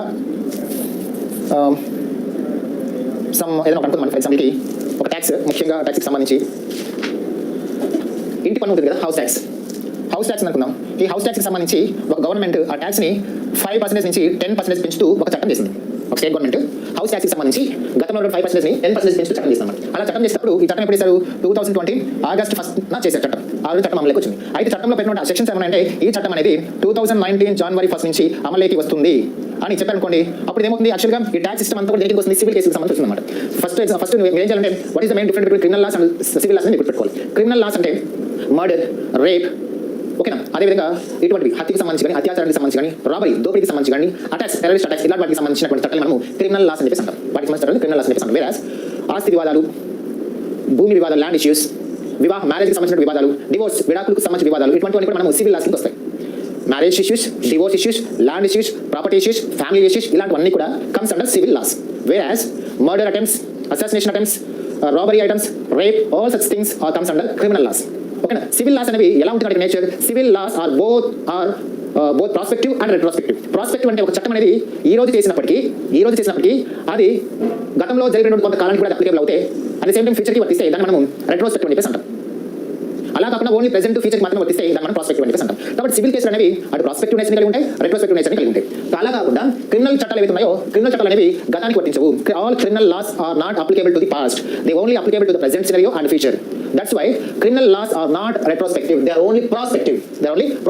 But civil laws can be applicable to the past, to the present and to the future. So that all civil laws are both retrospective and prospective in nature. Okay na? So ఇప్పుడు మనకి example ప్రకారం ఏమవుతుందంటే చట్టం చేసిన 2020 August 1 అయినప్పటికీ అది 2019 జనవరి 1 నుంచి అమలులోకి వస్తుంది, అప్లికేబుల్ అవుతుంది, ట్యాక్స్ అనేది కనుక అలా పెట్టుకుంటే అప్పుడు ఏమవుతుంది, అది పాస్ట్ కూడా వర్తించింది. అలా పాస్ట్ కూడా వర్తిస్తే అది రెట్రోస్పెక్టివ్, అలా కాకుండా ఫ్యూచర్ కి మాత్రం వర్తిస్తే ప్రాస్పెక్టివ్ అని చెప్పేసి అర్థమవుతుంది. కాబట్టి ఇక్కడ మనకి ఏమవుతుందంటే ఆర్టికల్ 25 ఏం చెప్పారు, no ex post facto laws are applied in criminal offences. అంటే మనం ఏదైనా ఒక క్రిమినల్ నేరం కనుక చేస్తే, ఎవరైనా హత్య చేస్తే, ఎవరైనా రేప్ చేస్తే, లేదా ఎవరైనా ఇంట్లో పడి దోపిడీ చేసి వాళ్ళు కొట్టేసి ఇలా చేసి గాయపరిచి అలా చేస్తే కనుక అప్పుడు మనకి చట్టం ఎలా వర్తిస్తుంది, ప్రాస్పెక్టివ్ గా వర్తిస్తుంది. ప్రాస్పెక్టివ్ గా వర్తించమంటే ఆ రోజు చట్టం ఏదో ఉందో అమల్లో ఉన్న చట్టం ప్రకారం వర్తిస్తుంది అనమాట. అంతేగాని మనం ఎప్పుడో గతంలో చేసిన నేరానికి కూడా ఆ చట్టం వర్తించదు. ఇప్పుడు నేను ఈ రోజు ఒక దొంగతనం, ఈ రోజు నేను ఒకరిని చంపానండి, నా మీద కేసు వేశారు, క్రిమినల్ కేసు పెట్టారు. ఇప్పుడు ఆ కేసు వేసిన తర్వాత ఈ రోజు నేను చేసిన నేరానికి మాత్రమే ఆ కేసు అనేది అప్లికేబుల్ అవుతుంది. అంతే నేను గతంలో చేసినటువంటి నేరానికి, గతంలో చేసినటువంటి మర్డర్కి ఆ కేసు అప్లికేబుల్ కాదు. అలా గతంలో చేసినటువంటి అప్లికేబుల్ కాకపోతే దాన్ని మనం ఎక్స్ పోస్ట్ ఫ్యాక్టో లాస్ అని చెప్పేసి అంటాము. కాబట్టి ఆర్టికల్ 20 మనకి ఏం చెప్తుంది, మీరు ఏ క్రిమినల్ నేరం చేసినా ఆ నేరానికి సంబంధించి మీరు గతంలో చేసిన నేరాలకి వర్తించదు, మీరు గతంలో చేసినటువంటి నేరాల నుంచి మీకు ప్రొటెక్షన్ లభిస్తుంది అని చెప్పేది no ex post facto laws అని చెప్పేసి అంటాం. Second one is no double jeopardy. Double jeopardy అంటే ఆటోమేటిక్గా మనకి ఇది మన టెర్మినాలజీ కాదు అనమాట. ఈ టెర్మినాలజీని కనుక మనం అర్థం చేసుకుంటే no double jeopardy is applicable to any citizen of India అంటే మనం ఏదైనా ఒక తప్పు చేస్తే ఆ ఒక తప్పుకు సంబంధించి ఒక పనిష్మెంట్ మాత్రమే, ఒకసారి మాత్రమే పనిష్మెంట్ ఇవ్వాలి, 2 సార్లు పనిష్మెంట్ ఇవ్వకూడదు అని చెప్పేది నో డబుల్ జుబారిటీ. మనం దీన్ని ఈ డబుల్ జుబారిటీ అనేది మనం ఏమంటామంటే ఇది ఒక లాటిన్ పదం నుంచి తీసుకోవడం జరిగిందన్నమాట. జుబారిటీ అనేది లాటిన్ పదం. దీన్ని మనం లాటిన్ భాషలో ఏమంటామంటే నెమో డెబెట్ బిస్ వెక్సారి ప్రో యునా ఎట్ ఏడమ్ కాజా అని చెప్పేసి అంటారు. అంటే దీని అర్థం ఏంటంటే no one shall be tried or punished twice in regards to the same event or crime. So ఇక్కడ డబుల్ జుపారిటీ అనేటువంటి పదం ఏంటంటే, జుపారిటీ అంటే మనకి లాటిన్ పదం తీసుకుని దీని అర్థం ఏంటంటే లాటిన్ భాషలో నెమో డెబెట్ బిస్ వెక్సారి ప్రో యునా ఎట్ ఏడమ్ కాజా అంటే ఇంగ్లీష్ లో ట్రాన్స్లేట్ చేస్తే no one shall be tried or punished twice in regards to the same event or crime. అంటే ఒకే నేరానికి 2 సార్లు శిక్షించకూడదు. ఒకే నేరానికి 2 సార్లు శిక్షించకూడదు అని అర్థం. No one is punished twice for one offence. So ఒక క్రైమ్ కి ఒకసారి మాత్రమే శిక్షించాలి, 2 సార్లు శిక్షించకూడదు అని చెప్పేది మనం ఏమంటామంటే డబుల్ జుపారిటీ అని చెప్పి మనం చెప్తాం. డబుల్ జుపారిటీ అంటాం. డబుల్ జుపారిటీ అంటే మనకి ఆర్టికల్ 22 ప్రకారం మనం తెలుసుకోవాలి. ఆర్టికల్ 22 మనకి ఏంటంటే no double jeopardy is applicable in India. కాబట్టి ఒక నేరానికి, ఒక క్రైమ్ కి ఒక పనిష్మెంట్ మాత్రమే ఉంటుంది, కానీ ఒక క్రైమ్ కి 2 పనిష్మెంట్స్ అనేవి ఉండవని చెప్పేసి మనం చెప్తారు యాజ్ పర్ ఆర్టికల్ 22 ప్రకారం. Next third one is no self incrimination. ఇక్కడ మనకి ప్రధానంగా గుర్తుపెట్టుకునే విషయం ఏంటంటే what is no self incrimination. Telugu ఏమంటామంటే నాకు నేను వ్యతిరేకంగా సాక్ష్యం చెప్పడం అనేది మన ఇండియన్ కాన్స్టిట్యూషన్ ఒప్పుకోదు. కానీ కొన్ని సందర్భాలు ఏం చేస్తారు, పొలిటికల్గా ఇంకో విధంగా ఆ కేసు అనేది ఉన్నప్పుడు బలవంతంగా వాళ్ళ చేత సాక్ష్యం చెప్పిస్తారు. అది తప్పు చేయకపోయినా, నేరం చేయకపోయినా వేరే వాళ్ళని సేవ్ చేయాలనే ఉద్దేశంతో కొంతమంది ఇన్నోసెంట్ పర్సన్స్ ని వాళ్ళ చేత బలవంతంగా సాక్ష్యం చెప్పించి ఆ కేసు ఇరికిస్తారు. కానీ as per constitutional article number 23 ప్రకారం మనకి ఏం చెప్తుందంటే no self incrimination is allowed in Indian constitution. రాజ్యాంగం ప్రకారం నో సెల్ఫ్ ఇంక్రిమినేషన్ అనేది అప్లికేబుల్. అంటే ఎవరు కూడా బలవంతంగా సాక్ష్యం చెప్పుకోకూడదు అని చెప్పేసి మనం ప్రధానంగా గుర్తుపెట్టుకోవాలి. అయితే కొన్ని సందర్భాలలో ఈ యొక్క కేసును టేకప్ చేసినప్పుడు సిబిఐ వాళ్ళు కానీ, నేషనల్ ఇన్వెస్టిగేషన్ ఏజెన్సీ వాళ్ళు కానీ ఏం చేస్తారంటే కొంతమంది నార్కో అనాలిసిస్ టెస్ట్ చేస్తారు. ఈ నార్కో అనాలిసిస్ టెస్ట్ అనేవి చేసేటప్పుడు అవి మనకి ఏంటంటే కొన్ని రకాల కెమికల్స్ అవి తయారుంటాయి, కొన్ని లిక్విడ్స్ ఇస్తారు, కొంత ఎలక్ట్రానిక్ టెక్నాలజీ వాడతారు. ఇలా చేసేటప్పుడు మనం నిజాలు చెబుతున్నామా అబద్ధాలు చెబుతున్నామా అనేటువంటి ప్రయత్నం చేస్తారు. కానీ సుప్రీంకోర్టు చాలా సందర్భాల్లో కూడా నార్కో అనాలిసిస్ టెస్ట్ చేయడం అనేది పూర్తిగా అవాయిడ్ చేయడం జరిగింది. అది ఆర్టికల్ నెంబర్ 20 ప్రకారం, ఆర్టికల్ నెంబర్ 23 ప్రకారం నార్కో అనాలిసిస్ టెస్ట్ చేయడం, అటువంటి నిజ నిర్ధారణ పరీక్ష చేయడం అనేవి చాలా తప్పు అని సుప్రీంకోర్టు అనేక సందర్భాల్లో మనకి చెప్పడం జరిగిన విషయం గుర్తుపెట్టుకోవాలి. నార్కో అనాలిసిస్ టెస్టులు కానీ, లై డిటెక్టర్ టెస్టులు కానీ, మైండ్ మ్యాపింగ్ టెస్టులు కానీ ఇటువంటి వాటివి పూర్తిగా చట్టవిరుద్ధంగా మనకి సుప్రీంకోర్టు ఆల్రెడీ మనం చెప్పిందని చెప్పేసి మనం గుర్తుపెట్టుకోవాలి. ఓకేనా? సో ఈ విధంగా మనం ఇక్కడ ఆర్టికల్ నెంబర్ 20 కింద మనం ఈ 3 అంశాలను మనం గుర్తుపెట్టుకోవాలి. ఇక్కడ మరొక విషయం ఏంటంటే మనకి what is X post facto law, what is it's nature అని మనం బాగా గుర్తుపెట్టుకోవాలి. ఎక్స్ అంటే గతం కదా, ఎక్స్ అంటే past. Ex post facto laws అంటే ఎక్స్ అంటే గతం కాబట్టి క్రిమినల్ చట్టాలు అనేవి ఎక్స్ అంటే గతానికి వర్తించవు. క్రిమినల్ చట్టాలు అనేవి గతానికి వర్తించవు. మనం గతంలో ఏం చేసామో అవి వర్తించవు. ఇప్పుడు మనం ఏం చేసామో, ఇప్పుడు ఏ నేరం చేసామో ఆ నేరానికి మాత్రమే ఆ శిక్షణ అనేది వర్తిస్తుంది తప్ప మనం గతంలో చేసిన నేరాలకి, గతంలో చేసిన వాటికి ఇప్పుడు చట్టం వర్తించాలని చెప్తున్నాం. So ex post facto laws are prospective in nature. అంటే ప్రెజెంట్ కి ఫ్యూచర్ మాత్రమే అప్లికేబుల్ అవుతాయి. అంటే మనం ఈ రోజు చేసిన నేరానికి అప్లికేబుల్ అవుతుంది, తర్వాత మనం ఫ్యూచర్ చేసినా అది ఆ చట్టం అప్లికేబుల్ అవుతుంది తప్ప మనం ఇంతకుముందు చేసిన చట్టాలకి ప్రస్తుతం ఉన్న చట్టం అప్లికేబుల్ కాదని చెప్పేది ex post facto laws. So ఈ ఎక్స్ పోస్ట్ ఫ్యాక్టో లాస్ అనేది సాధారణ క్రిమినల్ చట్టాలకు అటువంటి వర్తిస్తుంది అనమాట. బట్ సివిల్ లాస్ ఏదైతే ఈ సివిల్ లాస్ అనేవి పాస్ట్కి వర్తిస్తాయి, ప్రెజెంట్కి వర్తిస్తాయి, ఫ్యూచర్కి వర్తిస్తాయి. కాబట్టి civil laws are both prospective and retrospective in nature. ఫ్యూచర్కి మాత్రమే వర్తిస్తే ప్రాస్పెక్టివ్, ఫ్యూచర్తో పాటు పాస్ట్ కూడా వర్తిస్తే రెట్రోస్పెక్టివ్ అని చెప్పి గుర్తుపెట్టుకోవాలి. ఇంకా డబుల్ జుపారిటీ అంటే punishing a person twice regarding one crime. ఒక నేరానికి 2 సార్లు శిక్షించడాన్ని మనం ఏమంటామంటే డబుల్ జుపారిటీ అంట. But as per article number 22 double jeopardy is not permitted in India. Double jeopardy అనేది మన ఇండియన్ కాన్స్టిట్యూషన్ ప్రకారం అది ఒప్పుకోవాలని చెప్పేసి మనం గుర్తుపెట్టుకోవాలి. ఇంకా 23 మనకి ఏం చెప్తుంది, no self incrimination is allowed. So ఒక వ్యక్తి చేత బలవంతంగా సాక్ష్యం చెప్పించడం అనేది చెల్లదు అని చెప్పేది మనం ఏమంటామంటే నో సెల్ఫ్ ఇంక్రిమినేషన్ చెప్పేసి. అదేవిధంగా లై డిటెక్షన్ ఉపయోగించడం, నార్కో అనాలిసిస్ టెస్ట్ చేయడం, మైండ్ మ్యాపింగ్ ద్వారా నిజాలు తెలియజేసుకోవడం ఇలాంటివి కూడా చట్ట విరుద్ధము అని చెప్పేసి మన సుప్రీంకోర్టు అనేక సందర్భాల్లో చెప్పింది అనమాట. This is all about article number 20 protection in respect of convictions for offences. ఇక మనము ఆర్టికల్ నెంబర్ 21 చూద్దాం. Article number protection of life and personal Liberty. దీని మన తెలుగులో ఏమని చెప్పవచ్చు? Protection of life and personal Liberty. మన వ్యక్తిగత స్వేచ్ఛ, మన వ్యక్తిగత ప్రాణానికి రక్షణ కల్పించడం. అంటే సింపుల్గా జీవించే హక్కు అని మనం చెప్పవచ్చు. జీవించే హక్కు అని ప్రధానంగా చెప్పవచ్చు. ఇక్కడ మనకి జీవించే హక్కు అంటే కేవలం ప్రాణంతో మాత్రమే జీవించడం కాదు, కేవలం ఫిజికల్గా జీవించడం మాత్రమే కాదు. కానీ జీవించడం అంటే ఏంటంటే దానికి సంబంధించి రాజ్యాంగంలో ఆర్టికల్ 21 కింద దానికి స్పిరిట్ని బేస్ చేసుకొని సుప్రీంకోర్టు అనేక కేసులలో అనేక సందర్భాల్లో ఆర్టికల్ 21 యొక్క బ్రాడర్ మీనింగ్ని, బ్రాడర్ కాన్సెప్ట్ చాలా ఎక్స్ప్లెయిన్ చేయడం జరిగిందన్నమాట. అవి ఏంటి అని మనం ఒకసారి చూస్తే ఆర్టికల్ 21 మనకి ఏమొస్తాయంటే right to live with human dignity. Next, right to decent environment, including pollution free water and air, and protection against hazardous industries. Next one is right to livelihood, right to privacy, right to shelter, right to health, right to information, right to free legal aid, right to free education, right against solitary confinement,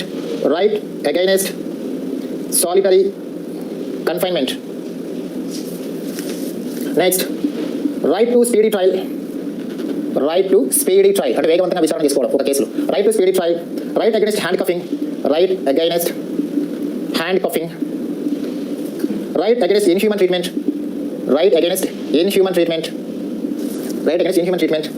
right to travel abroad, right against bonded labour, right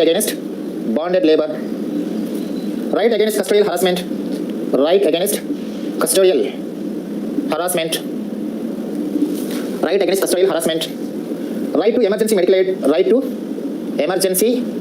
medical aid, right to timely medical treatment in government hospital, right to